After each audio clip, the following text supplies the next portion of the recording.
Hello, my MGTOW brothers. Are you ready for a nighttime drive?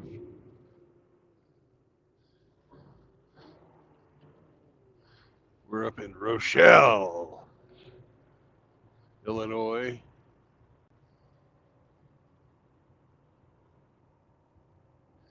We're going to go down to Edwardsville, basically Chicago to St. Louis.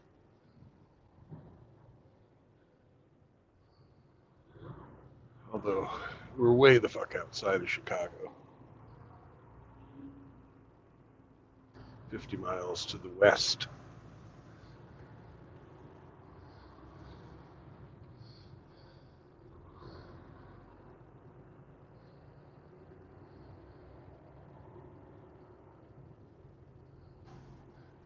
They have a truck stop right before we get on the highway. We're going to go down there and, well,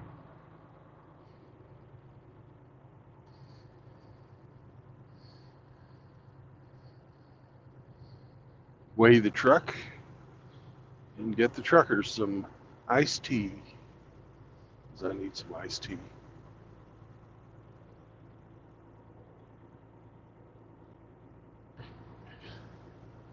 And since Sammy's such a good boy, I think I'll get him a roller dog. He hasn't had a roller dog today, although he did eat, so never fear. He's not a starving puppy.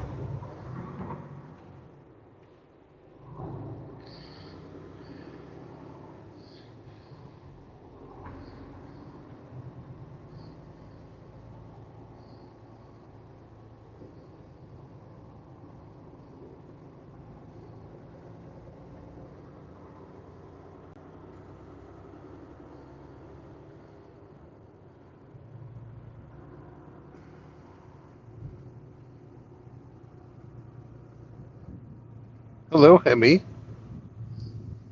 How are you? Hello, Tom. Hope you're well.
We're finally using. Oh, I'm not going to say anything. I don't want to give away the game.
thing we're not stopping. There's no place to park.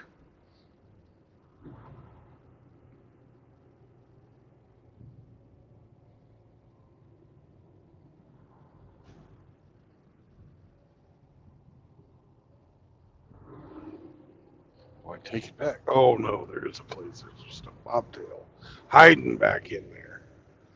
Sneaky little bastard bobtail.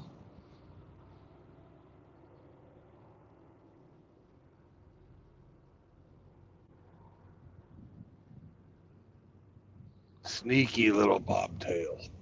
My goodness.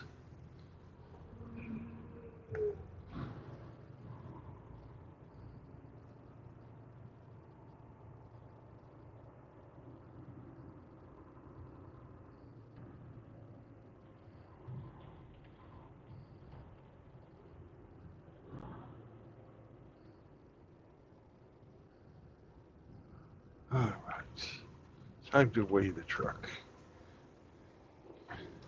Hopefully we don't drop.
Ah, the wood beaver. Thank you, Tom. What everybody needs. And once again, we're balanced. But it's good to confirm because we're quite heavy tonight. Near 800 pounds from our legal limit.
I did not forget about you, Sam. I didn't. I will see if there's a roller dog in there. Sometimes this time of night they're out.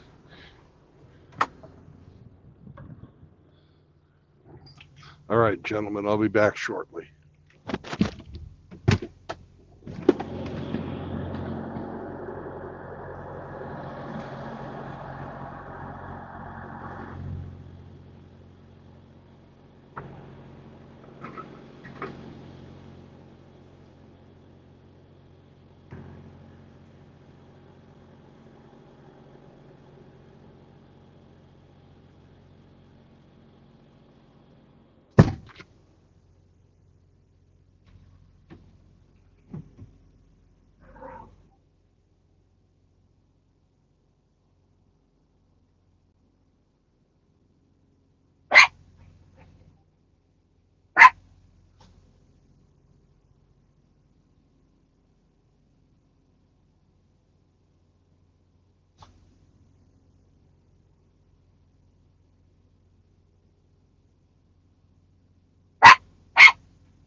Hmm?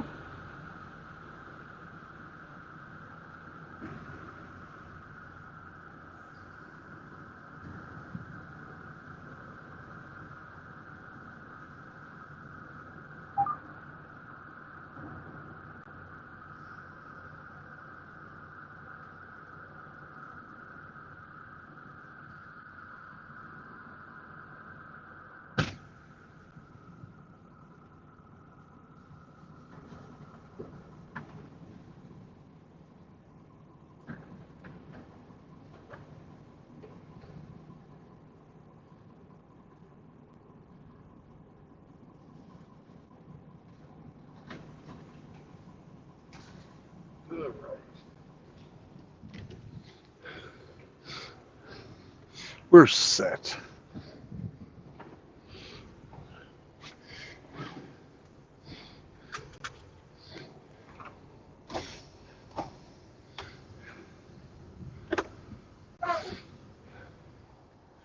Let's roll. Time to go to Hamsterland.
250 miles to Amsterdam.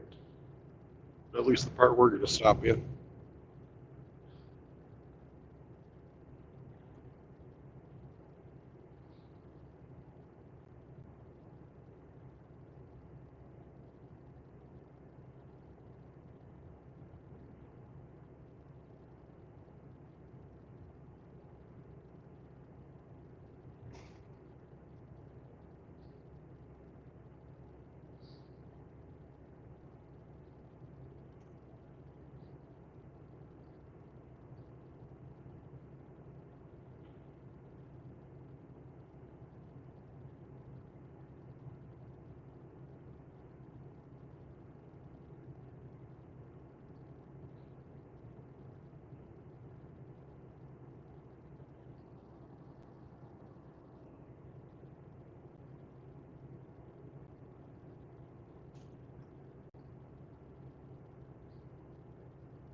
Hey, Cybertoxin.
Hey, Toxin. Hop on, brother. I can't read your stuff.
Chihuahua.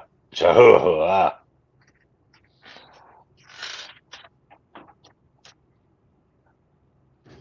Hello, Cyber. Hola. Hola. And the penis ghost, too. Oh, my God. Oh, man. This penis ghost followed me. Mm-hmm. Look what you let in. You're supposed to be the dormouse. I must have left the door open. Mm-hmm. The penis Or your ghost got in. Or your fly.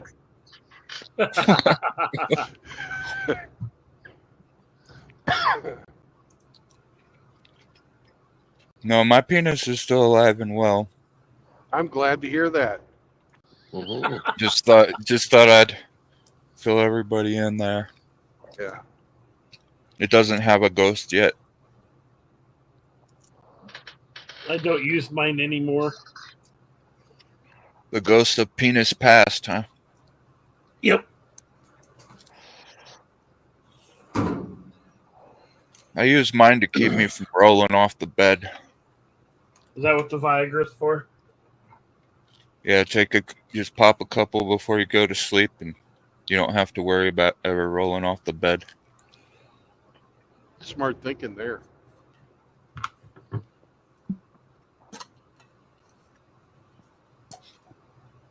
So how you guys doing tonight? Another lovely day in paradise. Yeah. Mm-hmm. I thought you'd be overtiming it tonight again, Riggs. I only got a half hour overtime today. But they're working a Saturday and Sunday this weekend. So no day off this weekend. Well, good for your wallet. Yep.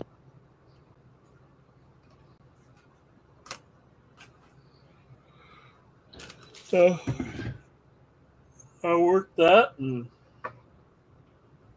stacked that cash and probably more than likely use some of that to get my fucking car fixed. Yeah. Those pictures you were sending me yet last night, holy shit. Yeah, that old girl should have been put out to pasture a long time ago. Yeah. How are you going to clean that up so you can fucking weld on it? I'm going to weld some braces in place and then fucking cut the rust out. Jesus.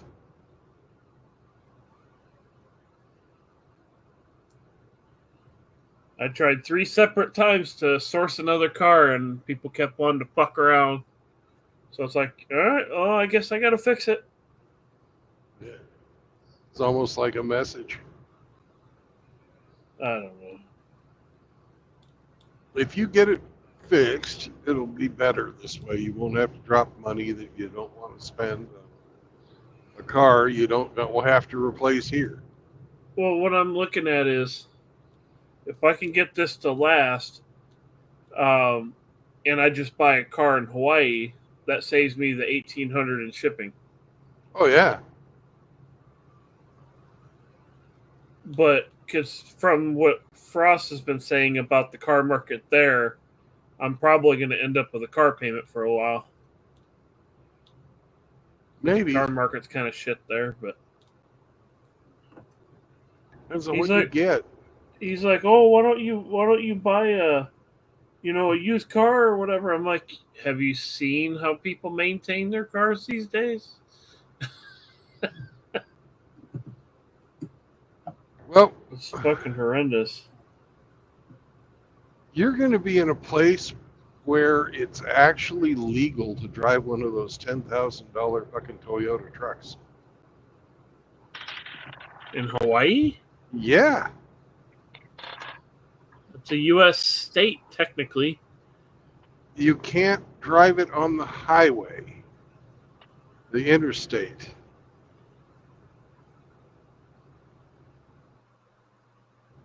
What truck is this you're talking about? I'm gonna look it up.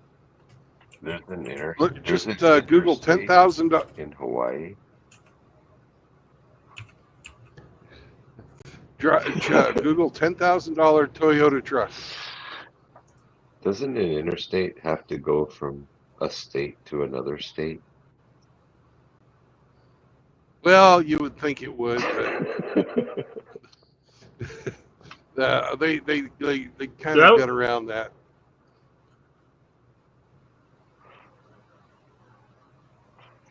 I'll have to look up and see if they'll even sell it in Hawaii. Because they don't sell it on the mainland, I don't see how they would get around the but they United States do laws sell 'em. being their whole. They do sell them here, but they have to special order them. Gotcha. There's Yeah, There's two different the- kinds you can get. You can get the brand new one, and you have to order that through the dealership, or you can get a used one from Japan. I'd But probably it's got to be would old. just buy the It's got to new be one. older than. It's got to be older than 25 years. Same Yeah, fucking model. They haven't changed it. No, but don't if it ain't broke, don't fix it. Yeah, I I think that it's only got 80 horsepower, I don't give a shit. but it's I got manual. motorcycles if I want to go fast, man. Yeah, it's manual transmission, and it'll keep the rain off you, and you can haul stuff. Yeah, all the shit you need and nothing that you don't. It's got steel Right. wheels on it. It's got a tray on the back instead of a standard bed. And it's flat. that'll Those, work. you can. It's got the fucking flip up and flip down fucking sides. Yeah, I love that about it. Because then you can flip the sides down. You can almost drive a forklift right up to the side of it and drop down whatever you need. You certainly could. It's the benefit of it. Yeah, that'd work.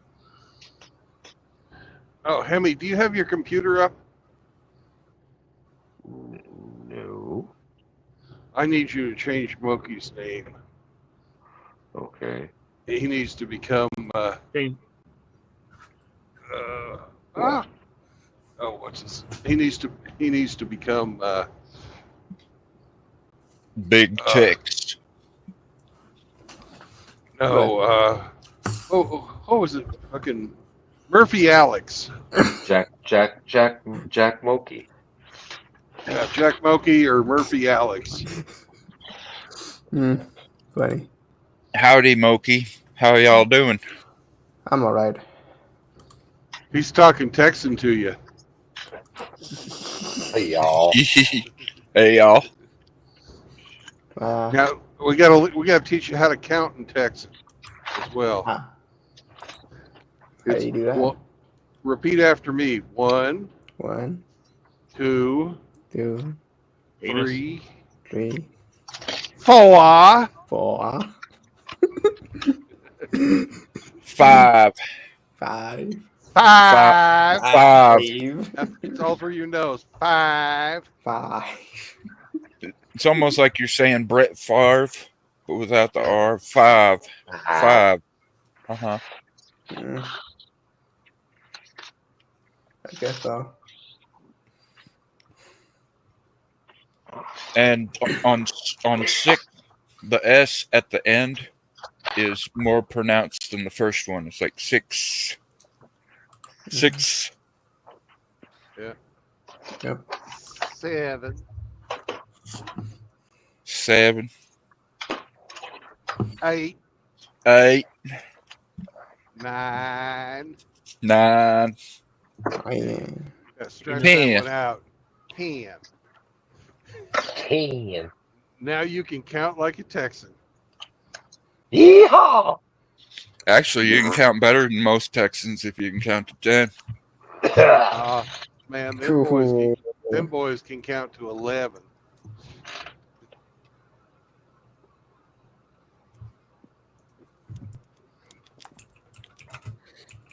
Them good ones can.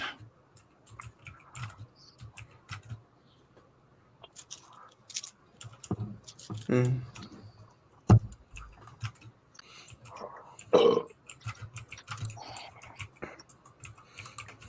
Man, this city is a lot of the driving based city. Heinous. Be nice, huh? Yeah. Nice.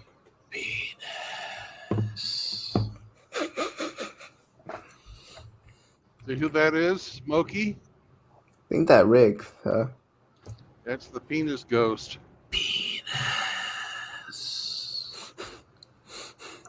Did it come from Planned Parenthood?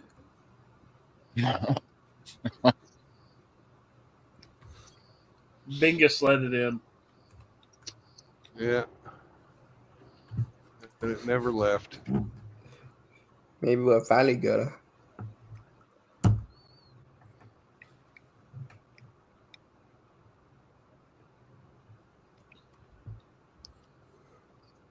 Oh, man. Well, I didn't expect this many people. So, welcome one and all. Yeah, got off work at about 10:30. Central. You guys want to play the game? You got something interesting in your rear tonight? Oh, you Penis. betcha. Penis. No, I don't have any penis. I just have one. I guess there's two up front. There's me and Sam.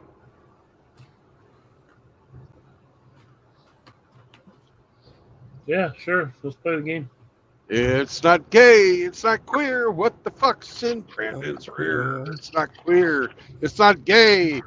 Will Moki be able to guess what I'm hauling today? All right.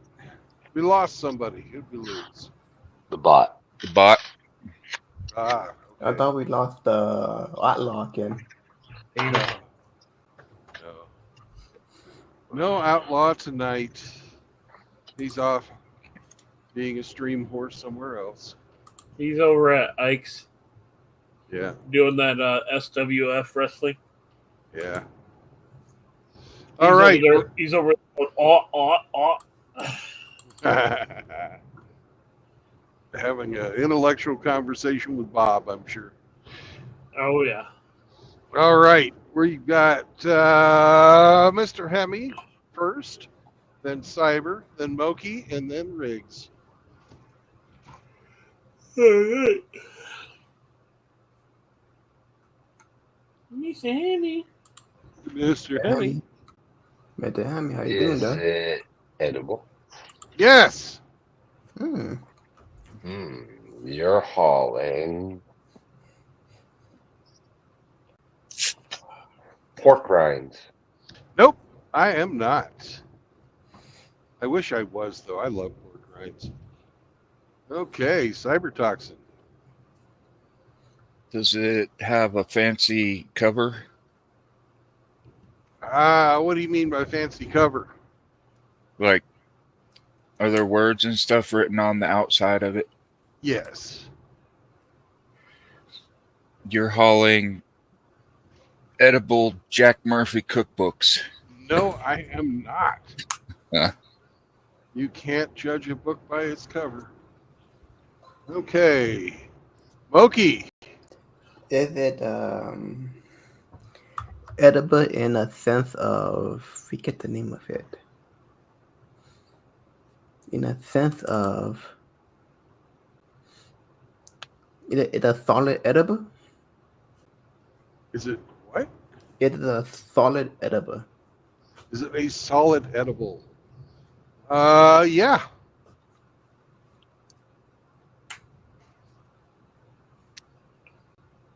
Okay. What's your guess? Is it chicken? Nope, it's not chicken. All right, Riggs. Is it meant for human consumption? Yes, it is. Are you hauling potato chips? No, I am not. It's time for a clue. Penis. No, it's not the clue that you were looking for. This, I have my reefer set at -10. Ooh. I have my refrigerator set at -10. I sense something creamy. Yeah, I figured Hemi would like the reefer. He always loves the reefer. I love the reefer. All right. Back to you, Hemi.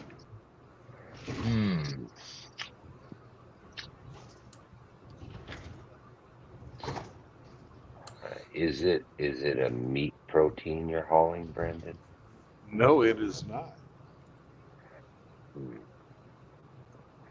You're hauling frozen vegetables. Ding, ding, ding, ding, ding, ding, ding. Ding. Wow! Oh, you got it. Wow, man. You are damn. correct. I am hauling all kinds of different frozen vegetables in my rear. It's not gay. It's not queer.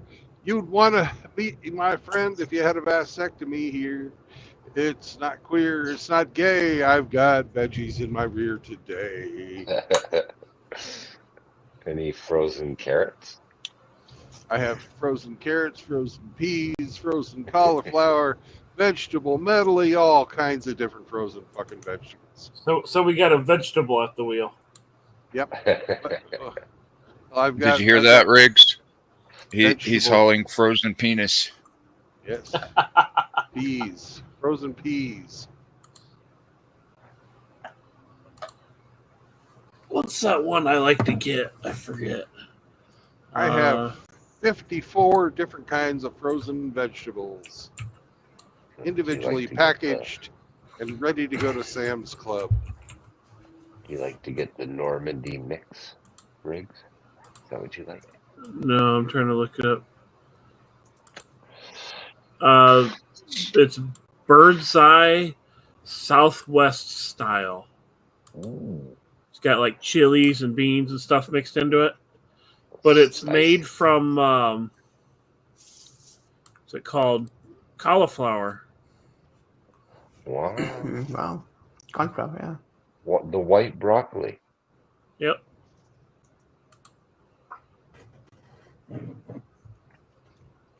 Which is a I got- vegetable I love it raw, but I cannot stand the smell of it when it's cooked. Moki? You like it raw? You're wrong. Ha! Gay! Well, as Mr. Ram says, raw is the law.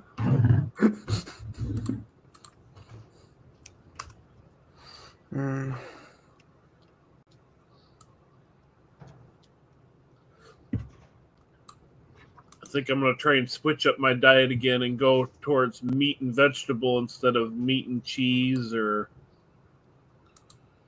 something like that. Switch it up again, see what happens. Drubia says it's better than fruits in your rear, I reckon. I guess so.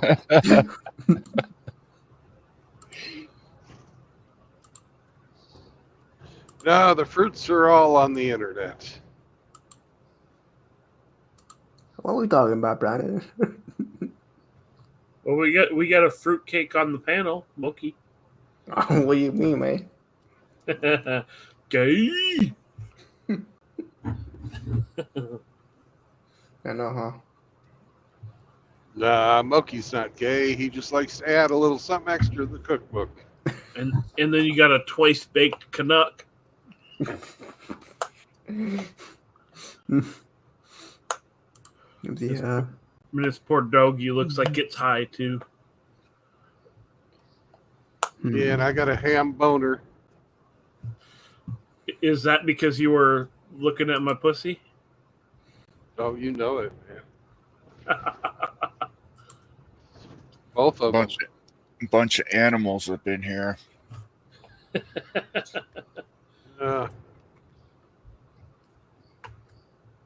You're a mouse.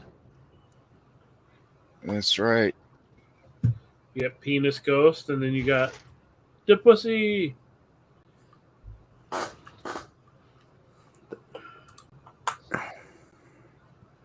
He just Moki, he you just need had to that. get you, What? Go ahead. Moki, you need to get yourself an avatar, Moki. Like what? Well, Picture whatever of Jack floats your Murphy? boat. Yeah, Jack Murphy. That'd be funny. Here, let me see here. Maybe Jimmy Seville. Oh God.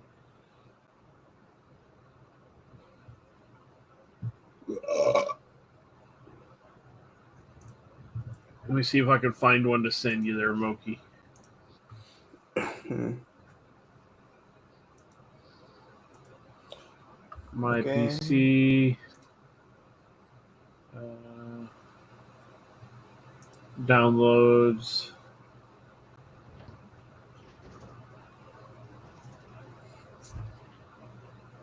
If you get him something from the barnyard, we could play Animal Farm.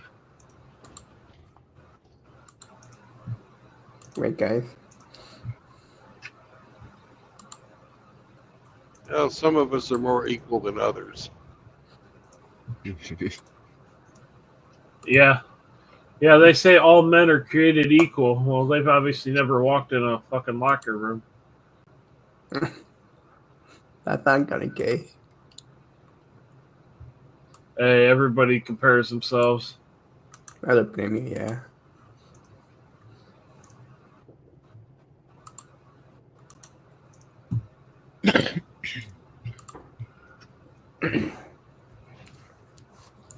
I just hope I never reach the age of give a fuck that some of these guys, they just walk around the whole locker room bare ass naked. It's like, really, dude?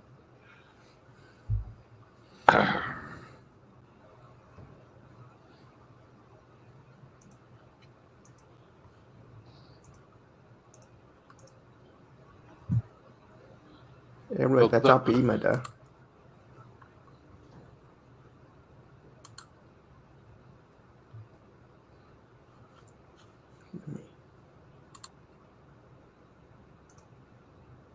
Bob and MGTOW Cowboy need to pay some more taxes. These roads are terrible.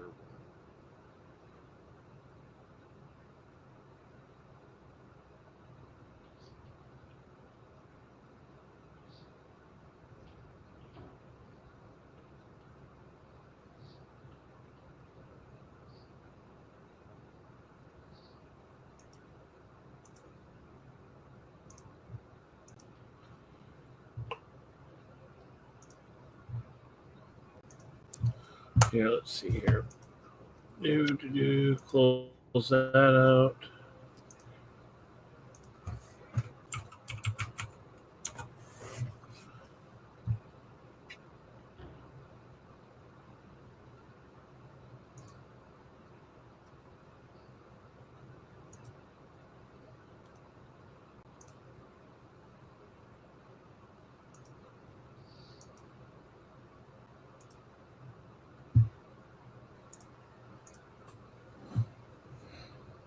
Hey, Rex. You Yeah. see the email, right?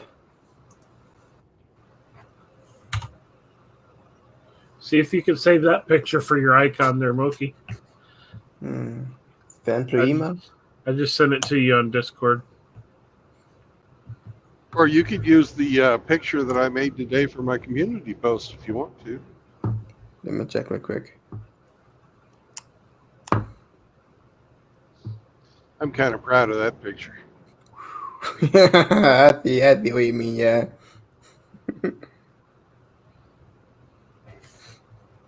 Hey. Remember, like, I'm not connected to my laptop. My Discord not connected to my laptop.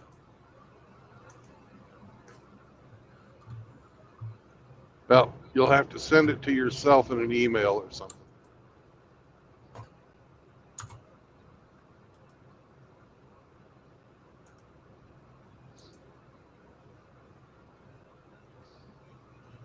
Have you guys seen my newest picture today on the community post? No, I'll have to go look at it here.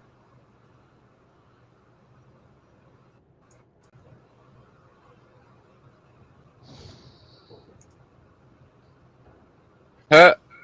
I wouldn't be surprised if they weren't already members. Yeah, I wouldn't be surprised either. Although, that's kind of bold.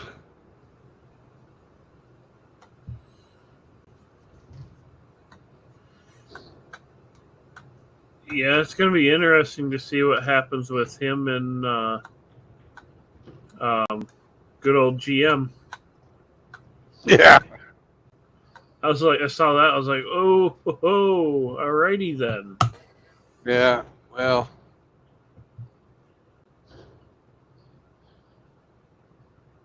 I don't know why they're going after her. She's not part of the Manosphere. I think they're grasping at straws. Yeah.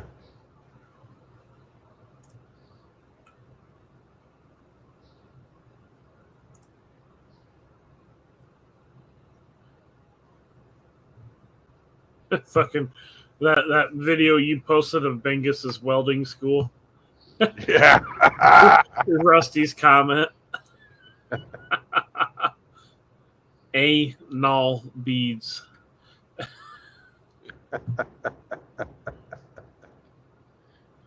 I got a few good clips out of that stream Oh yeah. I'm gonna put them out. You know, here and there. here and there. Yeah.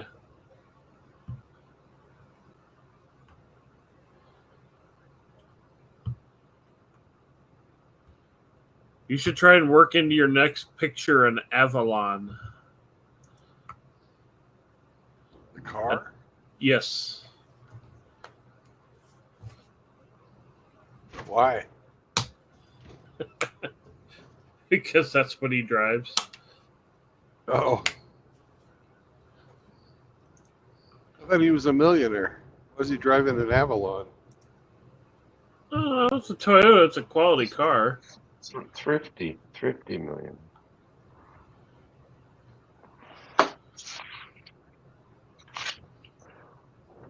Lady of Avalon. Yeah.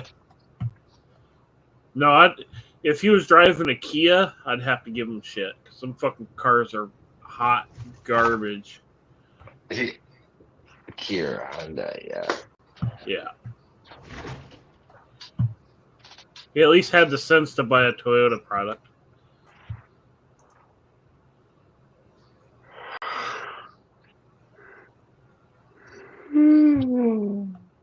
Lady of Avalon. JR says he left the Bugatti at his ex-boyfriend's house.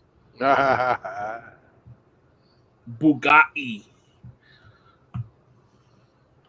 You ever seen the service procedure for a Bugatti? No. Dude. Oh, fuck. Just to do an 16. oil... Yes. 16 oil drain plugs? Yeah. Yep. Something like that. You pull the fucking body shell off of it? I don't know that you got to pull the body shell off, but I know there's an under tray you got to pull off. And then every third or fourth set of tires, you got to buy a whole new set of wheels. If I remember correctly, every fourth set of tires, you got to put all new wheels on. Yeah, so they say. I don't mind spending money for a quality product, but that's just ridiculous. The kind of Bugatti I like was made in the 1920s. Like the type, was it type 35, type 25, somewhere around in there? The old hot rods, the race cars. Jay Leno's got a few of them.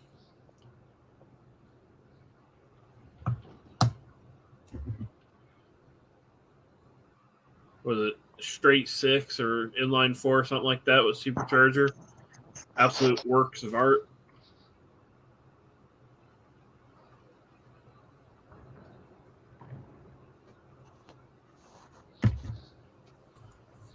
Hey, Rex, do you like a bukkake? Bukkake. Bukkake? Bukkake.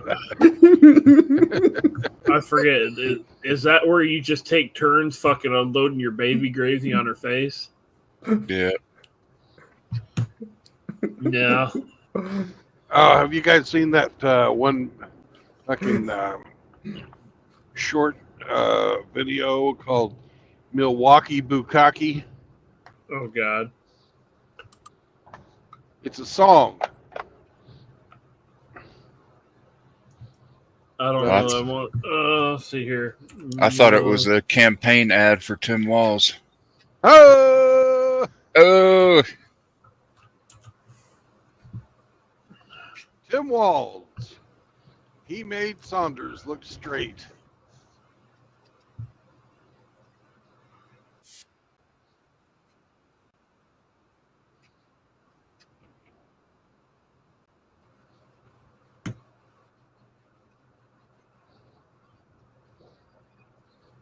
Have you seen that picture of his family from Nebraska? And they say Waltz for fucking Trump. Walz for Trump. Yeah.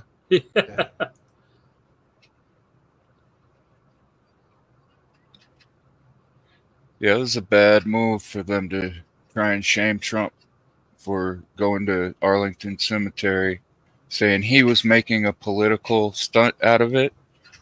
Actually, it was them that made the political stunt. I bet Yeah. that's why they refused to go, because they wanted him to go so that they could accuse him of trying to make a political event out of it. I just thought of a funny idea there, True Blood. What's that? Do a 1950s diner, but all the music is band or obscure vinyl. Play songs like that Milwaukee Bukkake and all 1950s styled songs, but they're all, obscure vinyl. Yeah. That's a great website, by the way. Oh, fuck yeah. There's a lot of good ones in there. What's this one? SCE just posted. It says lesbian dildo party -- scissor me timbers.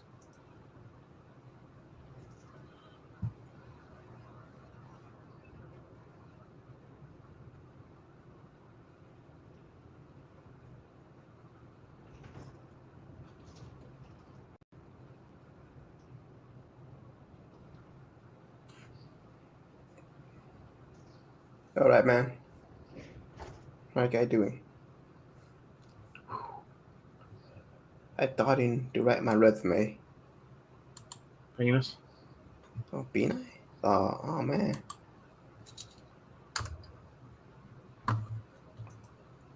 Hey.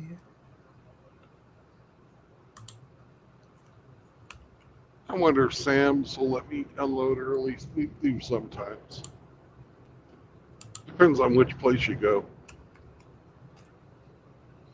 Depends on the shipper shipping receiving whether they want to play ball or not. Yeah.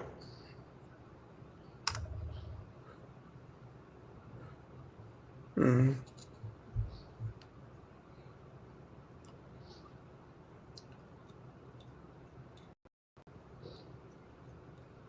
Luckily, with Sam's Club, they usually have a staging lot. Fan club. Nice.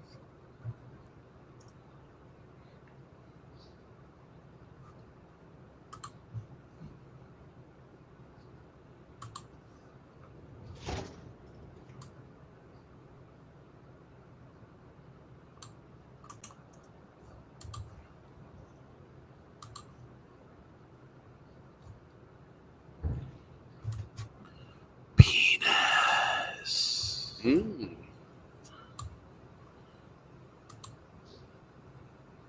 Hmm.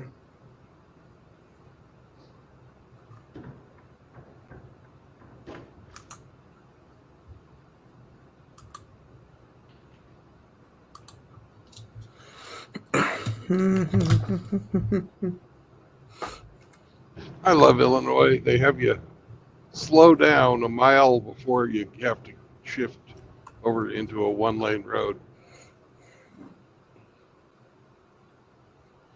Oh, Boy, shit. they- It got super gay, bro, in the chat. What happened? Saunders show up? Yep. What's going on, Saunders? You fucking homo. Save the chair. Save the Yes. chair. Justice for Chair Saunders.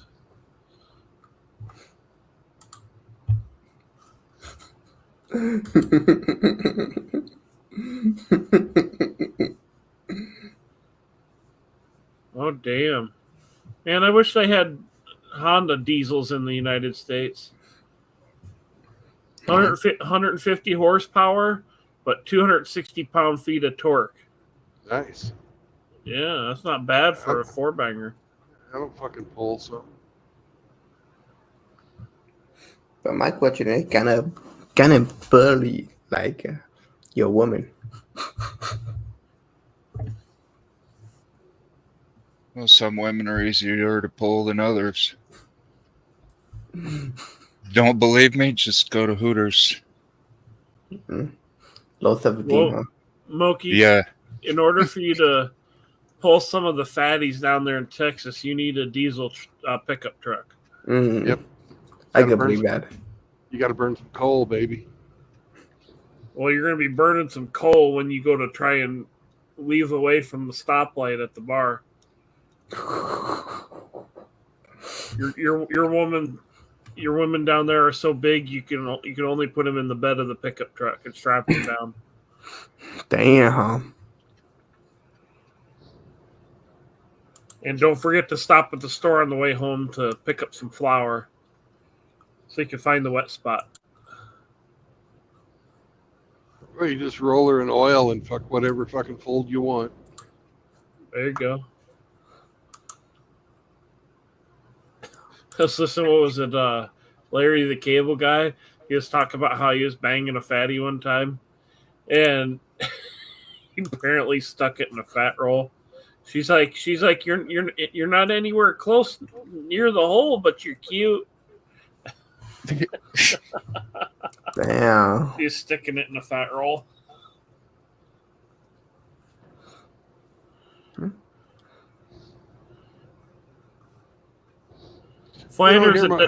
Flanders, it depends on the wet spot and who caused it.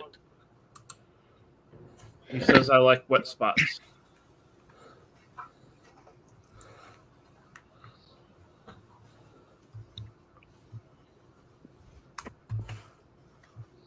It's not a good dance unless the stripper is crying.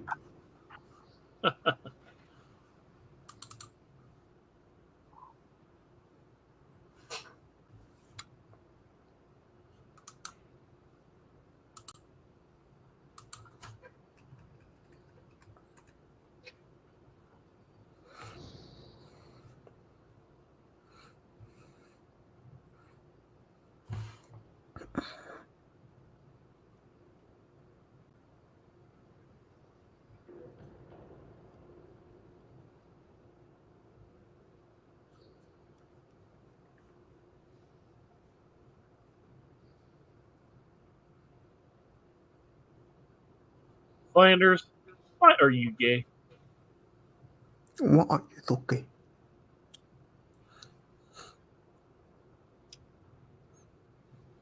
Hop on, Flanders. What are you gay? Yeah, why are you gay? FDE.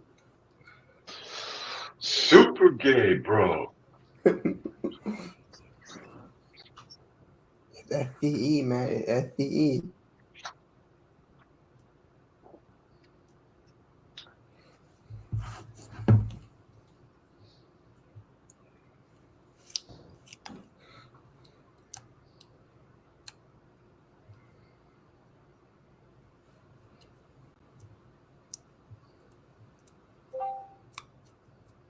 $53 miles to normal. Where are you, California? No, absolutely not. I'm in the People's Republic of Illinois.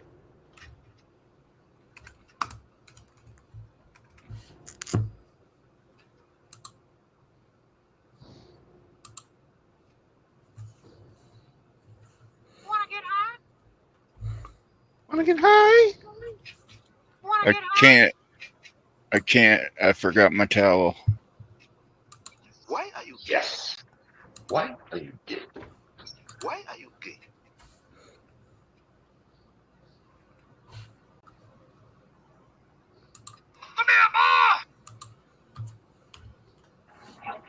That's not how it works. That's not how any of this works.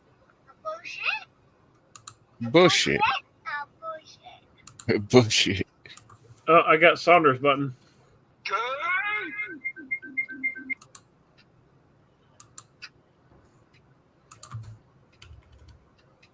Oh, here we go. Please in the chat, don't make us escalate.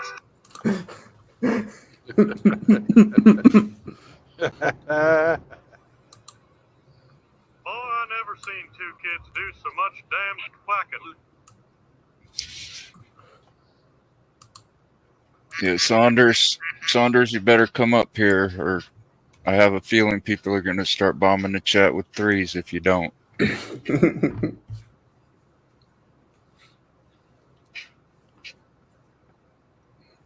Apache Cool. Chief, Chuck.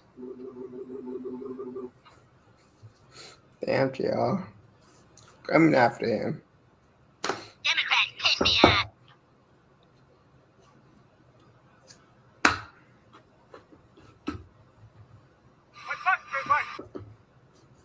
Yeah, damn hippies. Yeah, damn hippies. That's not how it works. That's not how any of this works. Oh, they're starting with the threes. Oh man, Donnie, y'all. In the chat, don't make us escalate. Please in the chat. Wait a second.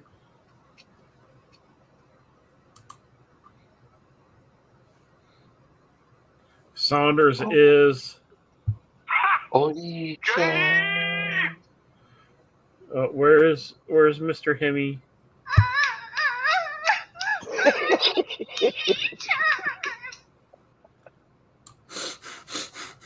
What are you doing, step bro?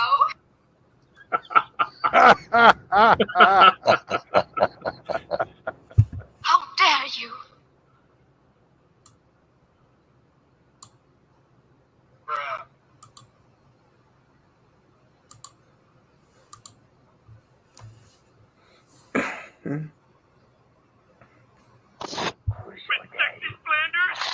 Who's your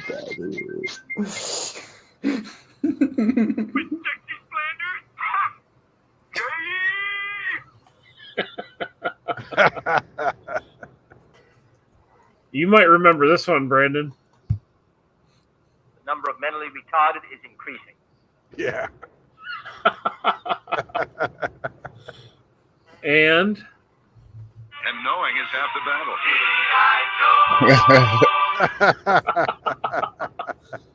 1980s G.I. Joe. yeah. Yeah, me and Hemi chipped in a few bucks so that we could have more soundboard buttons in Chaos the server. Money well spent. Oh yes. Who's your daddy? Who's your daddy? Oh yeah, who's your daddy? Who's your daddy? What's up?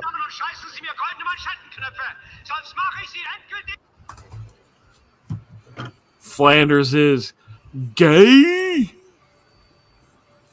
Watch reading my shit there, Riggs. Maybe if we wait a little longer, a fuck will fall on my lap and I can give it to you. No, that sort of fuck belongs to certain farm girls. You mean the- I was just gonna say, you mean the sweet ones? Yeah. Yeah, I got you. Hey guys, how y'all doing? I'm You pretty have good. Saunders? Well, I'm up here updating my resume. How you handling the quietness around that house? I'm doing actually fantastic with it. I had to step away for a couple of days because I was getting really full of fucking like rage and hate and frustration, man. not necessarily with the guys here, but chats recently that I've been a part of, and I don't know, man. Shit was just frustrating the fuck out of me. I'm like, I gotta take a breather. I had to step the fuck away, man. I almost was going to do a couple of week thing again here shortly because I'm like, man, fuck this, man. I'm getting too pissed off with this stupid shit. SCE says, scissor her timbers, scissor her fucking timbers. Scissor him, motherfucker, scissor him. Yeah, I know what you mean, man. Some of the chats get a little out of hand. People stepping on each other's dick. Oh, man. And Brandon, I sent you a text. I'm not going to go into it further, Brandon, but yeah, there's, sometimes you just got to step the fuck away. You're like, dude, this fucking person is just frustrating the fucking shit out of me. And Brandon, we talked about it. You're like, yeah, I've done that on one of my last streams. I'm like, sometimes when you're talking, you want to get to the point where it's like, la, la, la, la, la, shut the fuck up. Shut the fuck up. That's what you do. Shut the fuck up. Yeah. And when I feel myself getting there, man, I gotta back off, man. Because I'm gonna say some fucking shit, and I don't want to be that guy.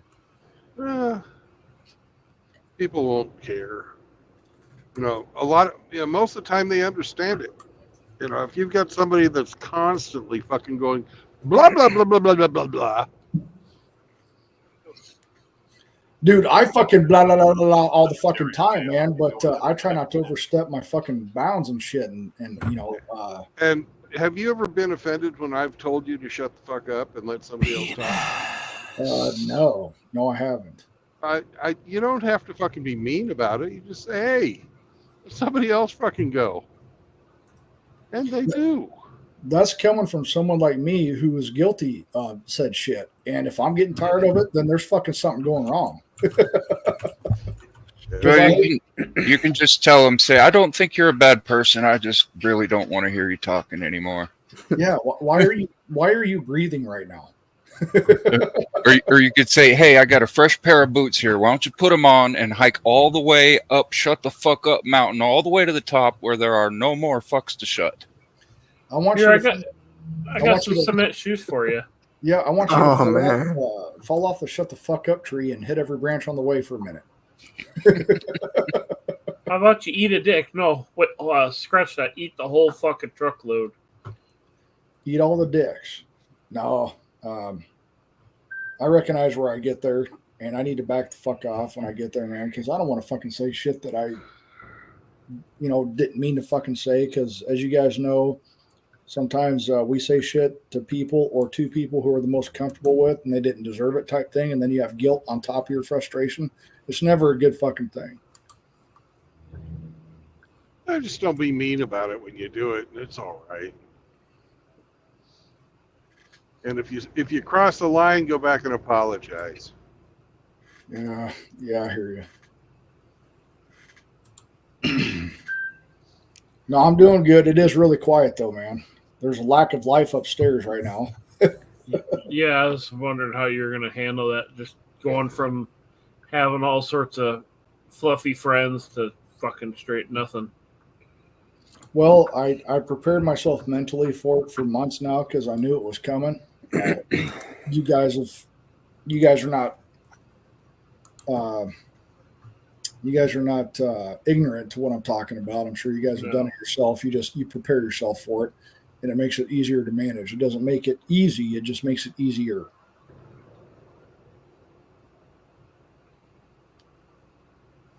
Pretty much have to use that, like the chicks do, where they mentally check out before the end. Oh shit, they're a lot better than us at that, Riggs. We actually care.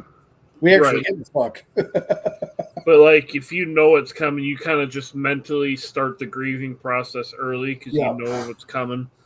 Yeah, I'm really good at that, and that's not something. That's not a bragging point. I don't want you guys to be good at that. It just helps you manage shit better.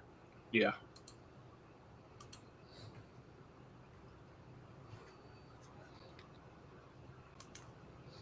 Yeah, it is awkward walking up there and not seeing my dog staring at me on the couch or whatever, or doing the Bernardi cam and all that shit. I knew it was coming. It is what it is. Can't stop it. I'll have to stop down there again and peek my head in the door and go, gay? Well, I was just saying, Riggs, I hope your Hawaii thing goes through. I really do. I'm when going to be Tiffany- missing my December goal because of lack of overtime so far this summer.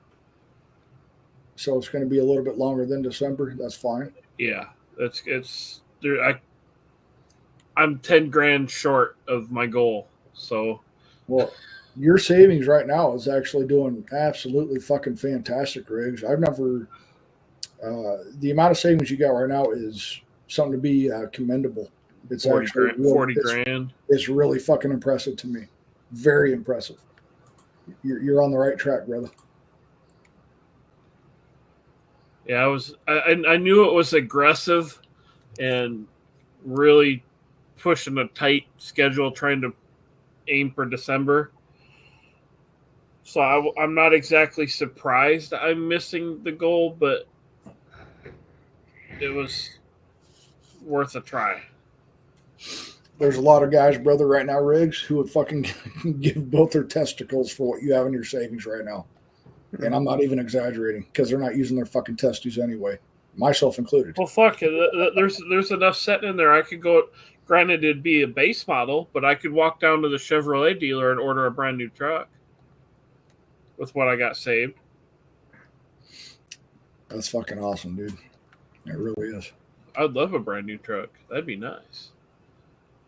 A brand new truck will set you back, what, 70 fucking grand now? Yeah, if you want something that's fully loaded, yeah. That's just fucking stupid. That's But absolutely fucking stupid. I'm of the mind.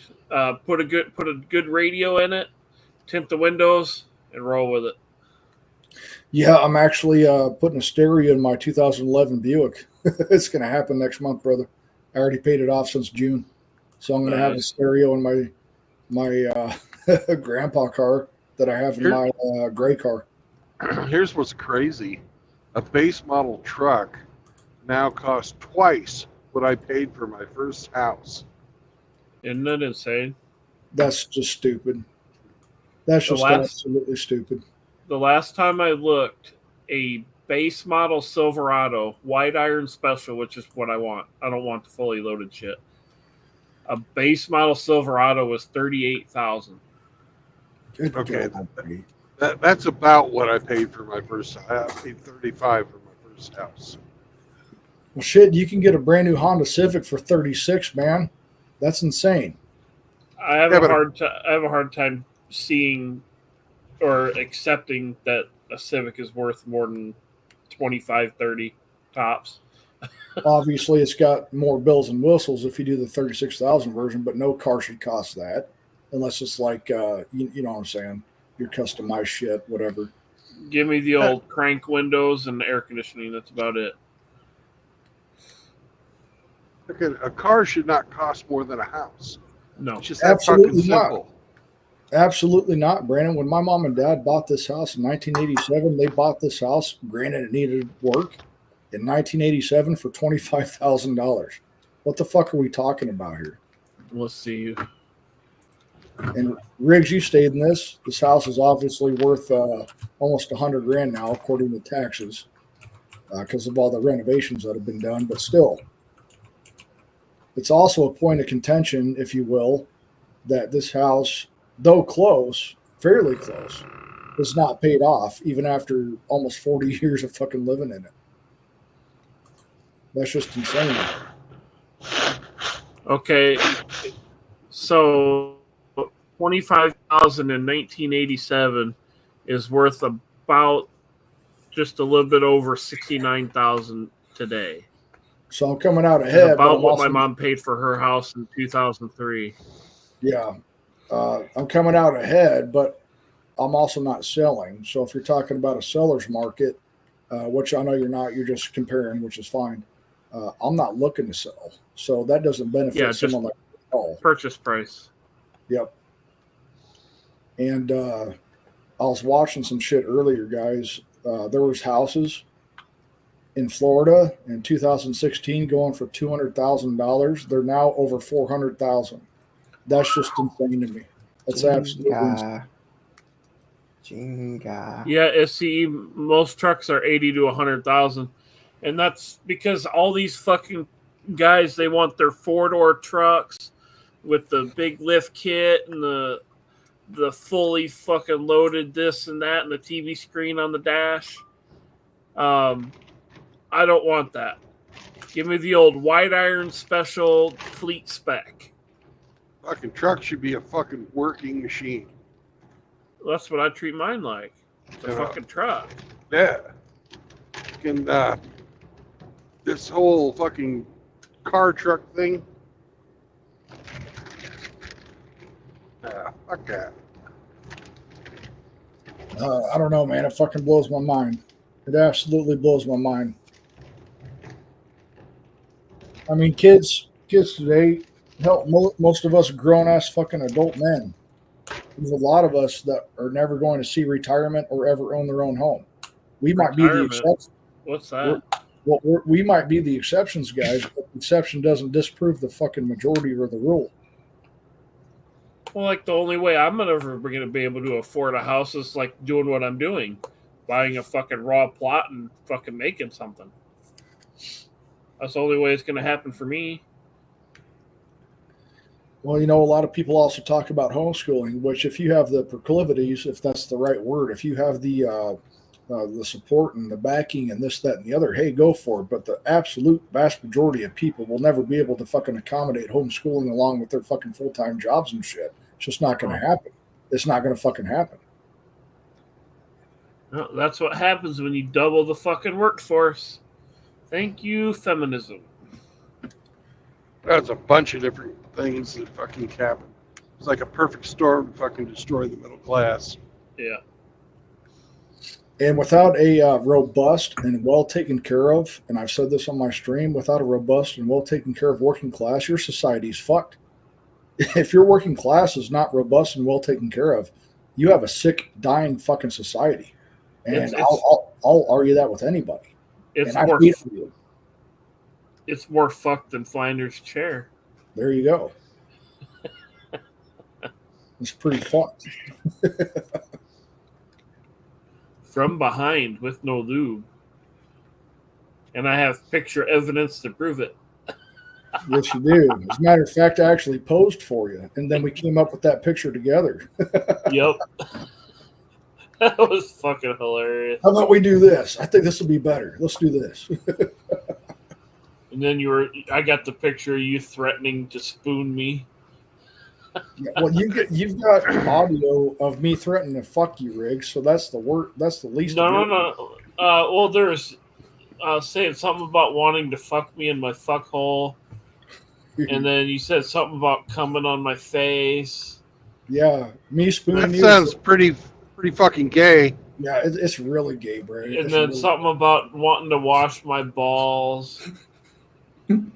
It's gay as hell, man. So if you're worried about me spooning you, that's the least of your fucking worries. Hey, well, we found out what kind of spoon Saunders is. There's a caveat there, Is it Brandon. It's butter gotta be spoon? a spoon. It's got to be a certain spoon, Brandon. Yep, he is a Cessna something mustard spoon. I thought it was a butter spoon. It's got to be a certain spoon. Okay, it's Okay. it's very bougie, I guess, for lack of a better word. Yeah, it's a mustard spoon.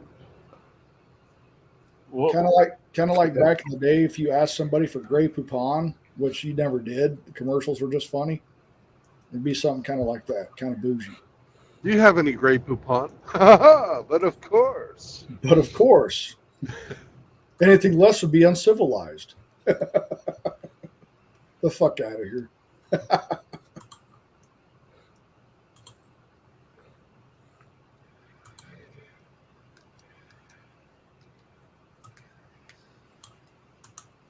But no, we might. What I was saying there in the chat there, not true, but Riggs. And it is what it is, man. Which I hope your Hawaii thing goes through completely. We're going to have one or less 4th of Julys before that shit just doesn't happen anymore. It just is what it is. Well, that just means you're going to have to hop on a plane to come get fucked up with me. You want me to go back to Hawaii, man? Damn, that's a tall order, man. Hey, It's gonna give me PTSD, brother. this time you won't be marching and running in sand. Well, I won't be on Oahu either, so that might help. No, you won't be. But I can take you to Oahu. I can show you all the show you all the sights. I think the only thing I'm obviously going to explore the other islands at some point. But the one place I would like to go is Pearl Harbor. I went there twice, brother. I am very honored to say that I went there with. They had two Just World because War of II. the historical aspect. Yes, absolutely. Obviously, if I was on Oahu and I didn't go to Pearl Harbor, you guys should fucking punch me in the dick for 5 minutes. Because that would just be retarded. because you would enjoy that. No, I would not. I promise you. That would very much hurt. I don't want that. I got to talk to two World War II vets. This is back in 2011, 2012. And I couldn't imagine what they were feeling or thinking about coming back to the place that they lived in all those decades ago. That had to be some fucking. I was very thankful. I wouldn't have wanted to bend in their heads at that point. Yeah, you know what I'm saying? I was very thankful. It was awesome. And I'm so glad that I took the time to do it that day, particularly that day, to be able to talk to actually surviving World War II vets, because how many of them are still surviving today? I don't Less know. and less. It cannot be that many. No way. Less and less every day. And True Blood, we're going to be there.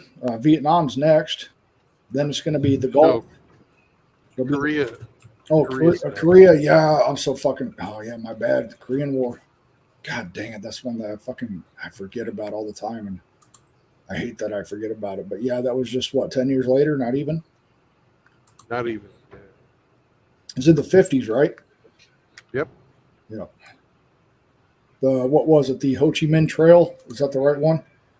Well, that's Vietnam. That's Vietnam. Okay. Pusan Reservoir was the big fuck up there. Because they had a march of fucking dead people too in Korea, right? What was that called? No. They almost got their ass kicked, and they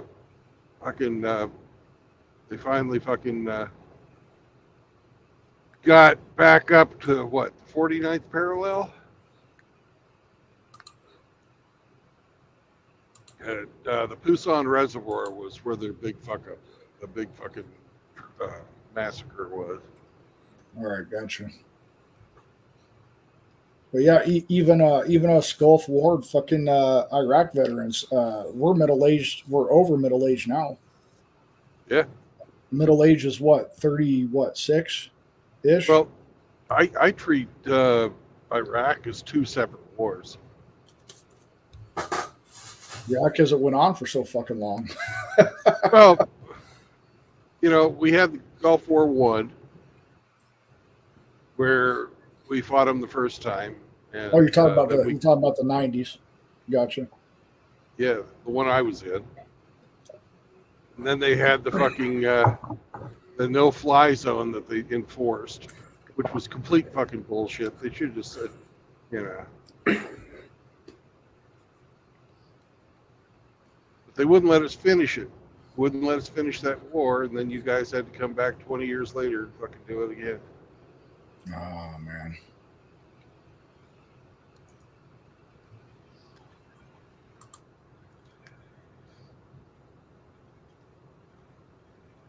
$20 fucking years for what? We were given all of our bases back to Iraq before I even left. I was the second to the last combat brigade that was even in Iraq in 2011. The ones that relieved us, from what I understand, was a National Guard unit, combat unit, and they were the last quote-unquote combat, because when I was in, it went from Stryker Brigade combat team to advised and assist brigade when I was in. Yeah.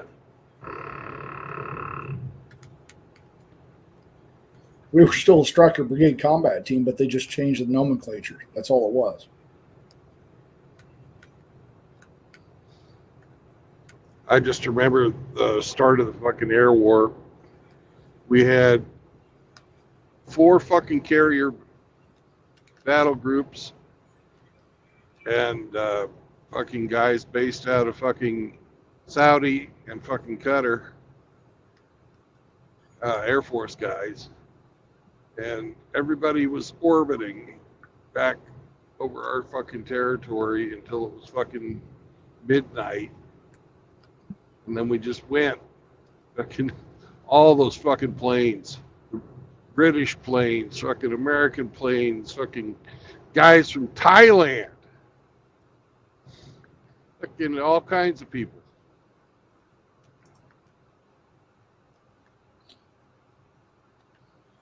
Everybody, but the fucking sky was just fucking full.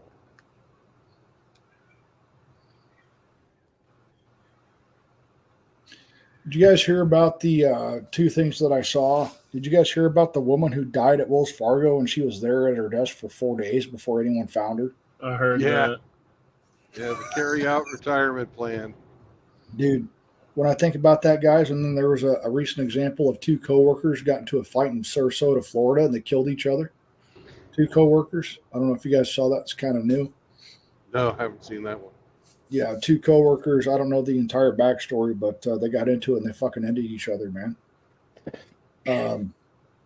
I'm telling you guys right now, people are just tired of other people's shit. They're ready to fucking pop, man. It's not fucking safe out there in the cities. You're not safe. You're not fucking safe. Now, you could argue you're not safe anywhere. You get in your car, Jared, and you drive to work, you could die. Yeah, you're right. But I don't have to worry about fucking people ending me, at least yet, in a small town. We're not there yet where somebody, you look at them wrong and fucking, I'm going to shoot you. Bam, you're dead. This is what a lot of people got to realize is that a lot of us guys who are tolerant of some things, give somebody a chance or whatever, just fucking walk away, dude. There's guys out there who do not give you that chance and will fucking end you right there. There's a line you don't cross. Stop fucking trying to cross it. There's a 15-year-old kid. I can't remember this story, where it's from. He's 15 years old. And you could tell this guy very, very much wanted to be a G. He had the G talk. You guys know what I'm talking about. A white boy, and he was just talking all this mad shit. And a black gang came up on him and fucking ended his life right there at 15. And there's people out there, guys, that do not fuck around. Just because we live in a world of quote unquote more tolerance now does not mean there's people out there who don't give a fuck about it and they will fuck you up. Oh, how about our latest school shooter, who they're desperately trying to fucking hide as a trans? 14-year-old kid fucking kills 4 people. Wounded fucking 5 more. The one in Georgia was trans too. Yeah. Well, I'm sure you guys are aware too that tranny manifesto thing actually came out for you guys that don't know. It's got the Nashville bitch. Yeah, it's posted online now. I don't know how long it's going to be there, but the notes are out there. I don't know why it took him so fucking long. I mean, it's rhetorical, guys. I know why, but it's stupid. Why would you hide that from the public for as many months as you did? Just fucking release it right now. As soon as you find it, fucking take pictures, release it. Stop trying to use narrative. Thank you, Steven Crowder. Jesus Christ, man. Stop trying to fucking hold shit. Just like this, these are relevant questions, even though they're stupid, it's still relevant. When I look at, and I don't pay attention to a lot of it, I just see clips. What's that bitch's name? The current Speaker of the House. She's fucking gay and she's Karine Jean-Pierre. Yeah, dude. What's his name? Fucking drills her all the time, and I think it's hilarious. What's his name? Ducey. Peter Ducey. Yeah, Ducey. Drills her all the fucking time. Why does Kamala and AOC fucking get that Southern drawl when they're in the South? We got to do this, y'all. We got to fucking, you better think of this. You better think of that, motherfucker. Why the fuck is your voice changing? What the fuck is wrong with you? The fuck? Oh, they all fucking do that. It's fucking stupid. Remember fucking Hillary Clinton? I ain't tired. Jesus, man. It's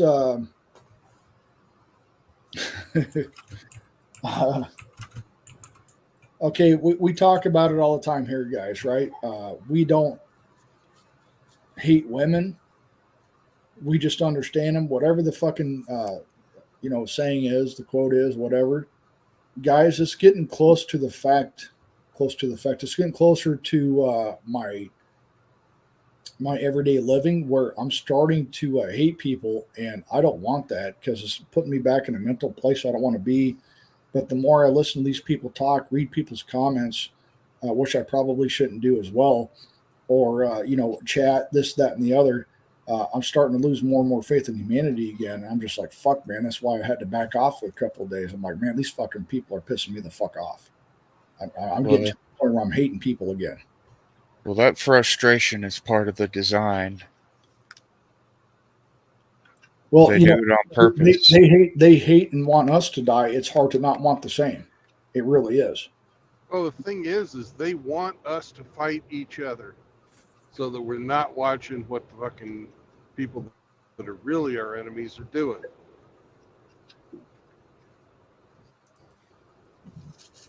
That, the whole, hating on fucking different races, that's all manufactured.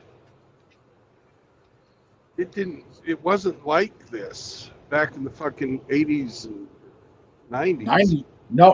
90s. I didn't see this shit in the 90s either, brother. I'm right there with you. I did not see this shit in the 90s. If it was there, I didn't see it. Maybe it was there in the cities and in bigger populated areas. Possibly. I didn't see it. It wasn't on the fucking news every day. That's for damn sure.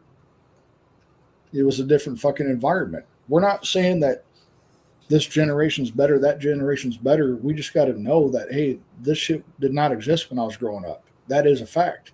And if it was there, it definitely wasn't pushed like it is now. No, it wasn't.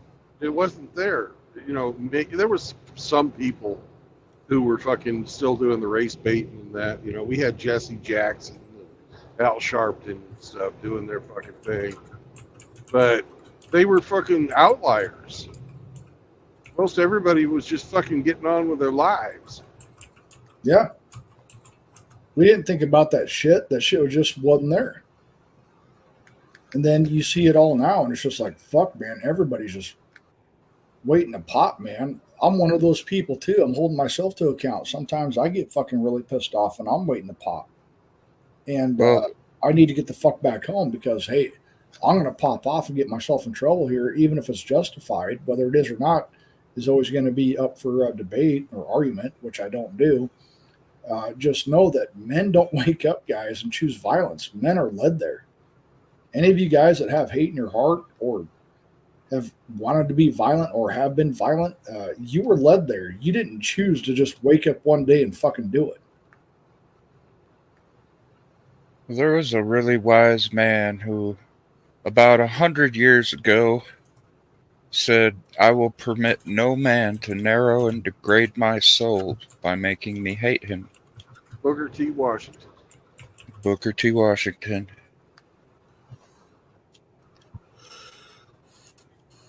But we also had a high trust society back then, too. Or a higher trust. It was definitely higher when I was growing up. Well, there were higher consequences for breaking that trust. Yeah. We believed in justice and things like that because they actually, did a better job at doing their job. Nowadays, when you see, it's really hard to support a lot of people when you see how corrupt everything is. It's really hard because you understand that you have to have a justice system. You have to have government because without it, you have anarchy and the strongest fucking survive and they have their own little packs of fucking, it becomes like a Mad Max type of fucking thing. So there has to be some type of governing law that everybody fucking abides by. But at the same time, when that is corrupted and overtaken by people who get away with everything, who've been arrested 40 fucking times and they're still out on the street, when I sit there and I'm like, wait. This person was arrested 42 times and this other person is in trouble for trying to protect other people. I thought Good Samaritan laws fucking existed. If you're in a small city, they do. If you're in a big city, no. They don't fucking matter. You guys have seen it 100 times. This person put his hands on me and brought me back to life by giving me CPR. I didn't give him permission to put hands on me. What, you want him to let you fucking die? Now he has to go to court? Why is said court even fucking entertaining the idea? If I was said judge, I'd be like, as a matter of fact, not only are we not going to do this, I'm going to fine you for being a fucking dipshit. That's what I would do. But, that's where we are. Good Samaritan laws aren't going to protect you guys. So That's what I thought. That's what that was supposed It's to a be fucking. for, us to Oh, go ahead, Briggs. protect you in that case. Go ahead. I thought the Good Samaritan laws were supposed to protect you in cases like that. I thought so too. Do you guys see it out there, or do you see fucking examples as to why it doesn't work? It depends on who the judges and the district attorneys are and who's paying them. Breaks my heart. There are people out there with a lot of money that have a great interest in establishing a new order all throughout the world, and the biggest obstacle in their way is the existing order that is most prevalent, though not as prevalent as it used to be, but is most prevalent in the United States of America. Well, it breaks my heart, brother, because if I saw you guys' kids, your guys' mother out there, if you saw my kids or my mother out there, I would want you guys to intervene if something were happening to them. But I'd also have to sit there and try to understand why you didn't. It's like, because he's going to get punished if he did, depending on where you're at. Now you have to actually think about your natural biological instinct to protect, because that is ingrained in us guys. You guys know this. I know you guys we can all talk about don't do it, and I agree with you, don't do it. But at the same time, it's an inherent fucking thing. You want to go protect those who are, I don't want to say weaker, but less fortunate, I guess. I don't fucking have a better way to explain it. Somebody who is not going to be okay if you don't intervene. How about that? And you don't. Why didn't you fucking do it? Well, because I don't want to go to fucking prison for trying to do something that I thought that was the right thing to do, that I was brought up and taught that was the right thing to do. That's where we are. I mean, this is coming from a dude in fucking Nebraska telling you guys this shit. So if I'm feeling that in Nebraska, how does all these states with big cities fucking feel? Well, I'm not going to help you at all. I want to, but I don't want to pay for it. Let me answer that question for you, man. They lose empathy. They just lose empathy. Yeah. How could they not? How and could they they not? feel- And they feel entitled because they don't see you as a person. You're just a fucking resource. When I feel or when I hear, and you guys have heard it too, said individual was arrested 40 separate times. 40 times this person's been arrested. Do you guys think that I'd have a chance in hell at freedom if I was arrested 40 fucking times as a fucking white man? Nah, There's remember no the three fucking strike laws? I'm not even getting arrested fucking 4 times and having that same privilege. No fucking way. There's no way. I remember the 3 strike laws. Yeah, I've been arrested. I've been arrested 3 times. I'm not going to be arrested 33. I'll be in prison the rest of my life before I ever get to double digits. So what are we talking about here? How is this a fucking thing for certain people? How could you be arrested 40 times? If I'm arrested 40 times, Brandon, do you think I'm going to change my ways? I ain't changing my fucking ways. You've arrested me 40 times. What has it done? Nothing. I've been in jail for fucking 2 weeks. That's enough to make me change my fucking mind. Jail and prison is not a place for anyone, none of you guys. It's not a place for any one of you. Okay? There's no way I'm getting arrested 10 times, let alone 40. There's no fucking way.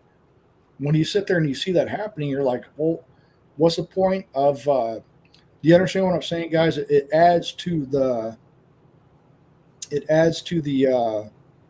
oh man, the aura. Like when you go outside, you can just feel it. Like you can cut it with a fucking knife. It's like 88% humidity, like it is here in Nebraska right now. It's fucking stupid. I had to close my windows. Like, why is it hot in here? It's 64 degrees outside. Oh, almost 90% humidity. Okay, I need to close my fucking windows. You know, it's where do you draw the line? And it sucks. It really sucks because you want to do the right thing. You've been taught to do the right thing, but you're getting punished for doing the right thing in today's environment. And I don't know how to fix it. I just know there's a problem. And don't forget sometimes, not all people, but some people are mentally ill, like clinically mentally ill. Not that masculinity push shit or training shit. I mean, like actually mentally ill. Like I hear voices. I see people. Okay, you mentally ill. It's okay. And nobody want to treat them.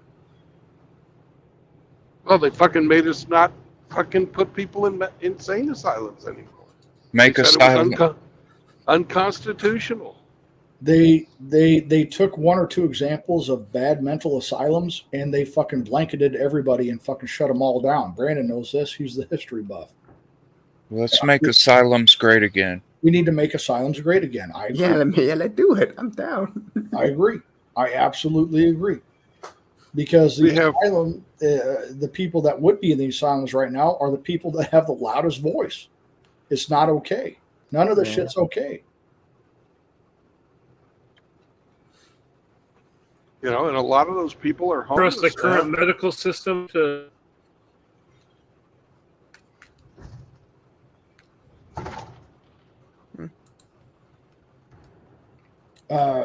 Brandon, what were you saying? And then Riggs, go ahead.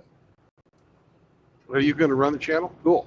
No, I'm not running the channel. I'm trying to help you facilitate. I'm trying to co-facilitate here. Well, we both heard each other talking, so we both shut up.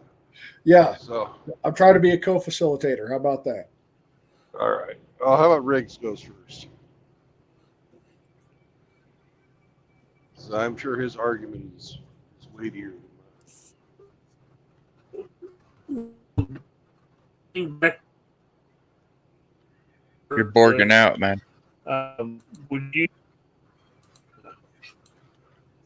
man? We lost to Riggs, brother. You broke up. All right, I'll take that fucking opportunity to say what I was going to say. About half the people that are homeless right now are mentally ill. Maybe more than that. And right now, we're failing them.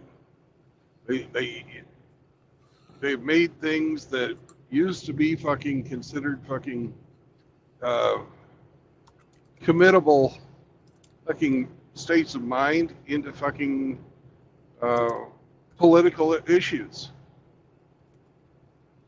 In my lifetime, homosexuality has gone from being viewed as a form of fucking insanity to something to be proud of. Fucking wanting to cut your fucking self and fucking mutilate yourself has gone from being, you know, something that people would fucking really try to fucking fix to something that's celebrated. And the doctors are fucking helping them. You know? Every fucking doctor that does any of this fucking gender reassignment shit is fucking failing because they're violating their Hippocratic Oath. Absolutely. Absolutely. The first fucking line of the fucking Hippocratic Oath: do no harm. For those people, Brandon, I think this is very relevant. Brandon, if you don't mind, could you explain what the Hippocratic Oath is? That's the oath that all the doctors take when they get their medical license.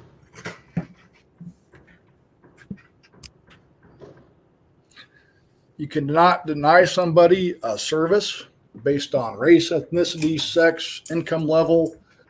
You do no harm. There's a lot of things that go into it, guys, in the Hippocratic Oath.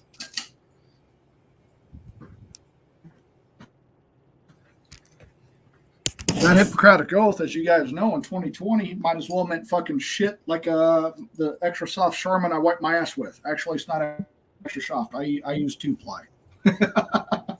Well, they would never fucking prescribe drugs to people that they know will make them addicted to the fucking drugs they're prescribing if they were going to follow the Hippocratic Oath.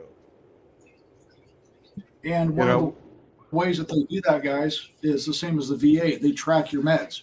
I can't reorder my medications if it's before the tracked supply that they gave me. They have that shit on file. I cannot reorder meds that I still have time with. That way I cannot abuse the system. It wasn't always that way. For you guys that know, back in the VA, back at Brandon's time, they used to give out fucking oxycodone and Oxycontin and all that shit like it was candy. I know, because I talked with the Vietnam veteran. Now, Brandon's not old enough for Vietnam, but Brandon's old enough to know that what I'm saying has relevancy. I've seen it. They used to hand shit out like candy. Now it's like pulling an arm to get anything that you actually do fucking need.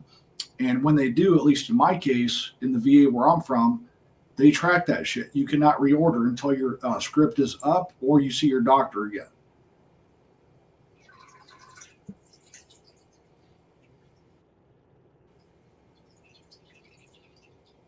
Yeah, the big one back when I was in was fucking Demerol. Oh, Tramadol? Is that what you said? No, Demerol.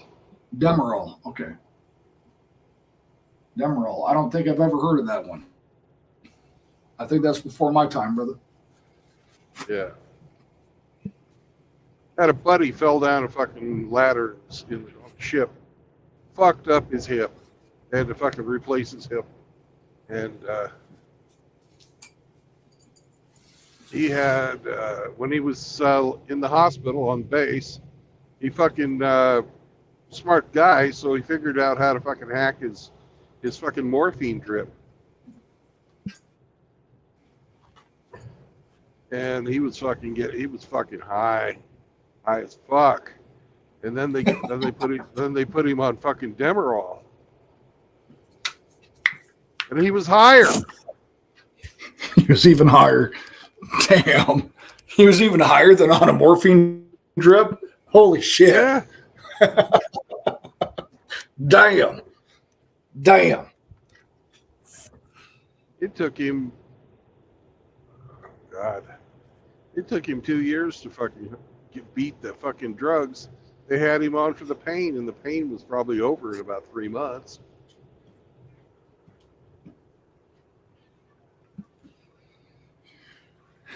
Oh man, that's just fucking insane to me. Absolutely insane. Speaking of, Brandon, I have a vision and annual tomorrow at 1. And I had to get on what's called My Healthy Vet. My Health Vet, My Healthy Vet, some shit like that. I'm pretty sure you know what I'm talking about. I had to register, if you will. My re-registration to get on because my account got hacked and my mom's account got hacked. And it wasn't just the card this time, guys. When you guys get hacked, you know how you have to cancel your card, cut it up. You got to wait a week to get a new one for your debit. This was even more serious than that. They actually got my account number and my mother's account number.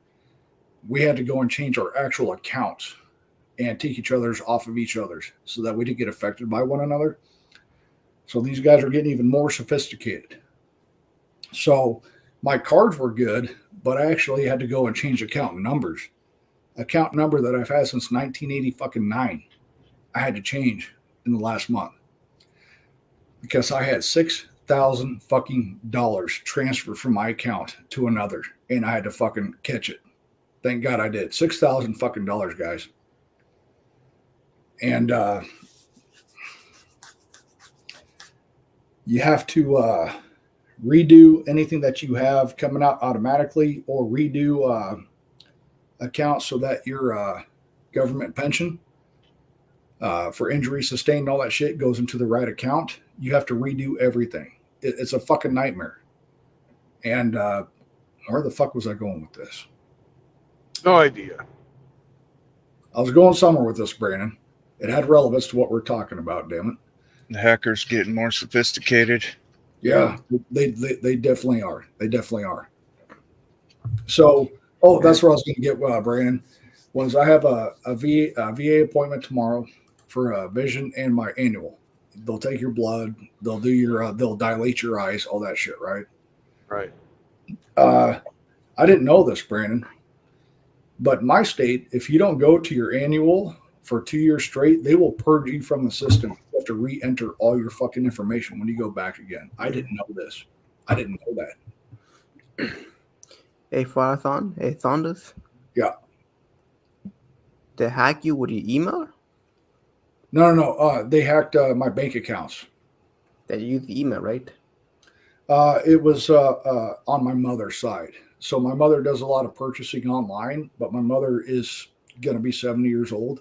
She doesn't know a lot of the caveats and a lot of the things you got to look for. She just doesn't know. I try to teach her when I can, but it's not possible to be there all the time. So there's a lot of check boxes that if you don't check, you're going to get a recurring balance every month. I had to unfuck all that with my mom. The more online purchases you do and the more you don't pay attention, the more your information's out there, like all of us. But it just affected my mom in ways that affected me too, because we had an account tied together, because when I made my first bank account, I was 10. I had to have my mom there to co-sign for me to have a savings account.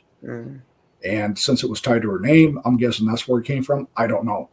All I know is I got it unfucked and I changed all my account information, all that stuff. But the fact that it took me an hour and a half to get back onto what's called My Healthy Vet. I actually had to talk to a woman and show my driver's license card, my VA card, with my webcam, holding it up to my face in order to reactivate my account that I made in 2019, because I haven't touched it since then. I'm like, this is a fucking shit stuff. This actually, me having to go through an hour and a half to reactivate an account, to change my account so that the VA deposits it into a correct fucking account that's not affected by that fucking said hacking, was enough for me to fucking have PTSD again. It was fucking shit. It was fucking awful. It was awful. It was absolutely awful. Yeah. So I've never dealt with well, I can't say never. Rarely do I deal with a terrible person in the VA. It's the process that sucks. Brandon can talk to you about this. Any veteran will tell you about this. It's not necessarily the people. It's the fucking process that fucking fucks everything up. What I'm going to say is people recommend have multiple email, like entertainment, purchase, and private, and professional. They can hack one email, but they can hack all four of them.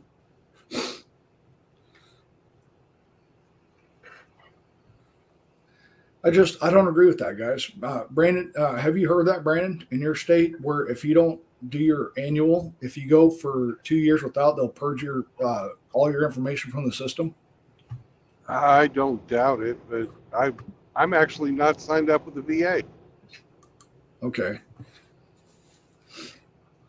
I'm getting ready to sign up for it because some conversations I've had with Sergeant Grinch. I definitely believe you should too. And I highly recommend a veteran service officer to help you. Before I had a VSO, veteran service officer, I had a Vietnam veteran help me initially. And I can't thank him enough. This was before I even signed up for fucking Service Connection and Veterans Affairs shit. Yeah. Before I even did it, man. I had a Vietnam veteran help me. And it was the best fucking call I ever did. The best fucking lunch I ever had was talking to that guy. And he was a Vietnam veteran who helped me. I got hooked up with him, thankfully, through mutual friends of one of my friends. I couldn't be more thankful.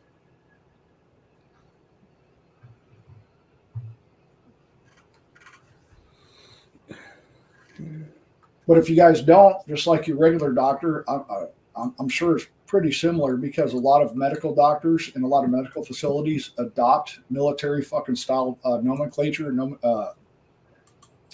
military style fucking tactics like CCPs, casualty collection points, all that shit is adopted from the military. Military time, tourniquets, all that stuff. If you guys go to your local hospital, almost all that shit is adopted from military shit, guys. Almost all of it. It is what it is. And if you guys don't know, us being able to talk right now is because of fucking, what was it, DARPA? It's because of the military we have this internet shit, if you guys don't know that.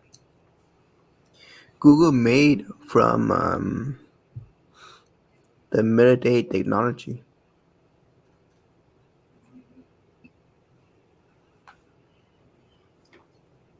Well, the whole internet started out as a fucking DARPA project. There you go. There you go. Brandon will tell you. The whole fucking shit started out as a military funded project. And internet developed in what you see today, thanks to the military.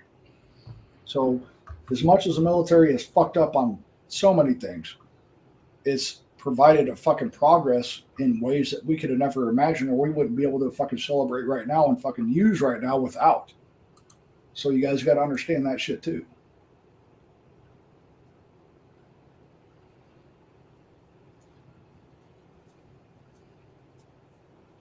Brandon, tell me what you think about this, Brandon, as a military veteran and a father yourself. In my opinion, Brandon, me serving, and I can prove it with documents, fucking on digits, whatever it is you want, my kid should be exempt from being fucking pulled for the draft. In my opinion, my immediate fucking family should be exempt from being pulled for a draft. What do you think about that? Unless they want. That's your opinion, and I kind of agree with it, but then again, I kind of don't. Why don't you? Can you tell me about that? Yeah, if the draft was done fairly, which it has never been, other than people who are like too fucking, fucked up to serve, everybody should have to be part of it. You shouldn't have an exemption for people in college, or you shouldn't have an exemption if you're doing one profession or another, other than farming. Right? Everybody should have to do the draft. Got to have farmers because they grow the food that everybody eats. And that's not something you can just fucking say, wave a magic wand, and there's more farmers. No. You gotta fucking give the farmers an exemption. But everybody else should be mandatory. They go. Men and women. There you go. I can agree with that. If it's men and women. Because a lot of women today are saying, I have the right. You don't have the right to shit. You don't have the right to a fucking thing. The only rights you have is what us men fucking decide you get. Period. End of story. All right? So when we're talking about a draft, for you to have the same power and to come at the same fucking supper table and have the same amount of power that I do, but you don't fucking get drafted, but I do, or I served in a war and you haven't, whatever it is, the fact that you have the same power as I do at the voting table fucking does not sit right with me. It just doesn't. It's bullshit. I should be above and beyond because of what I've done, because you're not only fucking asked not to do it, you're not forced to do it. I have to sign up for the draft. I have to sign up for selective service at 18 or I get no government funded fucking Pell Grants, no government funded fucking college tuition. I'm going to have very much troubles getting a fucking job. All these things affect me as a man. Why is it not affecting you as a woman? If you think that you have the same voting power as I do, you should be subject to the same fucking thing that I went through. If not, then what are we talking about here? Well, it violates the fucking founding documents of the Declaration of Independence. All men are created equal. Right? Okay. If it was good enough to fucking free the slaves, it should be good enough to free the fucking modern day slaves, which is the whole fucking male gender. if you want to come to the same table that we're all talking about right here, you need to sign up for the same shit and be fucking penalized for the same shit. If you're not, then how could I fucking look at you and respect you and your power to have the same fucking decision making fucking privileges that I do? I can't do that, Brent. I can't do that. You guys should be able to do that. Back in the day, women used to die in childbirth. A lot. It doesn't happen anymore. So there's no reason to fucking exempt them anymore. They don't fucking, they face a risk we never would face. But the times of that happening are over. Fucking our medical science is good enough now that people don't really die in childbirth a lot. Maybe once in fucking 100,000 people.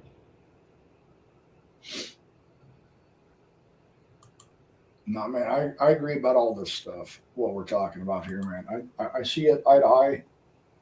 I'm going to talk to my VSO again this week and confirm that every other year, if you don't go to your annual, you're purged from the system and have to submit all your fucking information.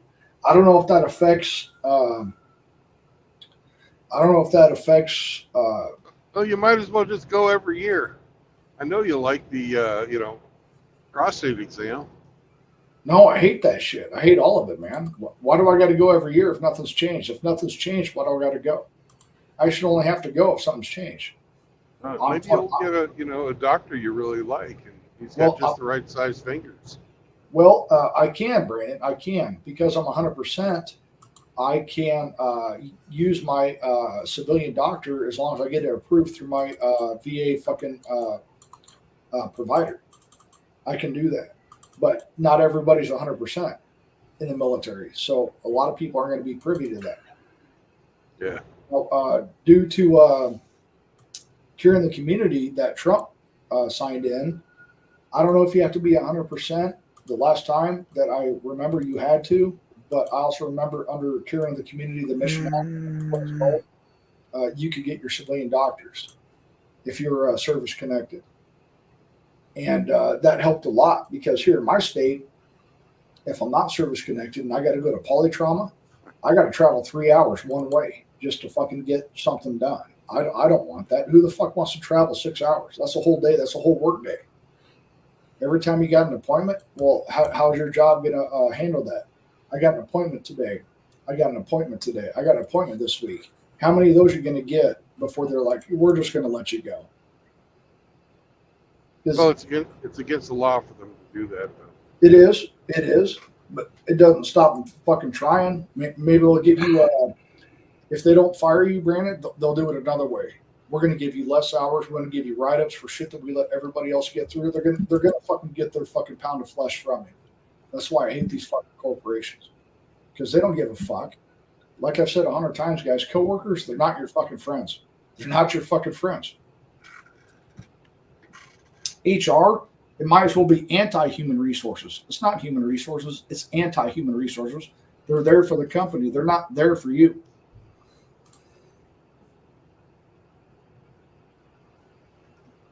I've seen it way too many fucking times, man. They are fucking not there for you.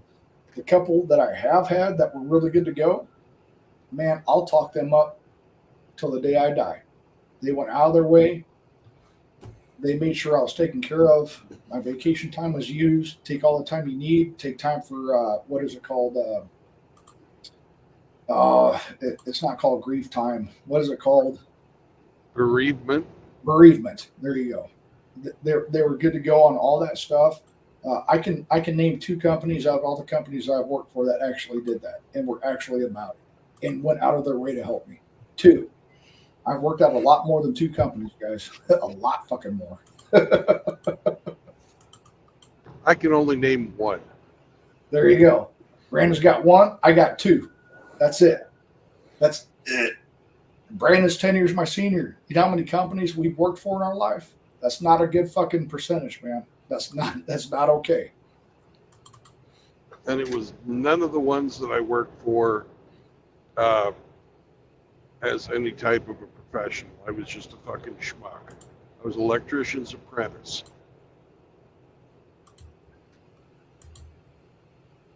Right after I got out of the Navy, I worked for a fucking commercial electrician company. And they were good people. Very rare, guys. Very rare. It's only going to get rarer. It's going to get even more rare.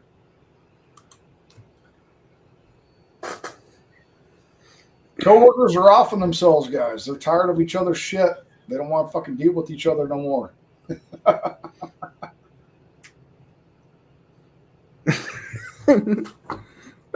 Then I got bankrupt, warehouse work, stocking, bicycle repair, technology.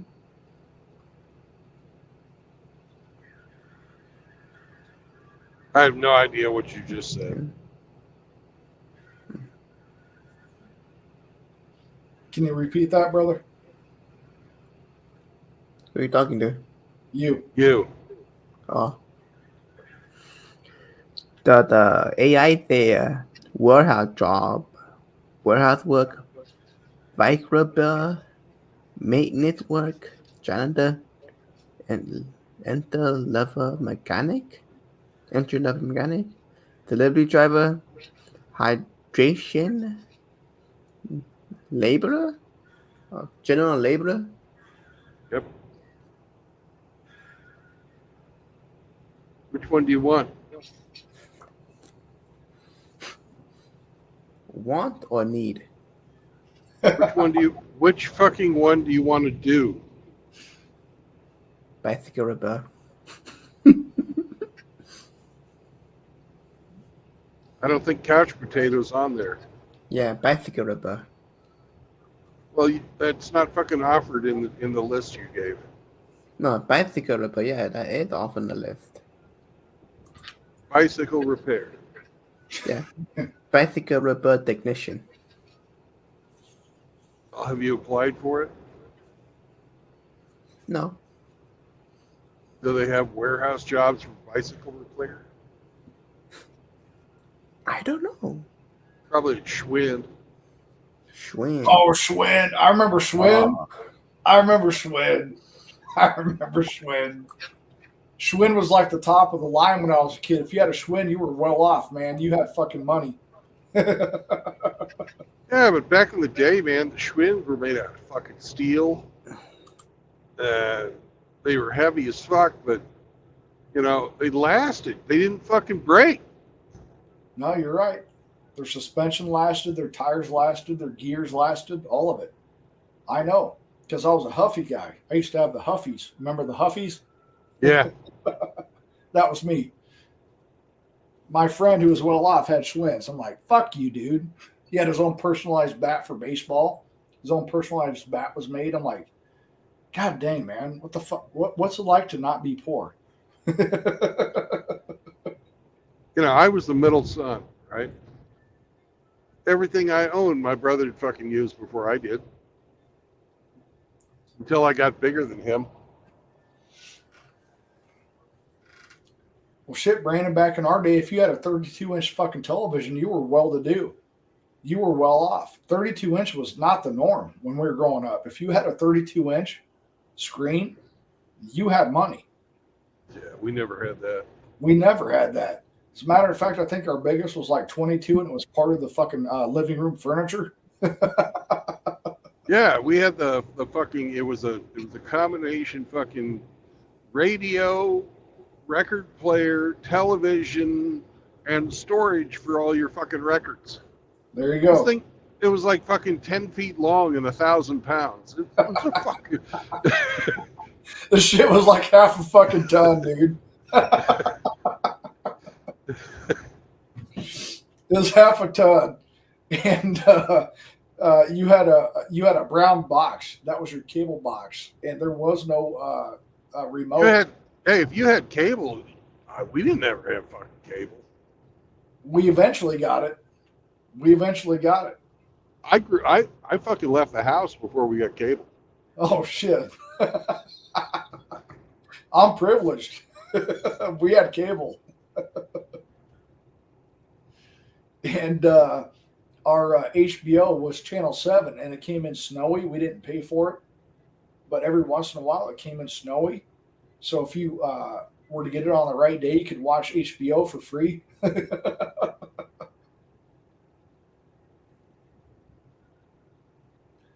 Oh man! And back in our day, calling a town 30 minutes over was fucking long distance, and you had to pay for it. Yeah, yeah. Fucking, What the- I didn't have cable until I got in the fucking Navy. Oh And man! they had cable in the fucking enlisted barracks while I was going to fucking A school or C school or something like that.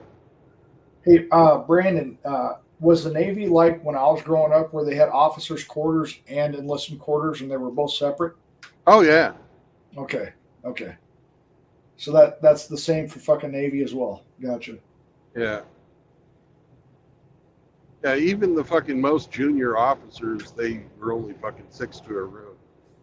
Whereas you had to be an E7 to get fucking, into like, you had to be a chief to get your own fucking berthing away from everybody.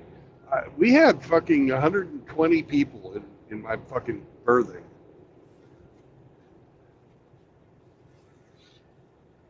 $120 fucking people that shared 4 shitters and 3 showers. Damn. 120? 120. Damn. Do you guys understand what embracing the suck means yet? With the incredible fucking farting shower. Because on a ship, we had to ration the water.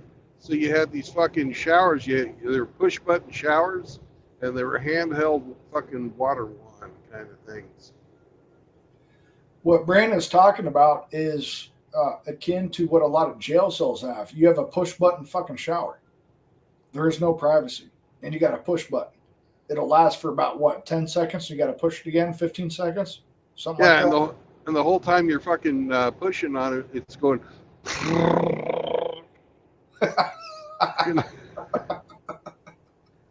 They were the incredible farting showers. It sounded like it was fucking farting fucking water at you. I'm gonna add to Brandon's fucking shit here. When I was in basic, you had a building. In this building, had to been like, I don't know, 20 fucking shitters. But the shitters were back to back with no partitions, and they're about 2 feet apart. So you could actually reach out your left hand and touch the person shitting next to you if it was full. And there was no partitions, and they were all back to back. It was fucking insane. There was no privacy. Yeah, in basic, our shitters faced each other, but we only had one we used because all the rest were kept at fucking inspection readiness. Oh, man. I will never miss that shit, man. I will never miss that first bus ride. I'll never forget it. Oh, fuck Get that. the fuck off my fucking bus. I go, fuck. What the fuck did I sign up for? They had speakers. I didn't know this. I didn't see them. But they had speakers with live fire and live explosions and shit going on. You had your A bag. It was your fucking looks like a green fucking oh shit, man, how do I explain this? It looks like a green tube that is almost as tall as a man. And it had all your shit in it. And you're holding that above your head and you're watching people fall to your left and right. Keep going, Private. What the fuck are you doing? Then you get to your formation. We don't fucking want you here. Get the fuck back on the bus, you fucking fucks. Then you run back to your bus. You're just like, I don't know what the fuck I'm doing.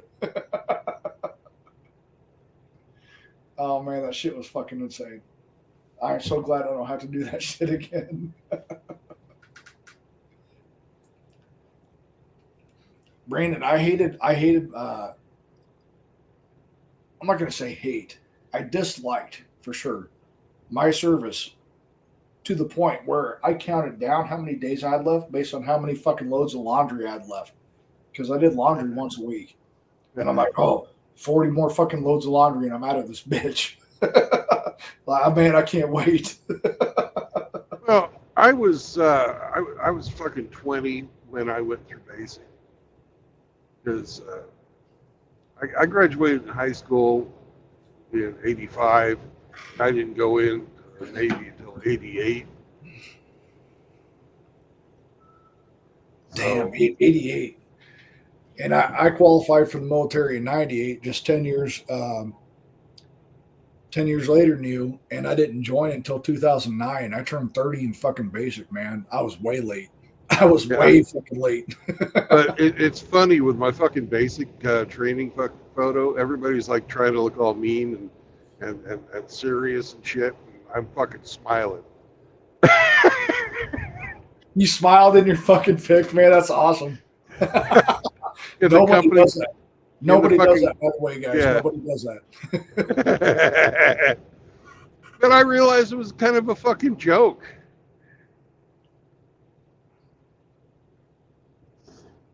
Oh, you smiled. I would give my left nut, because I don't use it anymore, Brandon, to have a picture of me smiling on my basic training picture. Because I wasn't smiling. Our fucking company commander gave me so much shit about that. Brandon's doing a driver's license picture. Hey, yeah, I love life. Let's go. I haven't joined the military proper yet. I'm fucking loving life. Give me a picture a month later, and I guarantee I'm not going to be smiling. Or maybe you would, Brandon, because you're a little shit. Oh, that's Do you think you're here to have a good time, Mr. Bill? We'll see if we can't change that. They never did. I always had a good time. Oh, fuck, man. I was older than my fucking drill sergeants, except for one. I'm just like, dude, I'm fucking older than my drill sergeant.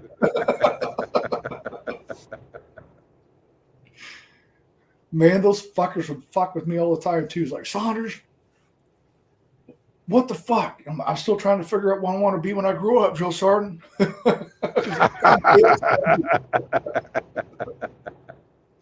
They fucking loved it. They did. I know they did. They would never tell me, but I know they did, because I made them crack. It wasn't my goal. It wasn't my goal. I was just being honest. I'm like, drill sergeant, I'm 30. I still want to fucking figure out what I want to be when I grow up, drill sergeant. Fuck you, Saunders.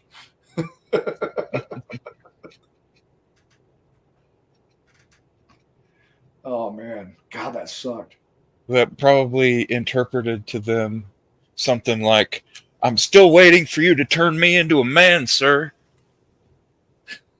Oh, man. It was like, oh, I got my work cut out for me on this one. Outside of mass punishment, which Brandon knows all about, outside of mass punishment, those guys never fucked with me, because I was always in the right place, right time, and right uniform.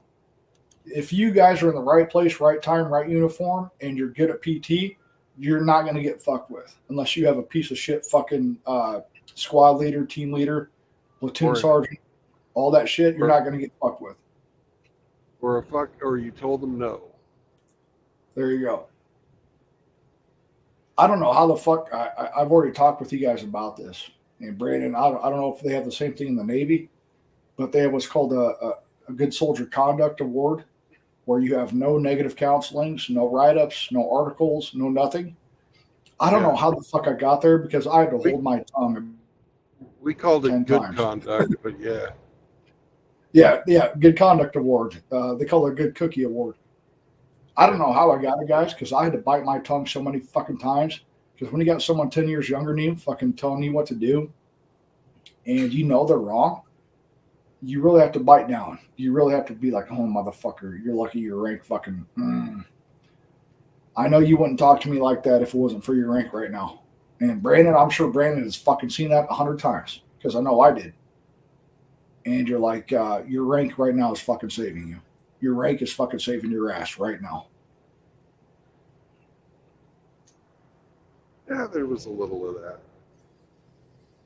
But there was also, when I was ship's company, we had these fucking weekend warriors come out for the 2 weeks.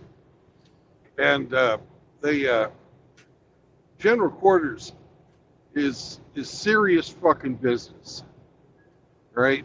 Everybody, especially if you've got a general quarters station that isn't just sitting around fucking looking at the walls. If you're part of the one repair lockers or something like that, or if you've got to like change the watertight integrity of the ship,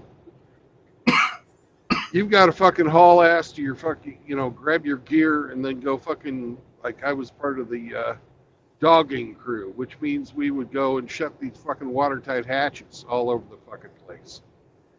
And we'd race each other to get these fucking, to be, we were the last fucking crew to get their fucking hatches shut.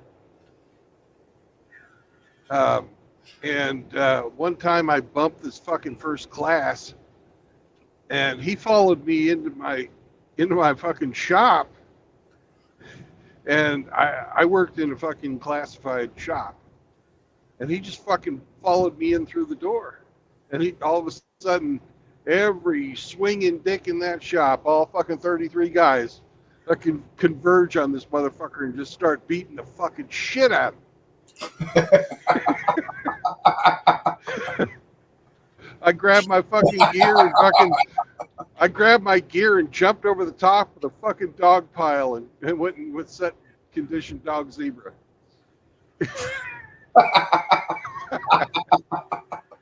That's fucking awesome. Because there's certain rules. If you break these fucking rules, if you're where you're not supposed to be, just then Katie barred the door. Fucking all that fucking pent up fucking frustration and everything. I'm sorry, but you opened the can of worms there, friend. Yeah, that's on you, brother. I didn't ask for this shit. And he wound up getting written up and lost a fucking stripe and got his ass kicked.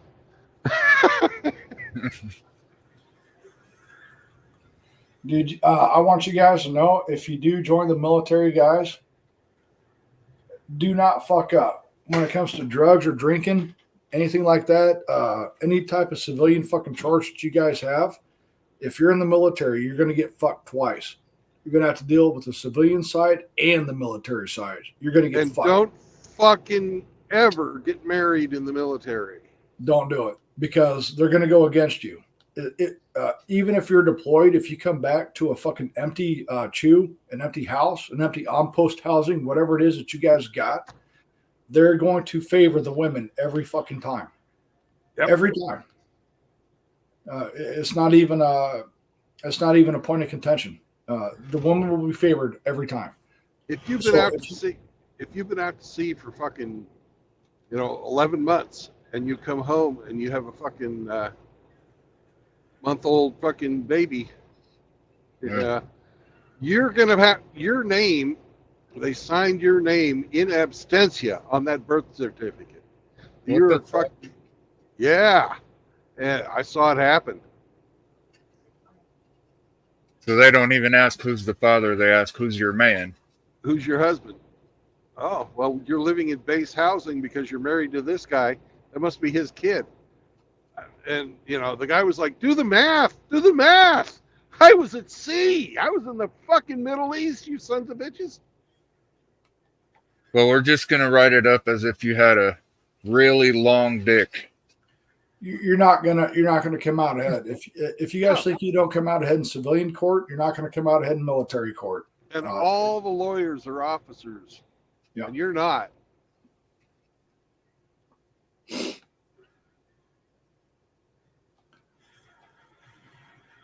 an absolute fucking shit show.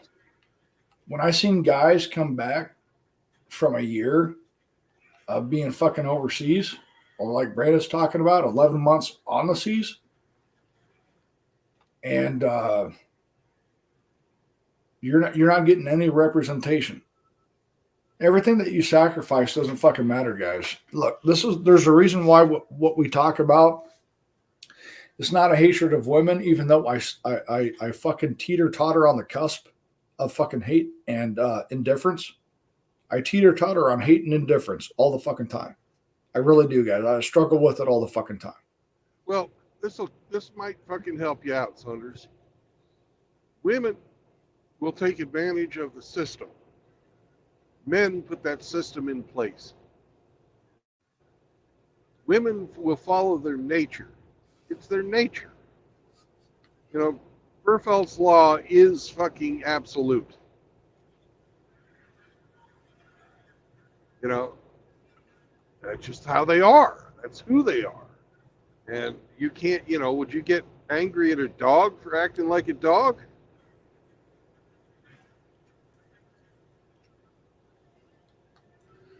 Well, you can. You can. Yeah. I mean, you can, but it's not justifiable. You can, but how do you justify it? It's like the dog's being a dog. How do you justify it? Well, I can't. I'm just pissed. That does happen. You guys know this. It's okay to fucking have a dog or a cat and get pissed at them. That is fine, guys. It's perfectly fucking normal. All right? It's a life. You're responsible for another life. Food, water, grooming, shots, whatever the fuck it is. You're responsible for another living fucking being. And you're going to get frustrated. Of course you are. How could you not? It's not always good all the fucking time. That's not how it is. If you guys are fathers or dog owners or cat owners, you guys know that there's frustrating fucking times. There's no getting past it. It is what it is. But I also hate that too, Brandon, because I'm like, fuck, man, I'm getting to a point in my life where, okay, I'm 45. I buried my dog, 10 days ago, my last dog, 10 days ago. And I can't be in a position where I want to take on another life right now because I know myself, I know my mentality, and I'm not there. I don't want that right now. That's if I came upon it on the side of the fucking road, yeah, I'm probably going to cave. If I see a fucking dog or a cat on the side of the road, I'm probably going to fucking cave. But I don't want that right now because I recognize my faults. I recognize that I'm not as patient as I used to maybe have once been. I know that taking on a life is a responsibility. So to me, I'm actually doing said life form a favor by recognizing I am not that guy, but I will try to find someone for you who is that guy. Okay. I'm not going to leave you there. I'm going to take you in. I might just not take you in. I will take you in, take care of you until I can find a place for you. That's okay too. You don't have to bear all this shit alone. You don't have to fucking take this life in. You can take a life in, nurture it, take care of it until somebody who's better served for that fucking life form comes along. Does that make sense? Yep, but it doesn't change the fact, that we're getting sidetracked from the original point of hating all women. Oh, yeah. My bad. I should have used a different analogy. Sometimes I'm still there, Brandon. Sometimes I still fight it, brother. I still fight it. Yeah. I still fight it. But you just got to remember these things. And then you'll just think to yourself, oh, yeah, that's just how a fucking woman is.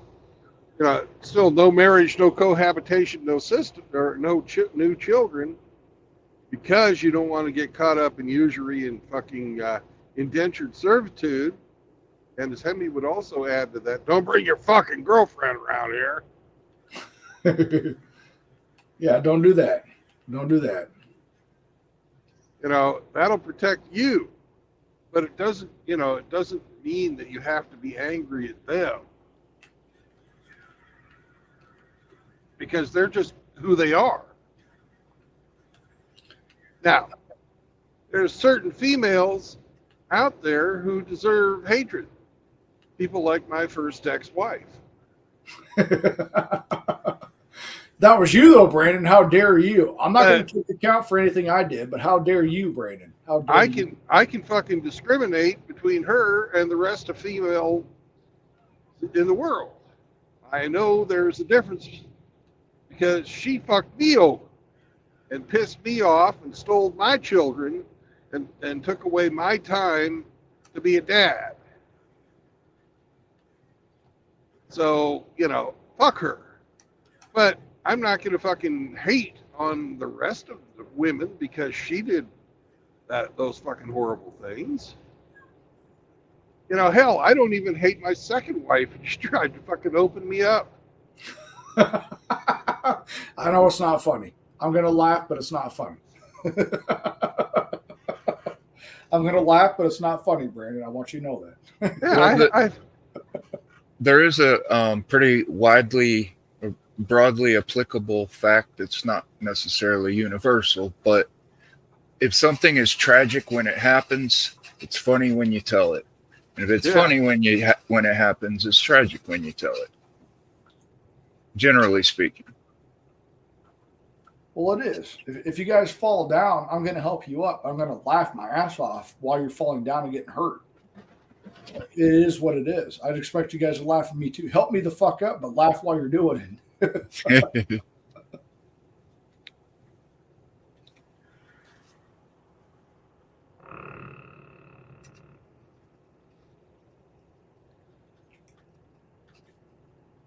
No, I hear you, Brandon. I do.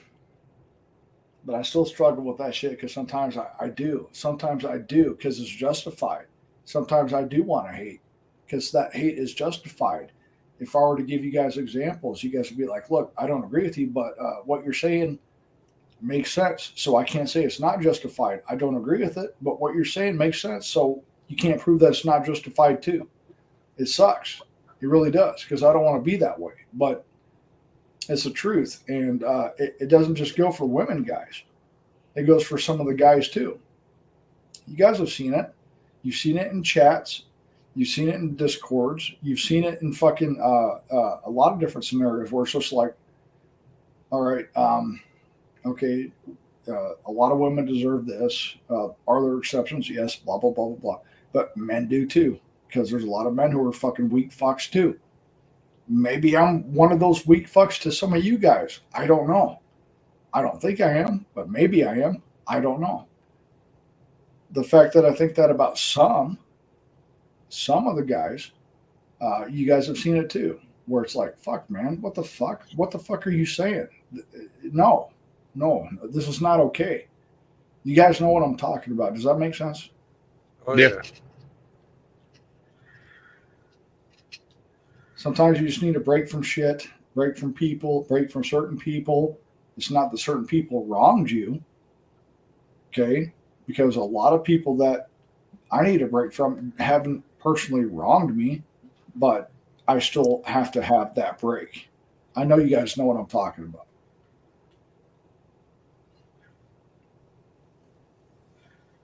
Yeah. And I was right there, guys. I was right there ready to go for a couple of weeks. I'm like, man, I can't do this shit. It's just pissing me off. I'm feeling a certain way. Maybe it's me. Whatever the fuck it is that you guys think about, that I think about, you're like, you know what? I'm just going to fucking back off for a while. This is fucking, no, this is not worth it. It's pissing me off. It's taking time, energy, my sanity, whatever the fuck it is. It's pissing me off. It's affecting me in some sort of way. I don't want to do this no more. I'm going to take a break for a while. You guys know what I'm talking about. Yeah, and at the end of the day, this ain't real life. This is just fucking internet.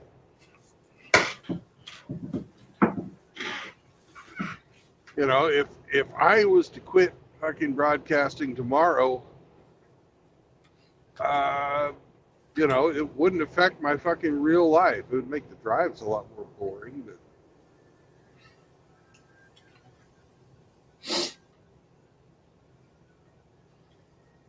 other than being a little bit more fucking,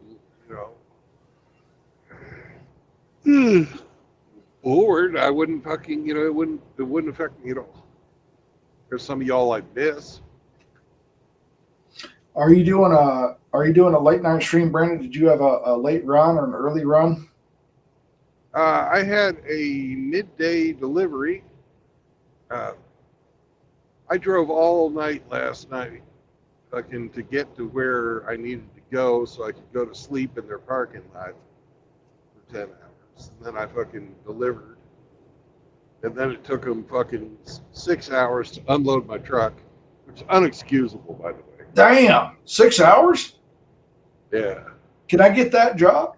Can I get that job where I can have 6 hours to unload your truck? I don't think they should have that job. Give me 6 hours, Brandon. Hire my ass. If it takes me 6 hours to unload your truck, Fuck, goddamn. I could unload the truck by hand. I have no fucking- forklift training, none, and I can unload that in less than 6 hours. I promise you. I'm a fat fuck. I could do it. I could fucking do it in an hour. Damn, 6 hours, man. Give me that job, Brandon. I'll do it in 5. How about that? Fucking Amazon, baby, Amazon. That's I'll what- do it in 5, Brandon. I'll give you an hour.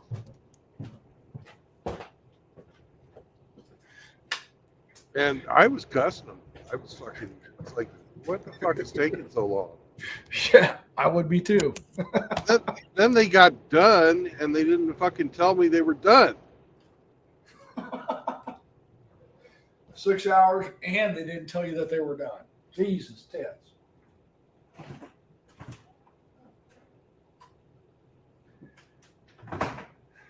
Took us 6 hours. 8 hours later, we're going to tell you we're done. Well, God damn, give me that job, Brandon. I can do that with no training. Then I had to haul ass because my pickup was 78 miles from my fucking drop. And I had planned on fucking going to a truck stop and getting a shower and fucking not being a fucking stinky bitch. Right now I'm a fucking stinky bitch. And I'm cussing, people in my office for fucking having me pick up tonight at 8:30, and then I'm going to fucking deliver tomorrow about noon. I can't remember exactly what time, but it's written down here on my fucking Qualcomm. I'm gonna see if they're gonna fucking if they'll unload me tonight. If they will, that's great. If not, I'll fucking see them tomorrow. I'll see you tomorrow. Do not wake me up. When I get up, you can start unloading. How about that? Oh, you have to make your appointment time. Yep, I got you.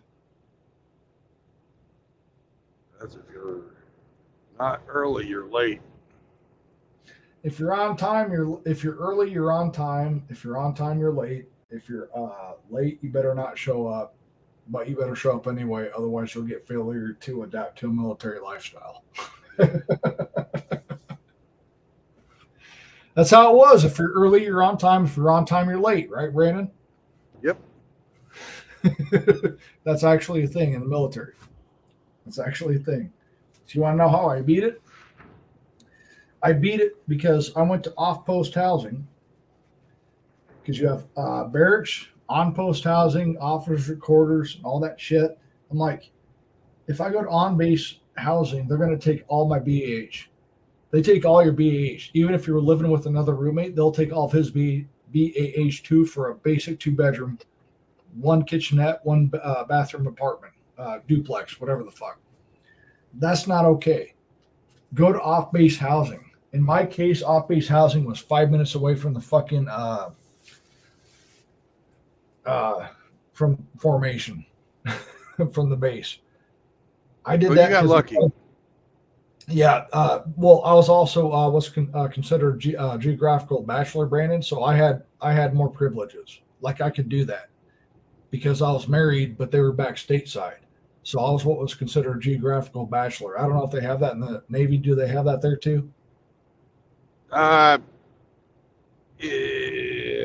I'm sure they do for some people, but So most of the time, if you were fucking married, you got your fucking on-base and off-base housing. If you were single, you lived on the ship. yeah, and if you're single in the military, in the Army, you live in the barracks. Period. If you're single, yeah, you live in the barracks. Actually, I don't even know if you can live outside the barracks unless you're fucking married. So Brandon's talking about you're on ship in the Army, you're fucking on barracks. You're not living on your own. you have to live on barracks. Now everything's paid for. You have the chow hall and all that shit, 3 meals a day. Chow hall, if you can get there. If not, you get an MRE because military can't go without 8 hours without feeding you or some shit like that. I can't I remember. don't know. I never fucking pushed it. Yeah, I was just happy to be fed because I was hungry all the fucking time. I'm a 6-foot dude and I was 173 pounds my entire time in the active duty, man. So I was happy to get fed whenever the fuck we got fed. Because that's a string bean. 6 foot, 173 pounds. That's a string bean. All right. Oh, I was fucking 6'2", 180 the whole time I was in. Damn, 6'2", 180. God damn it, Brandon. You're taller than me. Yeah. Damn it, Brandon. I don't know why that surprises you. We've No, met fucking 3 times. When I look at you, you're like right eye to eye. Did you get No, it back? I'm not. I'm not eye to eye with you. I'm taller than you. Well, you got more hair than me. I'll give you that. Yeah, and more bones.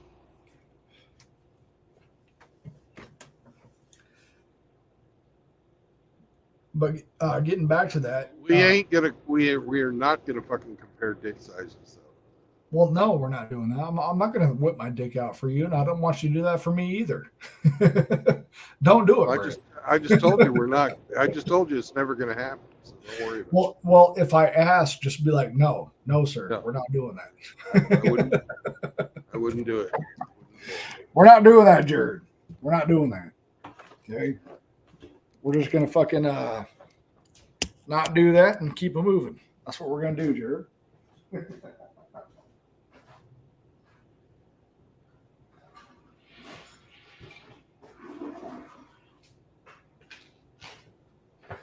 Yeah, even when I was in the squadron, we stayed in the fucking barracks.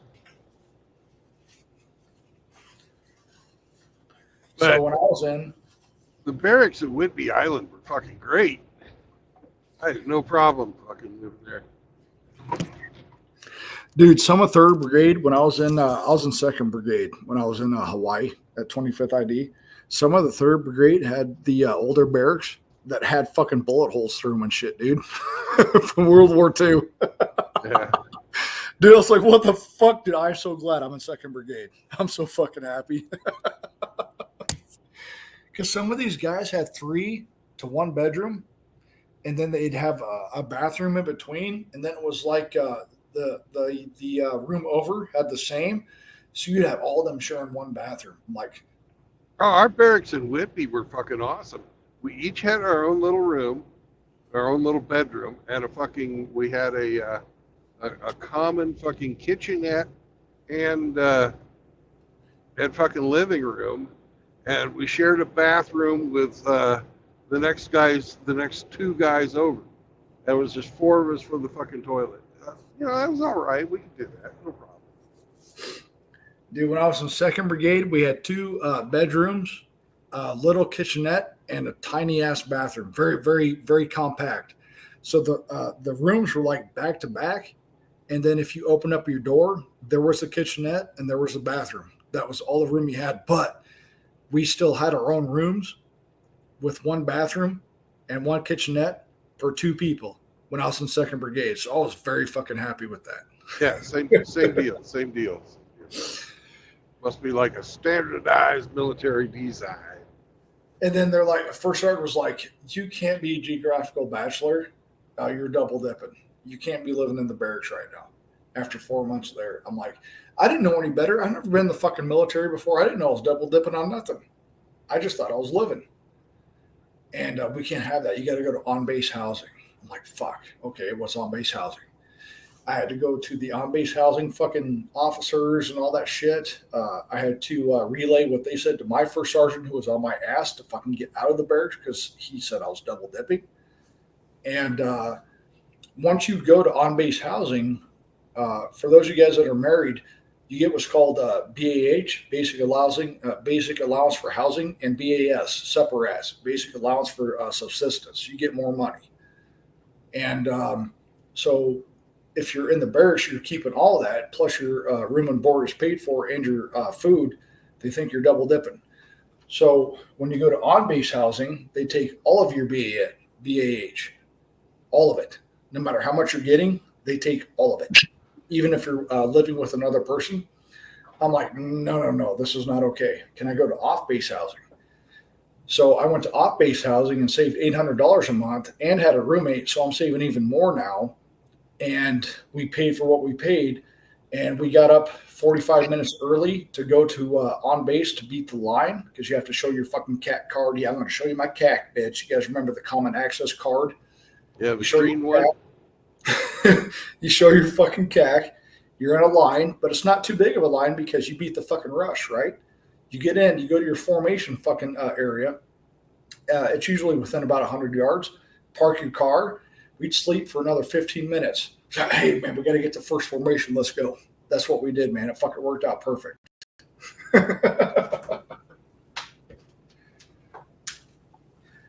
got to learn how to beat the system. Fucking system's horse shit. I liked it in the squadron. If you were working on your plane, you were exempt from fucking administrative formations. If you fucking were checked in and fucking checked in with the fucking line boss, and you were fucking dicking around with your plane, you know, that could be something as simple as fucking cleaning it, right? You were fucking exempt from your fucking administrative fucking formations. All the fucking work-related ones and stuff, you weren't exempt from. But I hated those fucking administrative formations. Oh, dude. My caveat would be what's called a change command formation in the Army. And you'd be out there for hours standing at parade rest. Oh, fuck yeah. I never hours. got out of a single fucking change command. Oh, dude, it was fucking horrible.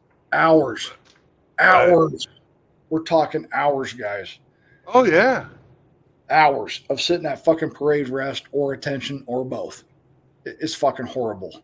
It was fucking horrible. And when you do a change command, well, they have to sign up for all the new equipment. So you guys get introduced to what's called a layout. You guys ever know what a layout is? You don't want to know what a layout is because they fucking suck. Okay, here's what a layout is. Because Saunders ain't going to tell you. You get every fucking piece of gear that belongs to your squadron or your fucking unit, and you lay it out, and it gets counted and signed for. And fucking, you know, some of the fucking shit, they fucking check as much as the serial number. And they fucking match the goddamn serial numbers up. And you've got fucking thousands and thousands and thousands of fucking pieces of things that you just have to fucking, you know, account for. And the new boss ain't gonna fucking accept the fucking command from the old boss until fucking all that shit's accounted for. Until it's all accounted for. All of it. All and of it's, it. And it's got to be laid out dress right dress. And it's Oh, gotta it's be fucking fucking horrible. it's gotta be fucking beautiful too when you do it. Yeah. Beautiful as dress right dress. That has to be laid out fucking in a way that fucking matches every other fucking laid out fucking version of what you're fucking taking account for. It's horrible. It's fucking horrible. God. We had 13 connexes full of shit that we'd have to lay out, guys. It was fucking god awful. It was awful. Imagine a connex. If you guys see a train go through your town, a connex is roughly one train cart. Imagine 13 of those full of shit. It's a fucking shipping container. Yeah, it's fucking horrible. You had to lay all that shit out, dude. Forklifts, fucking paperwork, fucking they got to come by. It's got to be dress right dress. Everything's got to look the same on every one of those connexes. Oh, it's fucking horrible. It's fucking horrible. Up to including all the fucking office supplies. I'm so glad I'm not part of that life no more. Fuck, I remember one time I had to count pens. Oh my God. Pens. You know the fucking DOD pen? Great pen, by the way. Guys, there's a reason why when we talk about military shit, and you guys do go to military, if we say don't fuck up in the military, please don't fuck up. If you get a fucking DUI or something like that in the civilian world, you're going to get fucked twice. When you're in the military, you are held to a standard that nobody else is, and you're going to get fucked twice for any said fucking infraction you do against the military code of justice or the civilian fucking code of justice. You're going to get fucked twice. Just don't do it. I got called in at 2:00 in the morning because people in my platoon, not even my squad, my platoon, got picked up for DUI. When I'm at home doing the right thing, I'm chilling. I'm already fucking half drunk. It's the weekend because you never know when you get the fuck time off if you're combat arms. Sometimes you're out in the fucking field for 2 weeks at a time. So yeah, I'm going to get fucked up. Then you call me at 2 a.m. Fucking everybody's got to come in. I'm just like, oh, okay. So I talked to my roommate. Hey, man, you sober? Because I'm not. We got to go in for something that somebody else did that I have no control over. I'm like, I got fucking kids at home. You guys want me to be a fucking E5 sergeant. You guys have asked me twice. Go to the board, Jared. Go to the board. I want you as a fucking, it would be a team lead. Squad lead would be an E6 in the Army. And I'm like, no. They're like, why? Because I don't want to show up earlier and be more responsible for people that I have no control over for another $130 a month in pay. It's just, I'm not going to do that. And they give me shit for it, but guys, I'm not stupid. I'm not fucking doing that. I know that my time is worth more than that. Fuck you. So I didn't do it. And I got asked once in the National Guard too. And I turned it down all 3 times. I could have been a fucking sergeant 3 fucking times. I know I could have. I turned it down every time. Well, that's just being selfish, Jared. Or why didn't you fucking do it? Fuck you. First of all, if you're not in the military, you don't know shit. So shut the fuck up. If you are in the military, you understand exactly what the fuck I'm saying.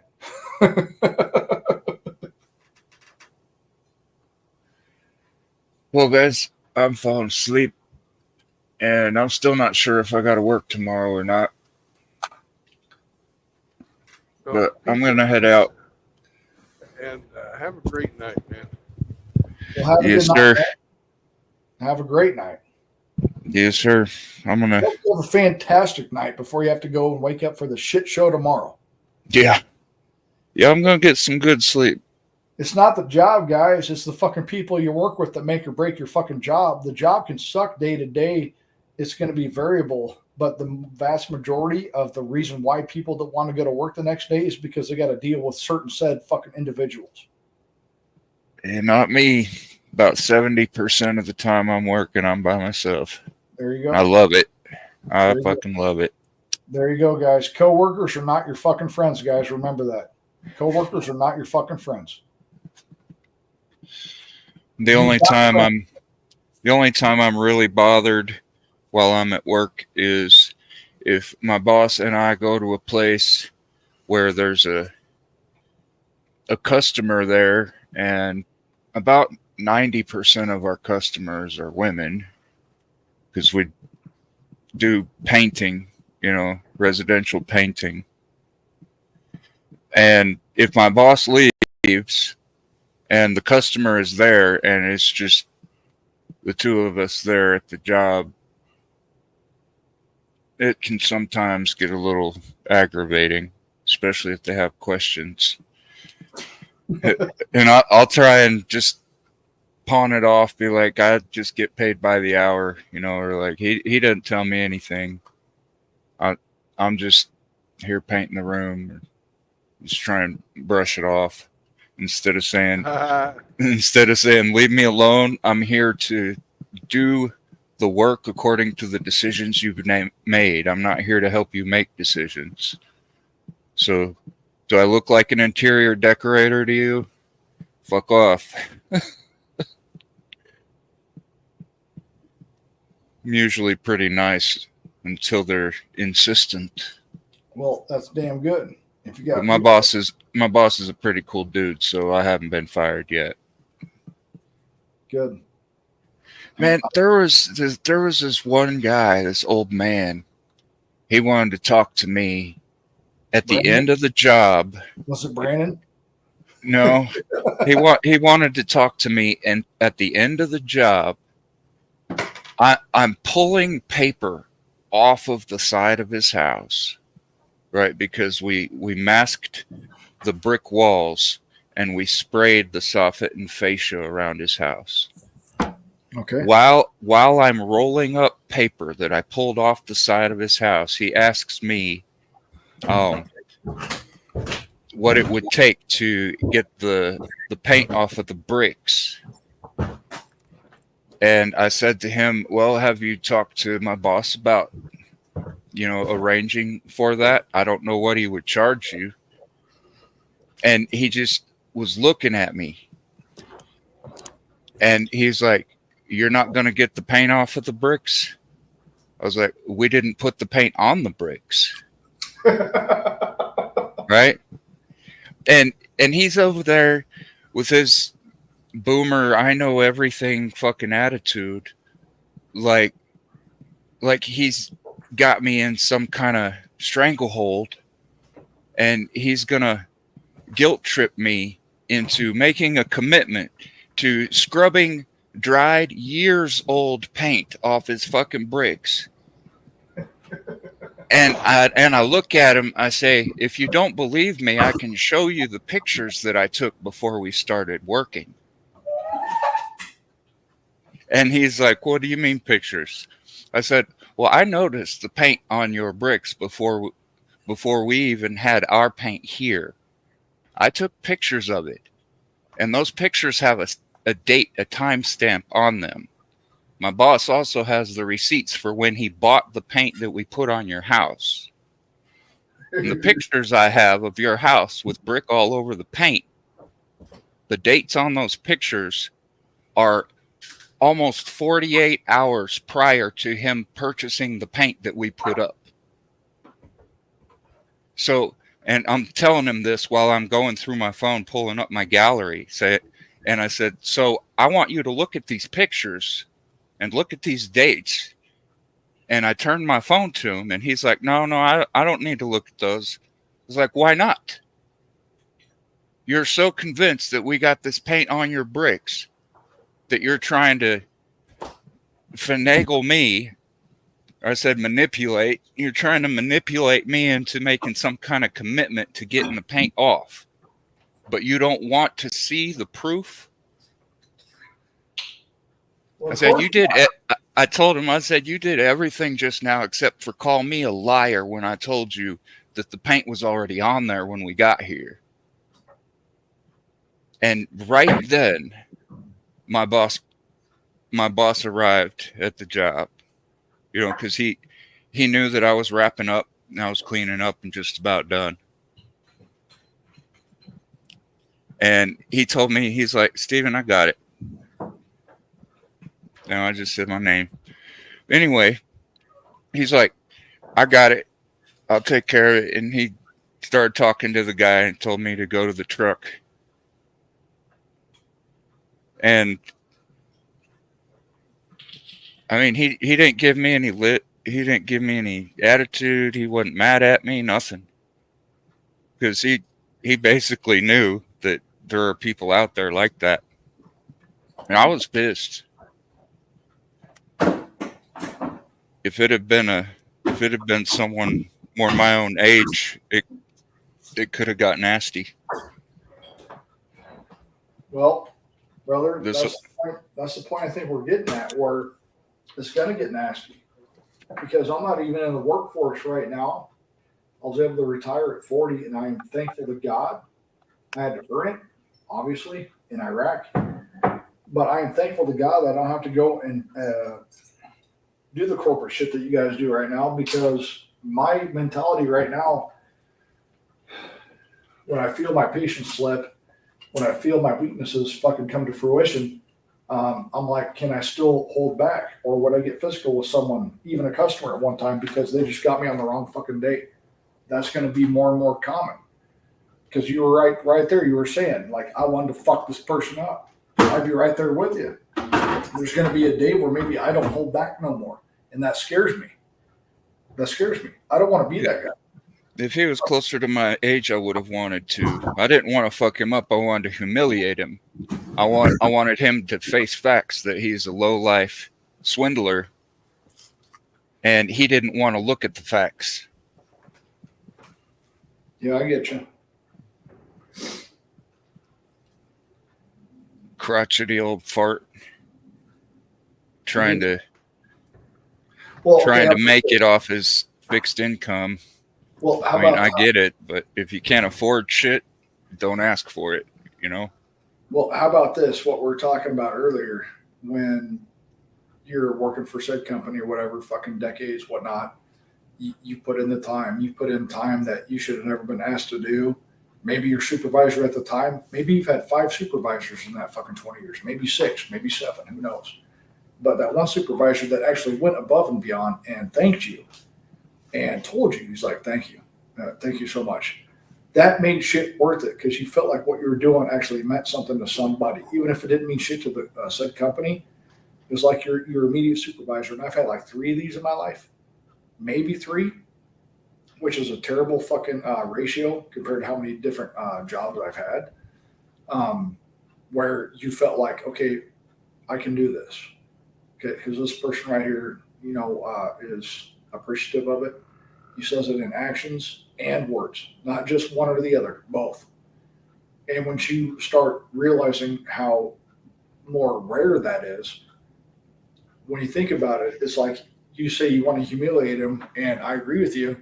You're going to get to the point where maybe someone fucking gets in your face, and that one day that was the last straw, and you just fucking go ham, and you're fucking throwing fucking right fucking crosses and left hooks and fucking uppercuts to the body, and before you know it, you're like, you fucking come to, and that guy's right there, and you're just like, I'm not condoning this, guys, but I understand. Does that make sense? Yeah, it does. But I learned a long time ago how to control my body, control my tongue to a very seriously accomplished degree. My dad knew that was going to be really necessary, so he was really hard. And I ended up being 6'6", 200 pounds on a skinny day. So it's not a good thing. And it's never anything pretty if I get into a physical situation. Damn, you're 6 foot. You're 6'6". Yes, sir. Jesus tits, man. What they put? What hormones they put in your fucking daddy's fucking sperm and your mom's eggs, man? No offense. Inquiring minds need to know, man. What the fuck? Well, my dad was 6'2". My mom is 5'11". Very tall for a woman. Very tall. Yeah. My dad has a brother that is 6'4". My mom had a brother that was, I think 7'1", something like that. Jesus, tits. Yeah. 7'1". Good God. Yeah, it's like 7'1" or 7'2", something like that. I have to ask you this because both my uncles are 6'4". I'm 6 foot. My brother's 6'1.5". So there's like a correlation there. My uncles were tall as fuck, but you're even taller than my uncles, man. And I thought my uncles were tall as shit because I used to ride on their backs when I was 10 years old. You're 6'6", man. They were 6'4". Jesus Christ. Yeah, I don't know what it is with kids and tall people. They think we're trees or something. Well, my oldest son right now is almost 6'2", man. And he's just turned 16.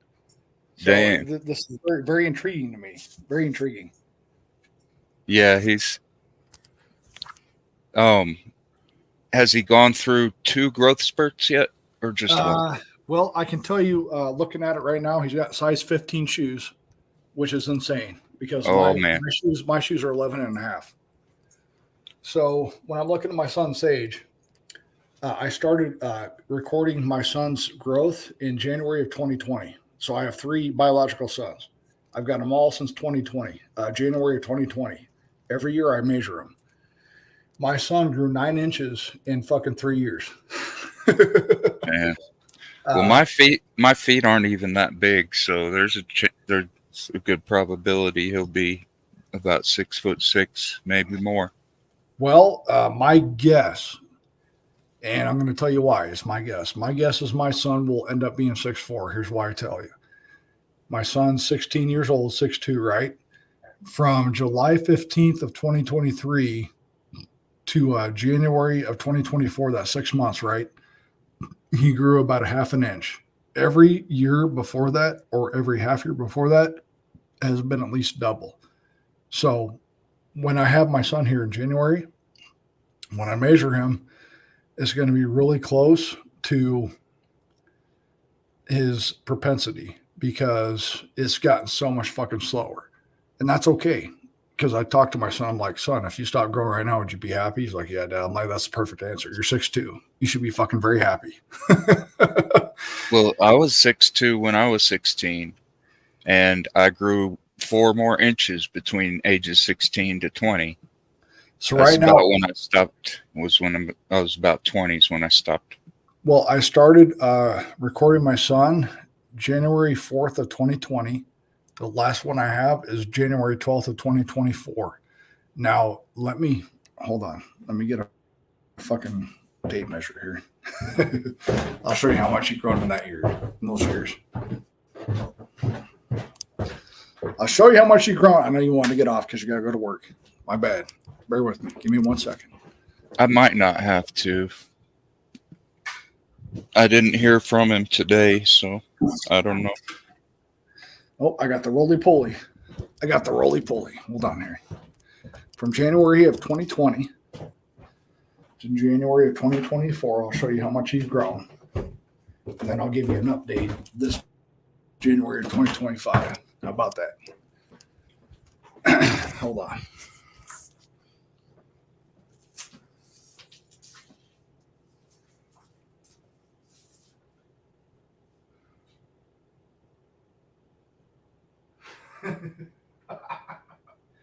Okay.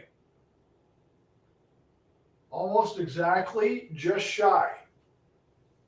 From January of 2020 to January of 2024, my son grew an entire foot.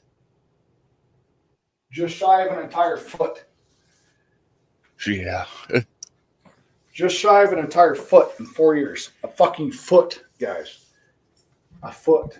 And he's, as of January 2024, I'm 6 foot tall even. He was about a half inch taller than me. So he's 6'1", 6'1 and a half right now. I think he's going to be 6'2" at max, 6'4" by the time he's done growing. That's just my projection, if you will.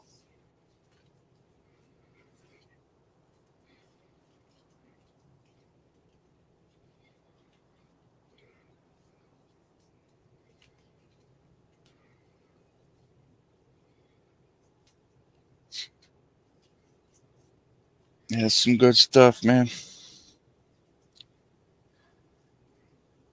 Well, Saunders, just know that you're appreciated, especially with how you let everybody pick on you. Oh, dude, I am the most picked on in MGTOW. And I don't even claim to be, and I'm the most picked on motherfucker there is. That's okay. I got that. As a matter of fact, that's a great thing. Because at one time in my life, I couldn't handle it. At one time in my life, I cared what people thought. I still care. It's not like what you guys say doesn't matter. Yeah. Well, you know that none of the fucking shit we say, anybody believes it. And I appreciate that. I really do, Brandon. The only thing I believe is you'll always be the small spoon. Yeah. At one time, I was not that guy. I cared too much what people thought. It kept me up at night. It really did. And I don't want to be that person again. So this is all good. It's all good, brother. Well, it was great talking to you guys. I'm gonna head out. Peace out. And Yeah, thank you good for night. joining the panel. And thanks for always keeping us updated about what you've got in your rear. That's Good night. good. Ain't no prison wallet got anything on me.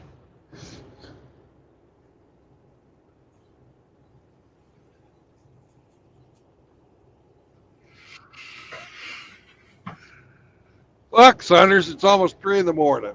I got an hour left to go. Well, what do you want to do? I'm playing Diablo 4 in the background on mute while I'm talking with you right now. Well, you play away. I'm going to keep I'll driving. stay with you. If you keep me open, I'll stay with you. How about that? That sounds good. All right. I'm just going to keep driving either way. Hopefully you'll get tired and go to sleep. I hope so too, but I don't see it happening.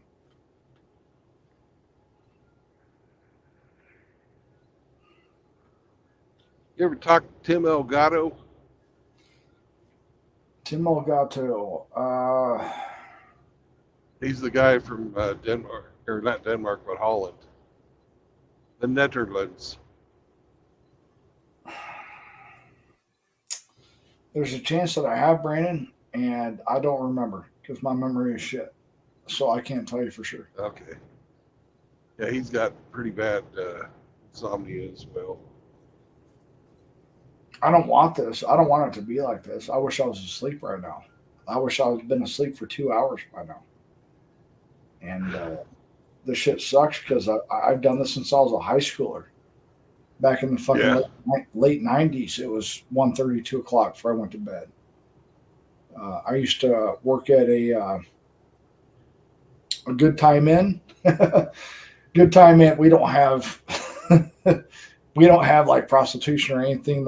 None of that's legal here in Nebraska, obviously. But I used to be a dishwasher for a very popular small town eatery and a bar, if you will. And I would wash dishes till 1 a.m. because when I was a junior, it was either junior or senior. Mom's like, if you're not going to do sports, you're going to work. And sports became something like, I don't want to do this no more. And Mom's like, if you're not going to do that, you're going to work. And I was like, fuck, I guess I got to work. So I used to work till 1 a.m. My junior year, I worked till 1 a.m. and still did sports. And in my senior year, 2 weeks before the ending of football, I quit. I never quit any sport in my life. I'd had enough. I don't know what it was, but I had enough. And a couple of my teachers pulled me aside and said, I really liked watching you run. I really liked watching you do a sport. I know what you did. I know how hard you worked and how late you worked. And I want you to know that I enjoyed watching you. And that really meant something to me. That really meant a lot to me because I never heard that from anybody. And but my senior year, also at the same time, Brandon, I was like, you know what? I'm done with this shit. I'd already been doing sports for over 10 years. I was wrestling since I was 5 years old in a fucking Quonset. Okay, I was tired of it. I'm fucking tired of this shit. I love being in shape, but I was getting tired of fucking doing sports all the fucking time, every year, even in the summers doing baseball, because I used to be a big baseball freak too. I love playing baseball. I loved it, Brandon. I fucking loved it. I was shortstop. I did pitching once. I did first base once, and then you could put me on right, left, or center field. It doesn't matter which one you got. I was first base pretty much the whole time. There you go. I loved it. You know, I had the big ass fucking dips of chew from fucking Levi Garrett, fucking Beach Nut, or fucking Redman. Back when I was 12, 13, 14, I used to bite that shit, fucking have it in my fucking cheek, man. Everybody did. Beach Nut and bubble gum. Yeah, there you go. Big league chew, Brandon. Yeah. Beach nut and bubble gum. God, that was fucking nasty, but we fucking all did it. Or you could fucking play it off. Oh, is your friend? Does he? No, he's got sunflower seeds. You could fucking you could splice it by having like some beech nut, red man, or fucking Levi Garrett. Mix it with some fucking sunflower seeds. Crack a couple, throw them out there, and be like, no, I've got sunflower seeds. You could fucking lie to the moms or dads who are fucking trying to call you out on them. Like, no, I got sunflower seeds. Fuck. Everybody fucking was into, wanted to be fucking George Brett when I was a little kid. George Brett, Kansas City Royals. George Brett. Yeah. Man, he was big. Bo Jackson. Bo Jackson. Old George always had a big old fucking wad of chew in there. Oh, dude, he'd fucking charge the plate. You fucking want to take my shit back due to fucking pine tar on my fucking bat? Motherfucker, I'm George Brett, bitch. Hal McRae, fucking Bo Jackson, Vincent Edward Jackson, for you guys who don't know what Bo is. Oh, no, dude, fuck. Bo knows. Dude, Bo knows. Bo knows, man. I know Brandon knows what I'm talking about. Bo knows, motherfucker. Dude, that was a fucking talent that you'll never see again. Ever. Fucking ever. He did baseball and football, for you guys that didn't know. He was from Auburn. My second favorite fucking running back was Barry Sanders from Oklahoma State. Oh, Barry Sanders, my God, what a great fucking. That's my boy. Barry Sanders is my boy. Bo Jackson is my second boy from Auburn. Played for fucking the Raiders back before it was fucking all gay like it is now. And he did Kansas City Royals as a baseball team. And he used to break bats over his fucking gigantic fucking quads. Yeah. Yeah, dude. Fucking, I love that shit, Brandon. I gotta live that shit too, brother.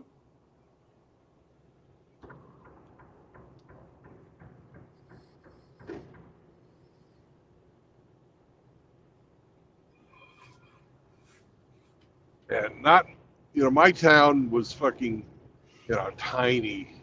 We had just a little piece of shit fucking baseball diamond, but there was a town up the road from us. They had their fucking baseball complex. George Brett fucking paid for that out of his own pocket. Fucking, he had some connection to that town. I don't know what the fuck it was, but anyways, he fucking paid for that baseball complex, and it was a bunch of little league fucking. I think it was 3 little league fucking regular pissant stadiums and one fucking nice stadium with fucking covered seating and everything. It was really cool. But I remember whenever you'd play the fucking the end of the fucking and the fucking season fucking, because they had like a little league fucking World Series. Yep. No, And I remember. when you were in the fucking finals, we got to play in the big stadium, man. We thought we were the shit. How could you not think you were the shit playing in a big fucking stadium like that? Like, oh my God, we're actually here right now where they play? Holy shit. Well, it wasn't a stadium like, a professional stadium or anything like that, but it was, it was where the fucking high school fucking played all their games. It was, it was, a real building instead of just fucking metal bleachers or wooden bleachers. Because in my time, we just had fucking metal frames with fucking wooden boards across them, and that was your fucking bleachers. We didn't have a dugout. We had a fucking, we had these fucking metal posts coming out of the grounds with wooden boards, and it was fucking surrounded by chain link fence. Oh shit! You didn't even have a fucking dugout? Nah. Damn! Holy shit! If you don't have a dugout, you guys know you're fucking compromising if you ain't got a dugout. Yeah, we just had fucking chain link fence around us.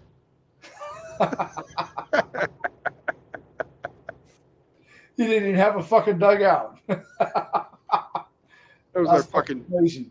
That was our dugout. With fucking, dirt floor, and, a game after a fucking rain or something would be all muddy in there and shit. Can you believe those fuckers in the major league play 162 games a year, dude? What the fuck? Ah, that sounds like heaven. Sounds like fucking- 162? What the Yeah. fuck? Dude, you're getting paid to play a fucking game. Yeah, you're right, Brandon. But goddamn, 162. Like, I would have killed to have the talent to fucking play in the majors. Yeah, you're not wrong. You're not wrong. But damn, 162? Really? That's a lot of fucking games, Brandon. Yeah. That's Okay, great. basketball players play 81. Fucking NFL players play what, 16 and then playoffs? Yeah, God but damn, 162. that's a hell of a lot. 162. Unless you're the pitcher, it's really not that fucking difficult. Dude, if look, any base you're playing, any position you're playing, and you're throwing that shit and you're practicing that shit in the off season and on season while you're doing 162 games a year, your shit's gonna get fucked up.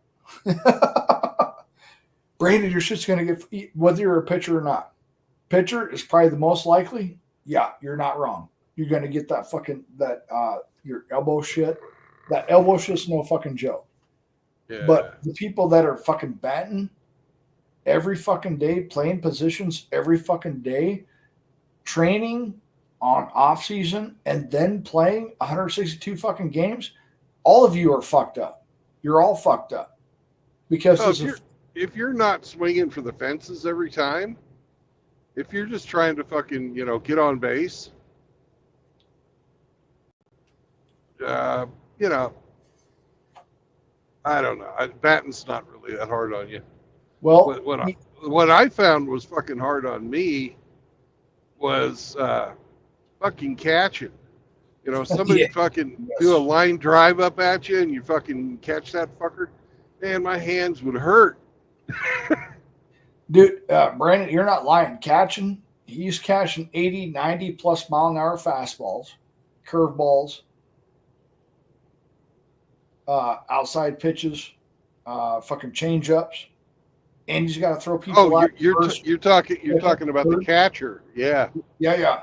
First, And you're second, doing third, it all from your fucking knees. all from your knees, and you got to pay attention to first base, second base, third base, and throw them out, or potentially, not only throw them out, but fucking catch them out if it gets thrown back to you.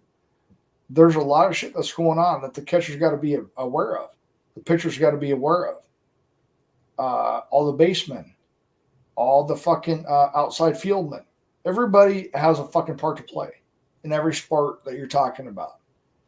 Even if you're an offensive lineman, a defensive lineman, even if you're blocking or you're trying to sack or whatever, every play of every game, it's contact fucking sport. Yeah.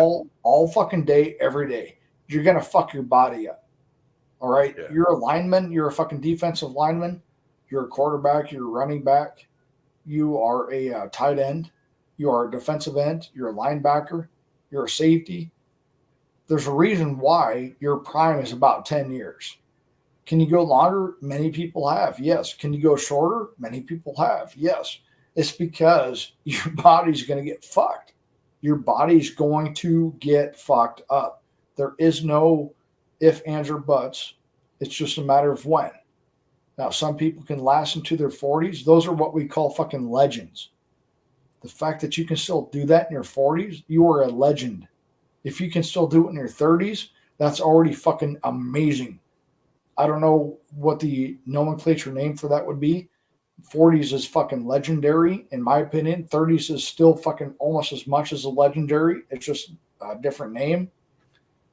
And if you guys can retire in your 30s in said fucking sport or in life, you're fucking doing a good thing because you gave your body decades already. Decades to fucking do whatever the fuck it is that you do. And if you make it to 40s, God bless you. because that shit is not normal. No, in football, I played fucking fullback on offense and fucking defensive end on defense. And, I was a small ass defensive end, Brandon. I'm a small ass defensive end. I just was good for my speed. That's why they put me there. I didn't have Brandon's size. You guys out of your fucking mind? I don't have Brandon's size. I have speed. So they put me there. Back then, I wasn't big either. I didn't get fat until about fucking 10 years ago. Well, I guarantee I was still smaller than you when I was in my high school. Guarantee it.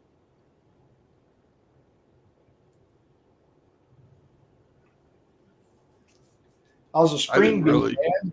String bean. I was a string bean. Yeah.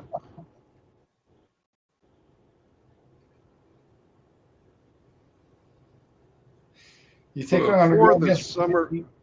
I'm not going to go against Brandon Trueblood power for power. You out of your fucking mind. I got to do a fucking different thing. I got to use my mind and trick Brandon because I'm not going to fucking go head to head on him full sprint. You're out of your fucking mind. I got to fucking think about how I can mitigate Brandon's strength and size.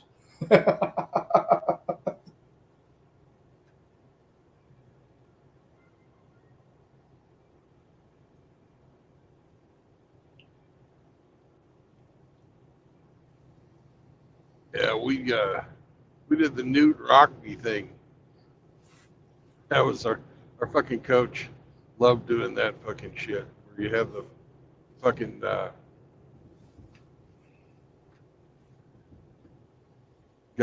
you line up in the you fucking run your plays in the diamond formation. You got fucking 3 guys blocking for 1 guy when you're running. We used to just fucking bulldoze people, but it was fucking beautiful. Dude, I got in trouble when I used to tackle the quarterback because when you were doing mock plays, you know how you're constantly rehearsing plays and shit, and you don't actually tackle the fucking quarterback. At least when I was in football, you didn't. You'd hit them, but you wouldn't like try to full on tackle them. I full on tackled them. Don't hit my quarterback, and everybody's giving me high fives. I'm like, why are you guys giving me high fives? It's because you're not supposed to fucking do it. Why? Why am I not supposed to do it? Because I switched from football to cross country for a couple of years. And then when I came back, I didn't know you're not supposed to hit the quarterback. I'm like, why? He's going to get hit all the fucking time. You got 9 guys trying to fucking kill your ass. And they're like, no, we don't do that on practice. I'm like, okay, I had to relearn how to do that shit. But they all give me high fives because I was away from football for a couple of years because I did cross country. And when I went back to football, they're like, no, you don't lay out the quarterback. I'm like, okay. I had to relearn how to do all this shit. But at the end, Brandon, when I was a senior, this was back in '98. I had done sports my entire life since I was 5 years old. Since I was 5 years old, I started wrestling out of Quonset in a small town that I lived in that didn't even have 300 people. And that's a big town compared to where I grew up. I had a graduating class of 7. Well, I graduated when I went to the town I went to in a class of 52. So I was a lot bigger because I moved. I don't know what my class would have been if I stayed in said small town. You would probably be smaller if you have 7. I had more than 7, but very small, very small. The town I moved from had 300 people. The town I moved from, I think, has 500 people now. I'd have to go back and look. And the town that I moved to had 2,000 people and now has 3,100 people all these years later. So, yeah, very small. Like what you're talking about, very small. Yeah.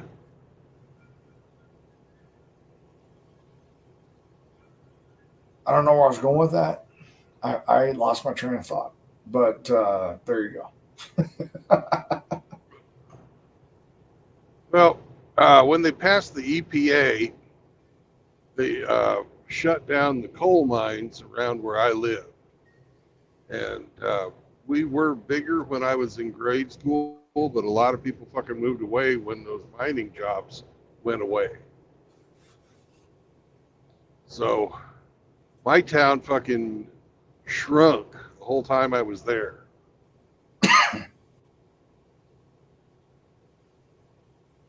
Is that said town? Is it the same size? They used to have a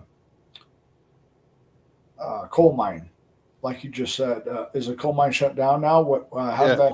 How Coal- did that? The coal mine shut. The coal mine shut down in the fucking mid '70s, Oh shit. Okay. and when I was a little kid, fucking, we had when I was a little kid, there was fucking 25 people fucking in my grade school class, and by the time I graduated high school, we had a graduating class of 7. Damn. Damn. Yeah. Do you keep in touch with anybody, Brandon, from your graduating class? Because I have less. One guy. I can count on one hand with like 3 fingers to spare. I keep in touch with one guy who was One. he was my best friend. The rest of them, I know him, and when I see him, I say hello and that kind of stuff. But I don't keep in touch with him. I don't do Facebook. I had one of my fucking high school girlfriends try and fucking get back with me when I was married with my first wife. I should have took her up on it, because Should have took her up on it. Go ahead, Ben. because she actually wanted to fucking be with me. Yeah. And the woman you were with did not want to be with you at the end. So you may have came out ahead. Who knows? I don't know. She actually wanted to be with me. Yeah. What a fucking shit show, Brandon. What a fucking Yeah. shit show. What a fucking shit show. I teach my sons about this shit, Brandon, and it sucks because I don't want to take their innocence, but at the same time, I wouldn't feel like I'd be being a fucking father if I didn't tell them the truth of the shit that we're talking about. So Yeah. they get all of it. They get all the in between.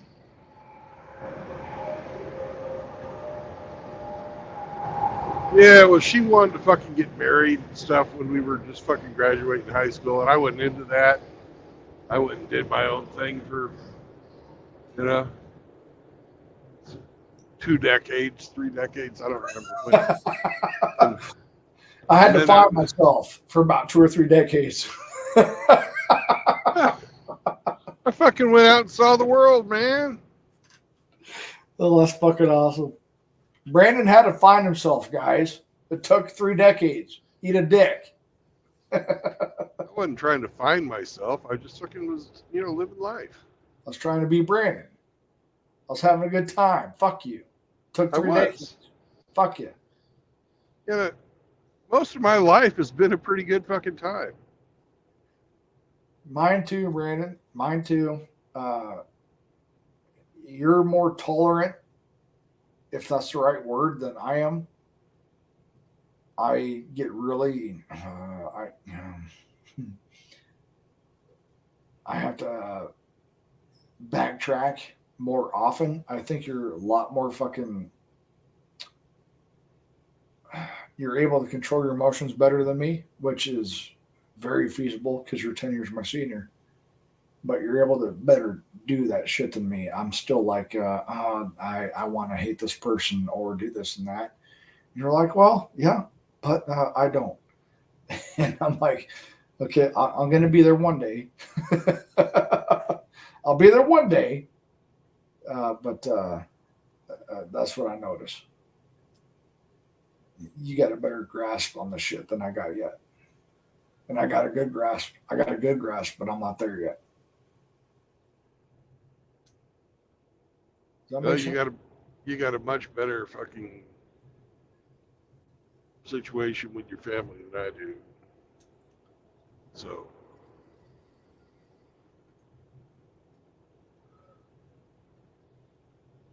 you ain't fucking up, that's for sure. Well, I got my oldest son tomorrow after his football game.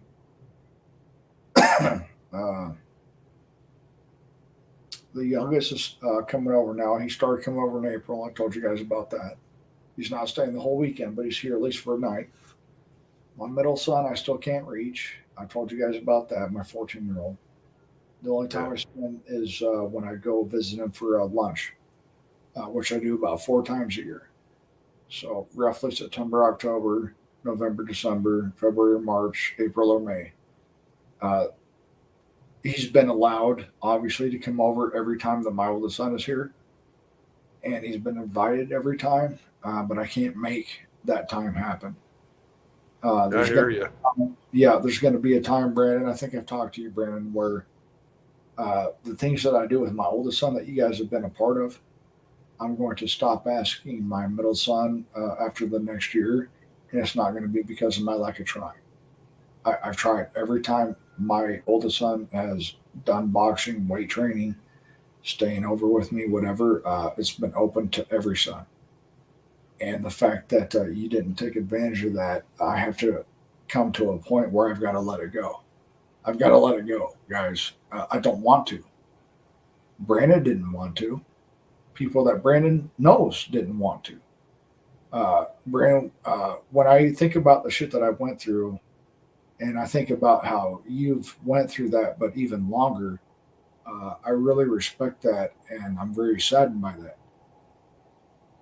And Well, I saw my son for the first time in a long time at my parents' 60th anniversary, which was oh man, God. just here at the beginning of I think fucking August 22nd is when we had the party, and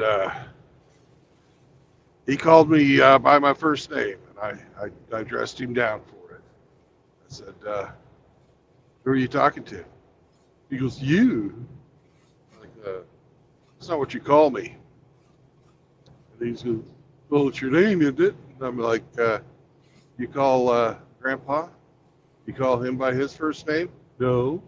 You call Grandma by her first name? No. What do you think I'm going to put up with you calling me by my first name?"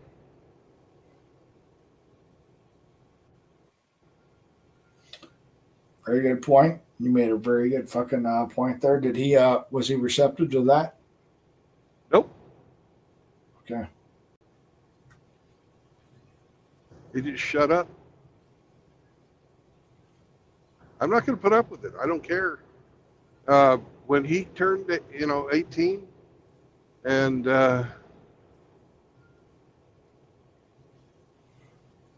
he just sort of shut out the whole fucking family. He just recently started visiting my parents again. Thank God he did. I'm grateful for that. But I don't have to put up with that shit from him. He doesn't add anything to my life. He's not my equal. He can't call me by my first name. I agree. I won't put up with that, Brandon. I will not. I will not tolerate my sons calling me by my first name. You will not fucking do that to me. I will not. That's it. That's his mother talking. That's all it is. Yeah. I won't tolerate it, Brandon. I'm right there with you. I will not tolerate it.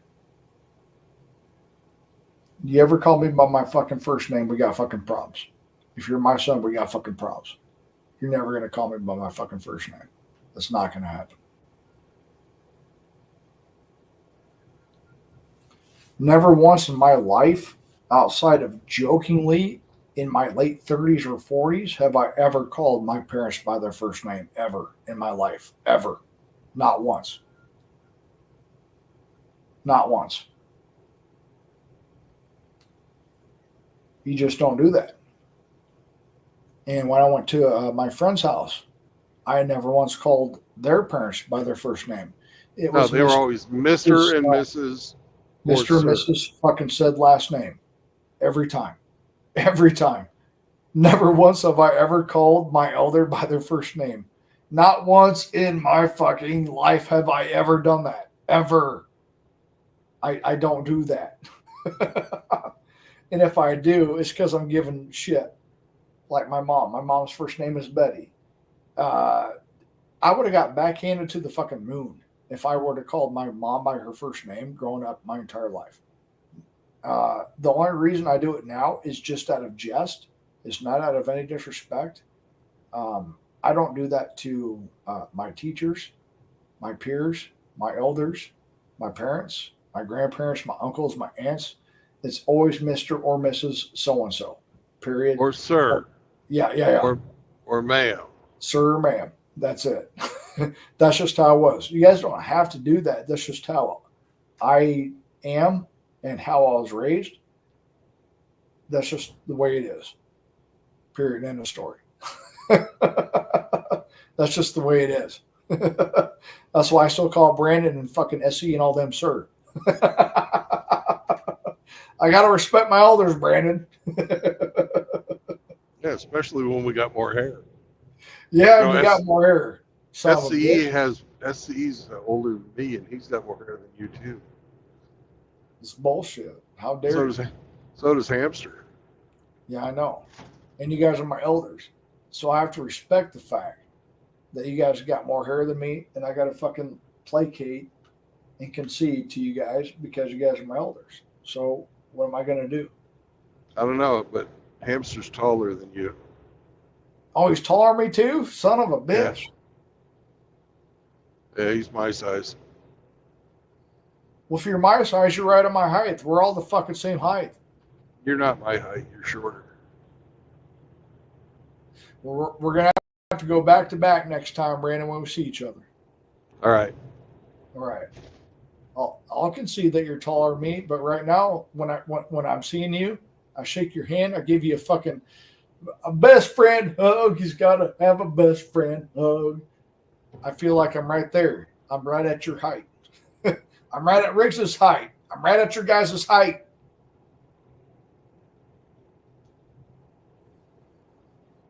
Well, it's optical illusion with me. I look like I'm shorter because I'm wider.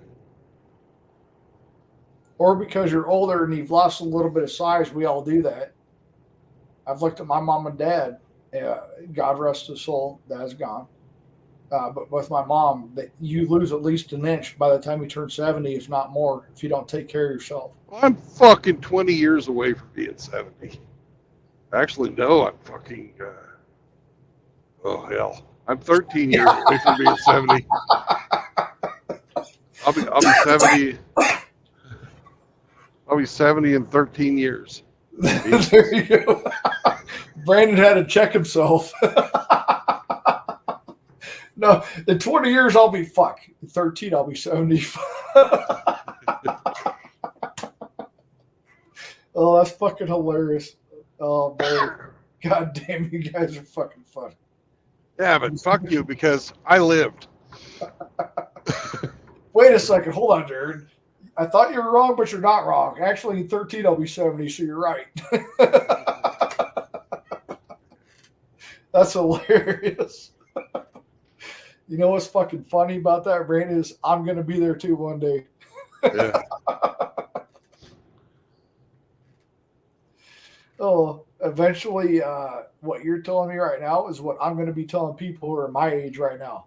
Yeah. You got to have someone to pass it down, guys. You have to. You have to. There's going to be things that I believe or say or do that Brandon's not going to be okay with, but I guarantee that Brandon would feel comfortable being like, Yeah, I'm not into the hugs, by the way. Yeah, I know, brother. I know. You try to give you your hug, you're like, get the fuck off me, Saunders. I just want to shake your hand.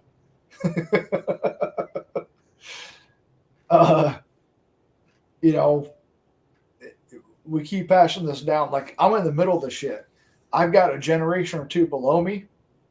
I've got my generation and at least one generation above me. So I'm like in the middle of this shit. So I got to be, you know, someone to pass this fucking shit down, because we all age. Eventually, we're not going to be here. Eventually, Brandon's not going to make content. Eventually, I'm not going to make content. Eventually, the guys that you like and love seeing regular uploads of, eventually we're not going to be here, guys. That's just the reality of the way it is. Hopefully you have somebody who can kind of pass it down type of thing. So I get you, Brandon. I get you. 13 years away from 70.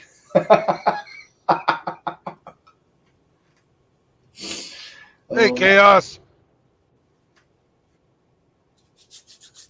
Hey, Brandon, I got a question for you, sir. What's up? I asked this once, and one of the members of this community who is your age answered it. I would just like to get your advice on it, or your thoughts on it. From your 40s to your 50s, what do you think has changed the most? What have you realized that maybe you didn't realize in your 40s, being in your 50s right now? What has been one of the main things that you've noticed going from your 40s to your 50s that you could tell somebody who's in their 40s right now? How about that?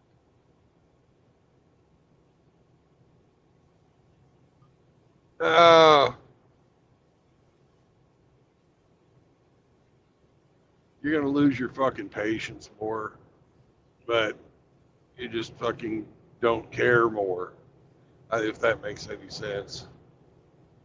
It's like somebody will start talking and you'll think in your head, you're a fucking idiot, and then you just stop listening to them. Yeah, especially little fucking know-it-alls. You just don't have any patience for fucking somebody who knows it all. You try and give somebody advice because you see them fucking up, and they tell you how it should fucking be done. You're like, okay, fucking go out and see how that works for you.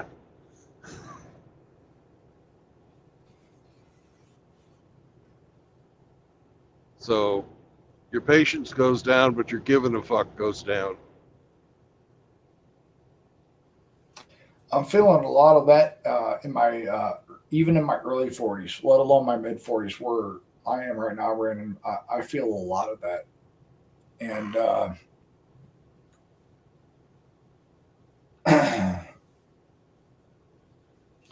also feel like we're getting to a point where it's getting really hard to be empathetic towards a lot of fucking things that you care about or used to care about at one time, like you were all about at one time. You have less and less fucking patience for, and it feels like you're killing a fucking version of yourself, like you're killing who you were. And yeah, also, you grew out of the fucking immature shit you used to fucking give a damn about. And also, like, I used to really care about what kind of fucking music I listened to. Yeah. Now I couldn't give two fucks. I was there too, Brandon. I was there too. I cared a lot about what people thought of me. As a matter of fact, it kept me up at night. My sleep has always been shit, guys. But Brandon, at one time, I would also stay up at night because I cared so much what people thought of me. Were you ever there too? Not really that hard. I wasn't hardcore about that.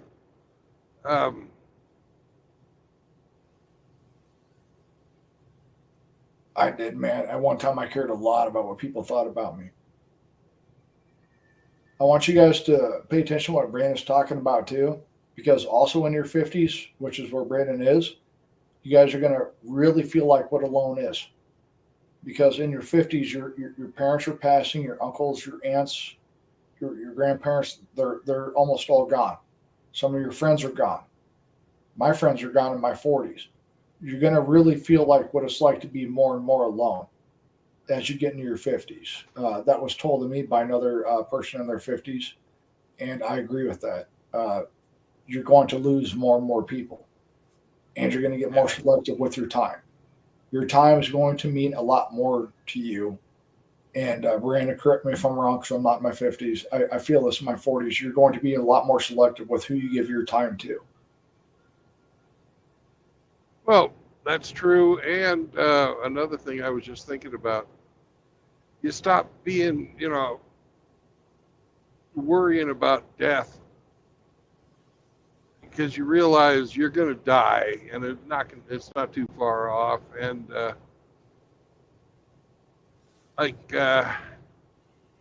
you have weird thoughts like, man, I'd rather have a heart attack than fucking cancer.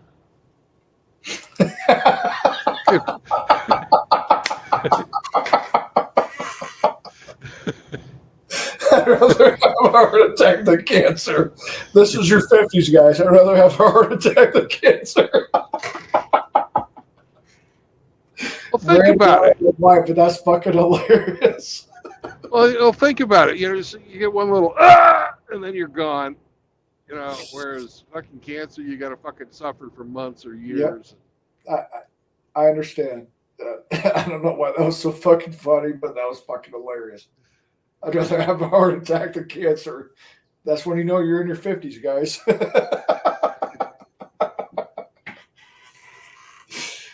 I understand completely. I don't want to suffer either. I think I'd rather have a heart attack. Lord, let me go. Let me go quick. I don't want to have cancer for 4 years. Just fucking give me a heart attack and be done with it. Brandon, I don't know why that's so fucking funny, but for some reason it is. Yeah, you got to fucking look at the upside of everything, including death. So. Oh, God dang, man. Fuck, I actually cried on that one.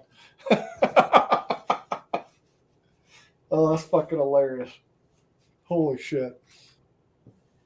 Well, they fucking made a joke about that in the first Grumpy Old Men. In Walter Matthau and fucking They Jack died within Lemmon. a year. They died within a year of each other, didn't they, Brandon? I think so. Anyways, in the movie, they were talking about some guy had a fucking, massive coronary, and one of them looks at the other one and says, "Lucky bastard."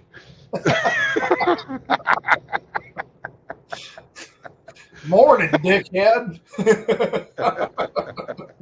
Lucky bastard, son of a bitch. Why couldn't I go that way?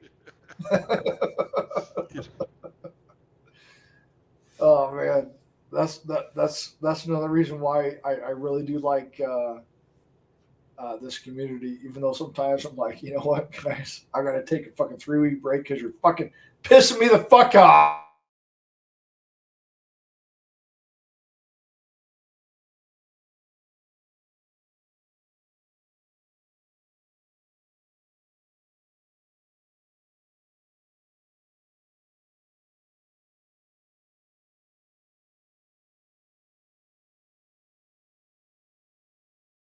How things are different, uphold these things, listen to these things, maybe disagree with something, but come to the same fucking table and have a civil discussion about what you don't agree with. All those things are going away, guys. This is the last bastion of what we're talking about. There ain't no fucking men's spaces anymore. They're gone. They're fucking gone. There ain't no gym space. There ain't no fucking cigar clubs. There ain't no fucking golf courses. There ain't nothing. There ain't no segregated spaces. Everything is fucking integrated now. There is nothing that I could think of right now that I could tell you guys that is a male's space outside of presently that can be changed at any time what we're doing right now. And even that's not a guarantee.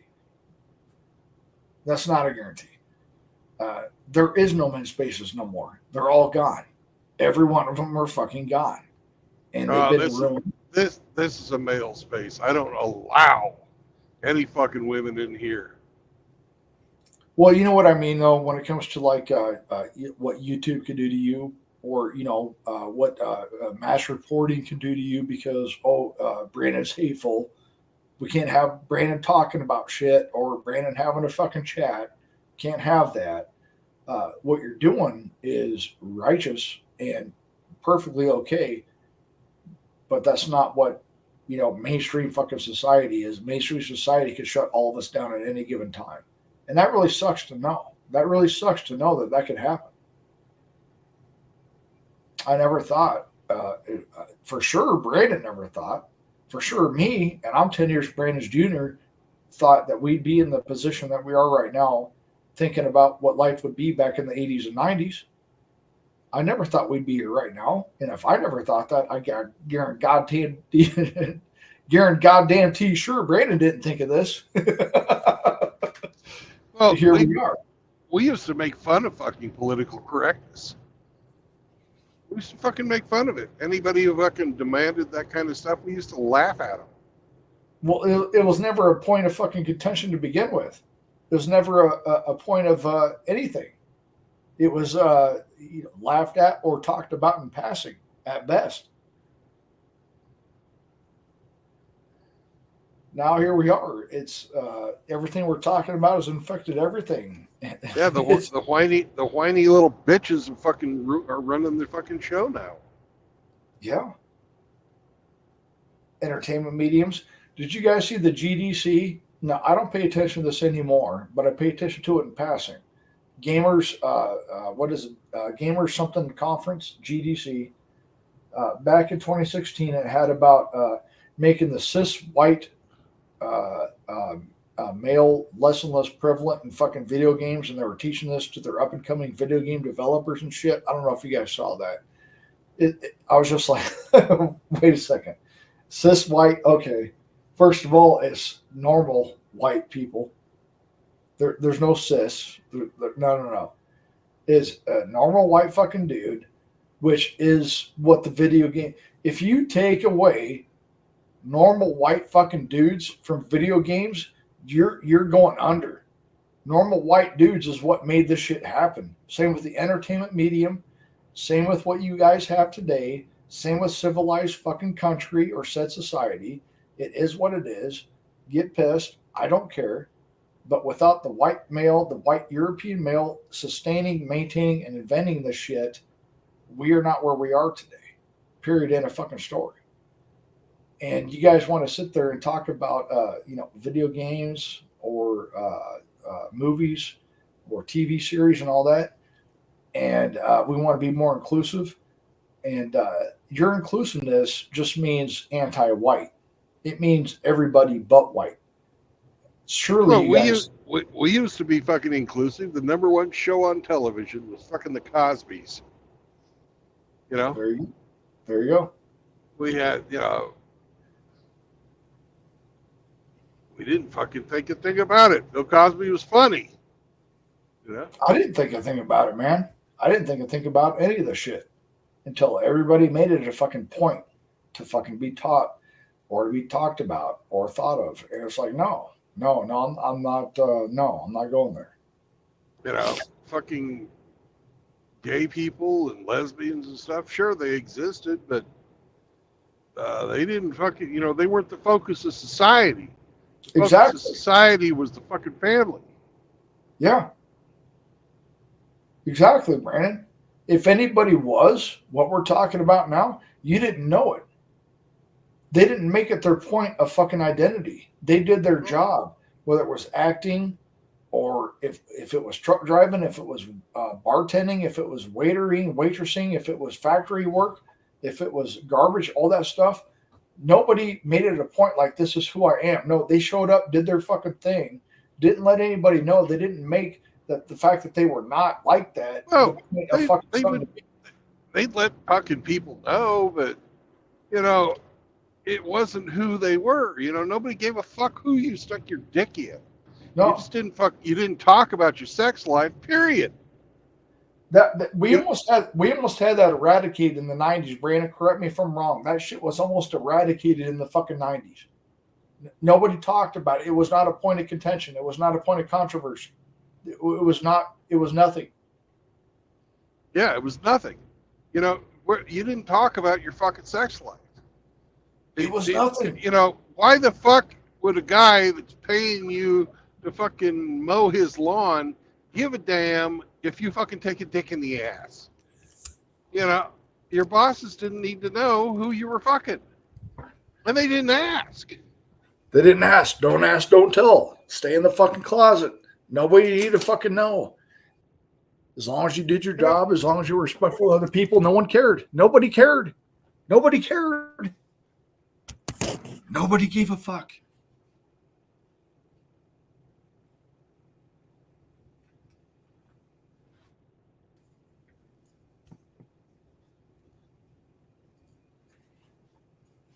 And to have to make fucking special considerations because somebody wants to fucking have a pronoun. They is fucking more than one person. You can't, as a singular human, be a they. And nobody made up fucking other words like zer. The fuck is that? Get the fuck out of here. What if they're non-binary? Can they still be they, Brandon? I don't even know what, I don't know and I don't care, and I'm not going to educate myself on any of this shit. No, nor should you. I don't care, and I don't want you to tell me about it. No, I don't want to hear about it. I don't care. It's all nonsense. It's all fucking stupid. Who you stick your penis in, I don't care. As long as it's not a little kid or an animal, I don't give a fuck. Well, Brandon, on top of that, you're not going to compel Brandon or me. And how arrogant is it of you to think that I have to talk to you in such a way where I have to change my language in order to suit yours? What the fuck are we even talking about here? You're not going to compel me to change my language. If you're not going to compel me, you're not going to compel Brandon. Brandon's trying to compel. They're trying to assert dominance over you. No. Fuck you. Fuck you. I'm not going to fucking bow down to your shit. It's not going to happen. Eat a bag of dicks, It's not going to happen for Brandon. It's not going to happen for me. And I'm going to encourage the people younger than me that it doesn't happen to you. Do not fucking concede. Do not compel or let them compel you to believe that you have to change your way of speaking to adhere to some fucking thing that they have that they made up. No, fuck that. That's stupid. We're not doing that. The only thing I'll do is if you want to be called Alice, I'll call you Alice. I'm not going to call you she.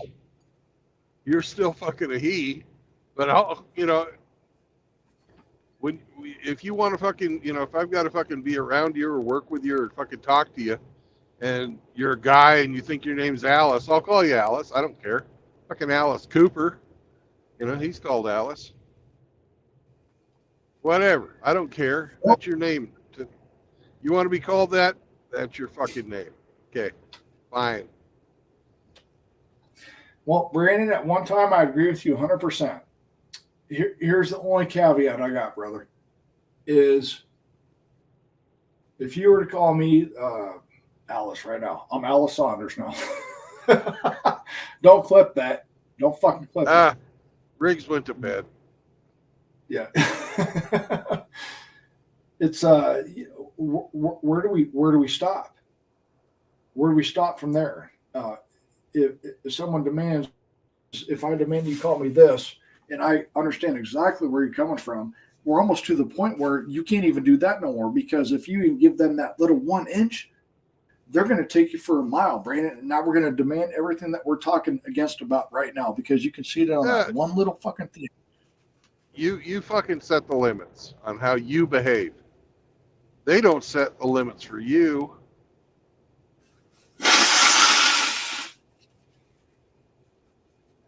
They can fucking demand all they want. I don't give a fuck. But if they introduce themselves to me, like if you came up to me at the fucking parking lot there at that place, that I fucking always go deliver to up there in, what is it, Phillipsburg? And said, hey, Brandon, I'm Alice Saunders when we go out to lunch again. I'm Alice Saunders. Nice to meet you, Alice. No wonder you want to eat a bag of dicks. The next time we go to fucking dinner together, Brandon, you'll address me as Alice. In my overalls, I will be Alice Saunders. Yeah. It'd fucking be hilarious if you showed up in overalls with a tube top on. Don't tell me. Oh, that shit would be hilarious. That would be stupid hilarious. No, I'm not doing that, Brandon.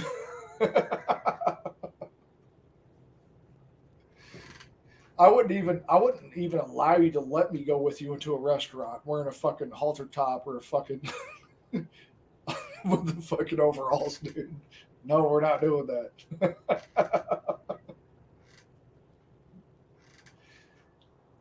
You know what I thought was hilarious though, Brandon, when we went to that lunch, and you're like, you better be parked next to fucking Paul's alignment. I'm like, yeah, dude. Because every fucking bump we hit, I was like, fuck, dude. I think my car needs a new alignment. Shit. Oh man, that parking lot was fucking terrible. Should be parked next to Paul's alignment while Brandon's bouncing beside me in my passenger seat. That was fucking hilarious, by the way. That was fucking funny. That was funny. That's a pretty good little bar. Yeah, I like that car. Very good car. Very good. I hope it lasts me a long time. I'll take care of it, and hopefully the car takes care of me.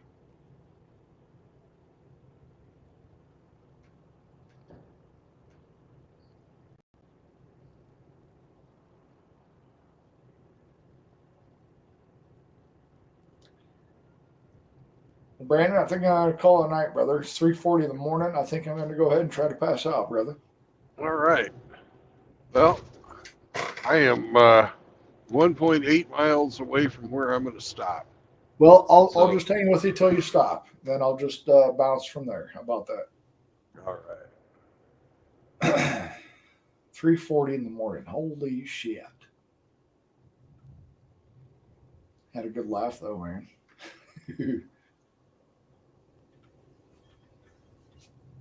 Who doesn't like laughing? Fucking love laughing. I don't do it enough. That's the problem. I don't fucking do it enough. That's the problem. Well, Alice, maybe it's that time of month. I don't know. Shouldn't you be going through menopause about now? Maybe Well, I that's would what's think so. Being in my mid 40s, but I haven't felt it happen yet because it's called a menstrual cycle, and I have a problem with men. Yeah. It's called menopause, and I don't recognize men. I'm strong and independent. I don't need no men, so menopause doesn't affect me. Yeah. Fucking men. How dare you men be men? How dare you? Fucking men. I do just fine by myself. I'm stunning and brave. Mm-hmm.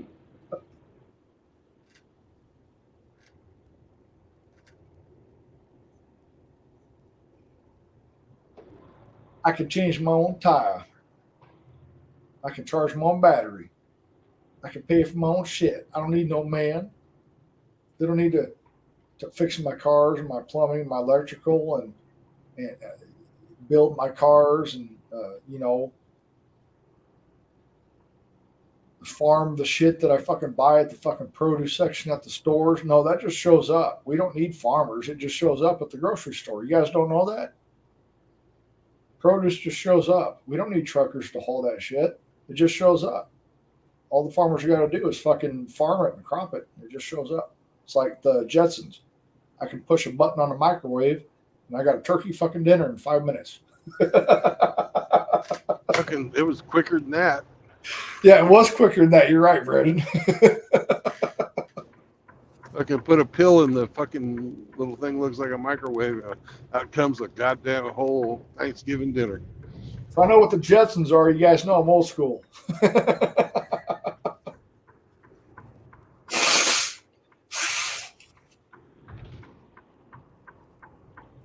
By your powers combined, I am Captain Planet. Fuck you.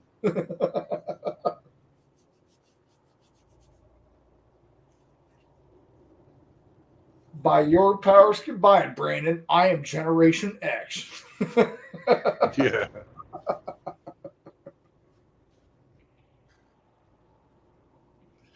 I'm a young Gen Xer. Brandon's a middle-aged Gen Xer. Hamster is late Gen Xer. He is the cusp of boomer.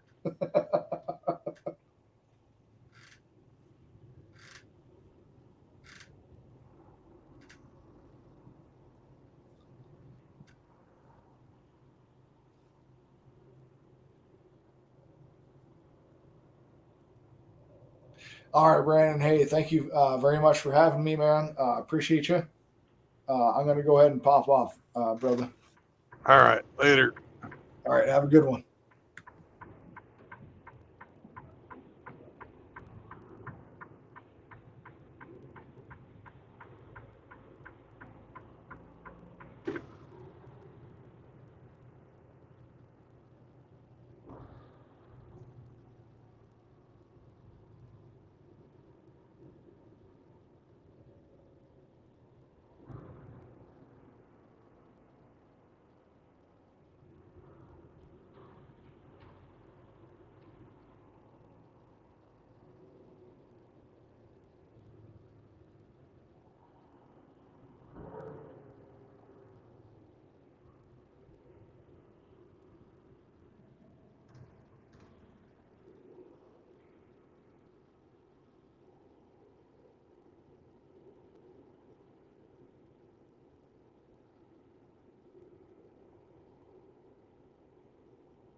evening.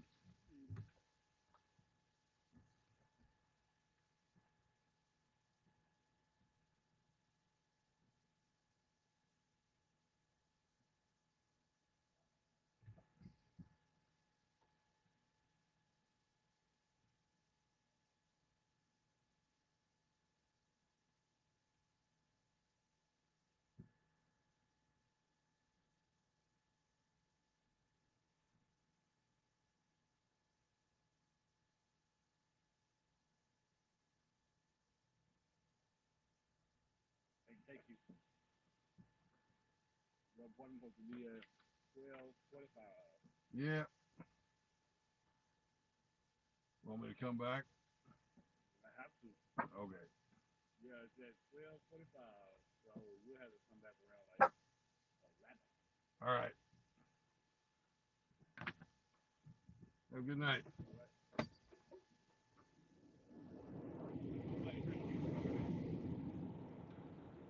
Okay. Oh, shit.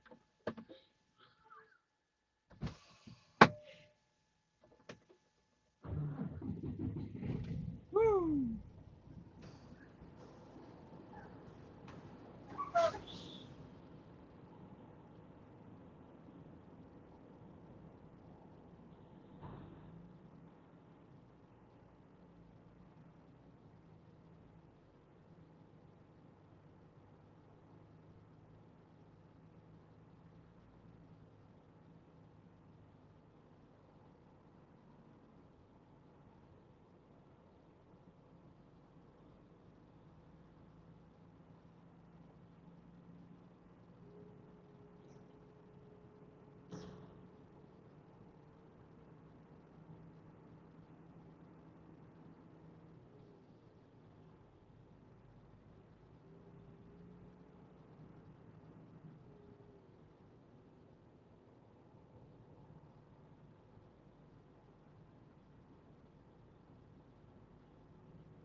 Well, they ain't gonna let me stay here. So, wondering where I can find a place to go.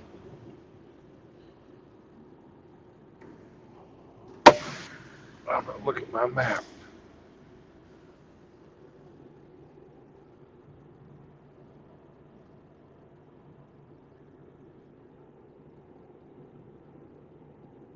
What's up, Char? Hey, Michelle. Got JR, Drubius. Ian was here.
Let's go up here and turn around and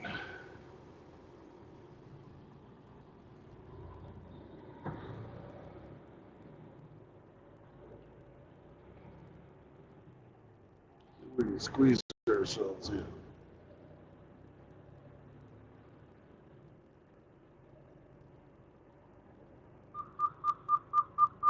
You don't have low fucking pressure. Quit your bitching. My truck's a liar. It's a liar. My truck lies. I have problems. No, you don't. I can read your gauges. Lying truck.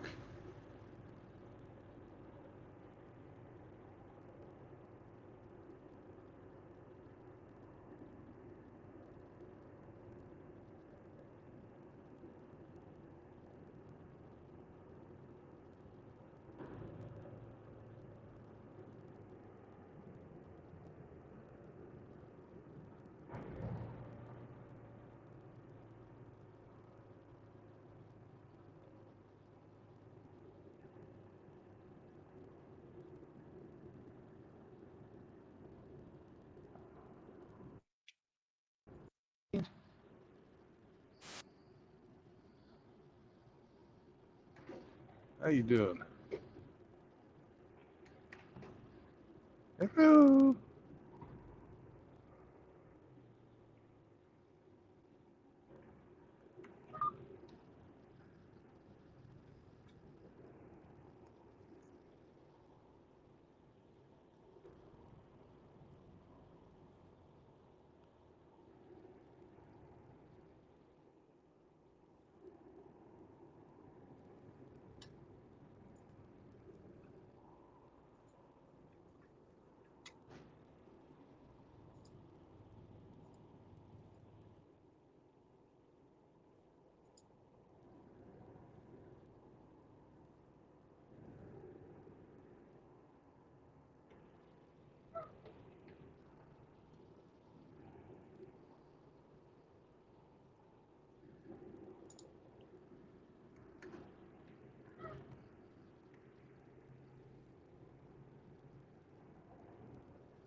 Got water on both sides of the road, and I can't see back there.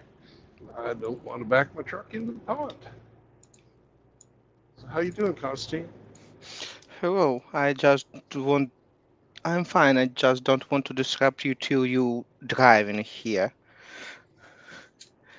I'm fine. How's it going on your side? Yeah, it's going pretty good. I'm where I need to be. They just won't take me in. Okay, He says, because yeah. they said it's too early. Nobody's here to unload you. You've got to park outside. So I'm getting turned around. I found myself a nice little place to park.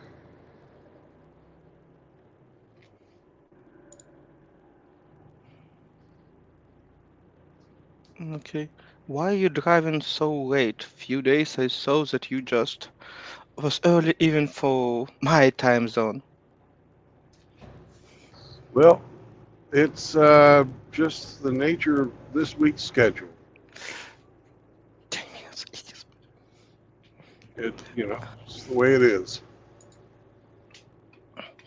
It happens, I see. I understand. Time to time, it's happening. Yep.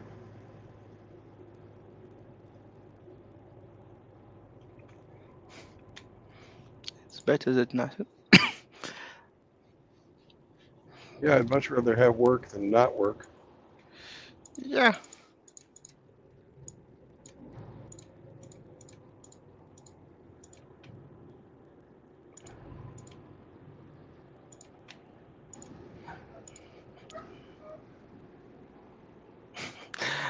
You will be asleep after that, like I see, because it's... Yeah. I'm going to make sure that I am off the road. Yeah.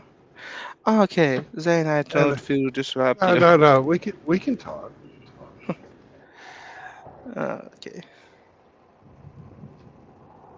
Mm, it is fine. It's more or less good, and soon we'll see how it's going. Yeah. I just have to walk back here and look at the back end of my truck and Yeah,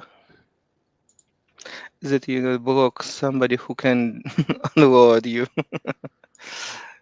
Yeah, how fast this can all can turn back to previous condition.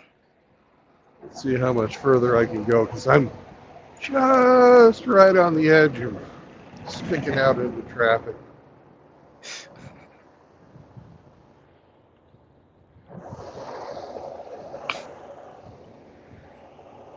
I think the truck will fit to about right here.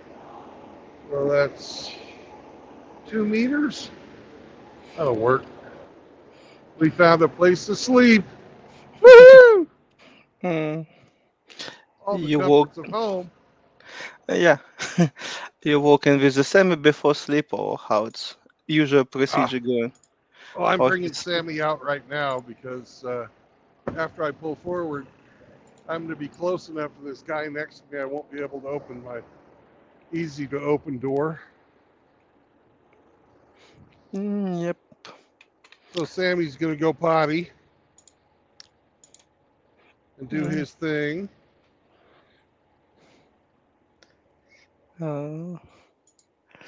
Yeah.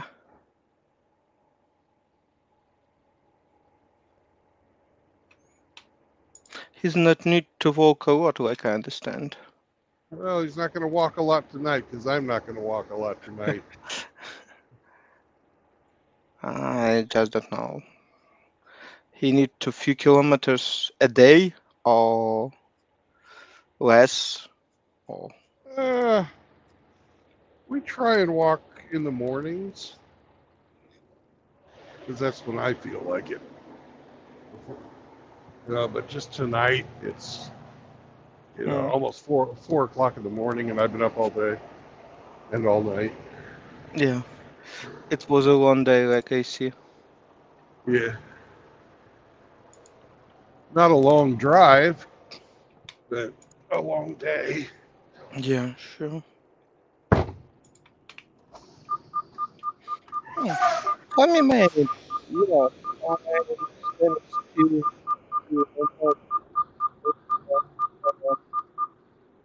was good. Yeah. All right.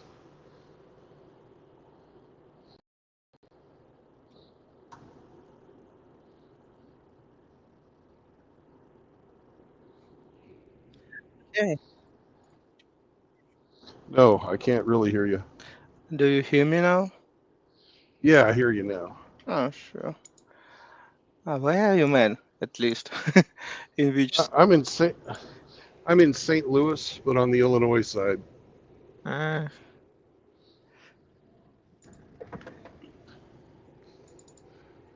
Yep. So I made a pretty good time coming down from Chicago.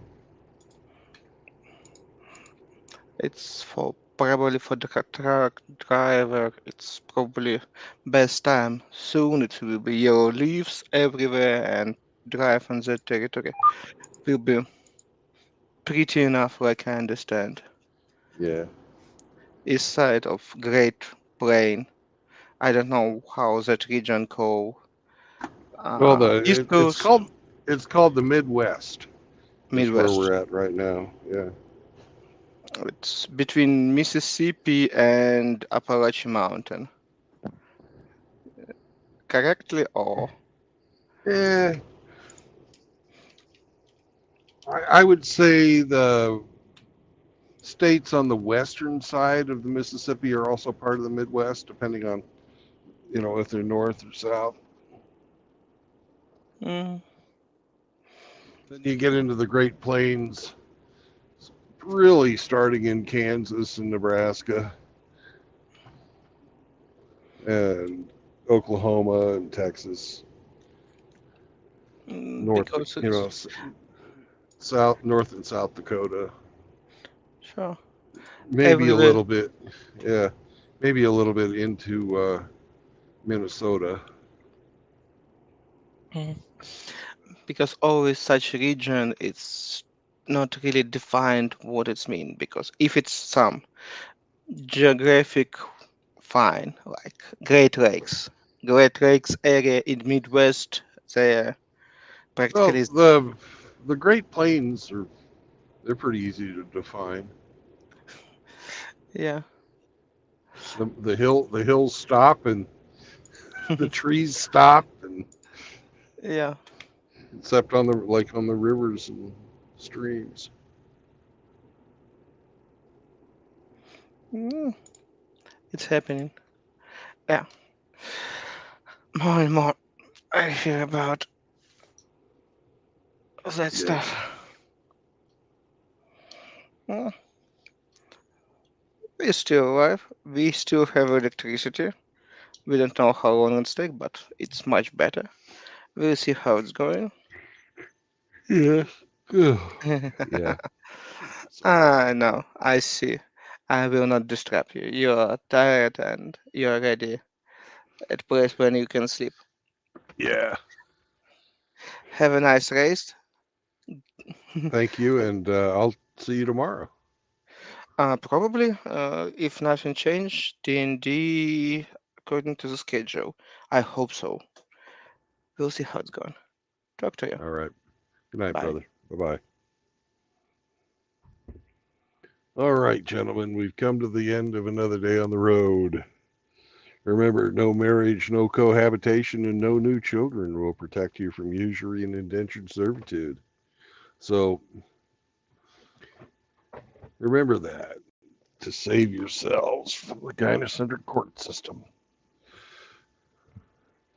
Because MGTOW deals with the troubles that men has to go through when they have to, separate themselves from their former loved ones, their wives who made babies. And if you don't want to get into that problem in the first place, it also helps you with that. But it is about men and women. It doesn't have anything to do with anybody else. So it's for normal men. And once you get on the path, you can make a plan. And once you have your plan, that's going to give you a purpose in life. As a man without purpose will find it in women. So peace out, brothers. And if Hemi was here, he'd tell you, don't bring your girlfriend around here. And I'll catch you on the road again tomorrow. Bye-bye.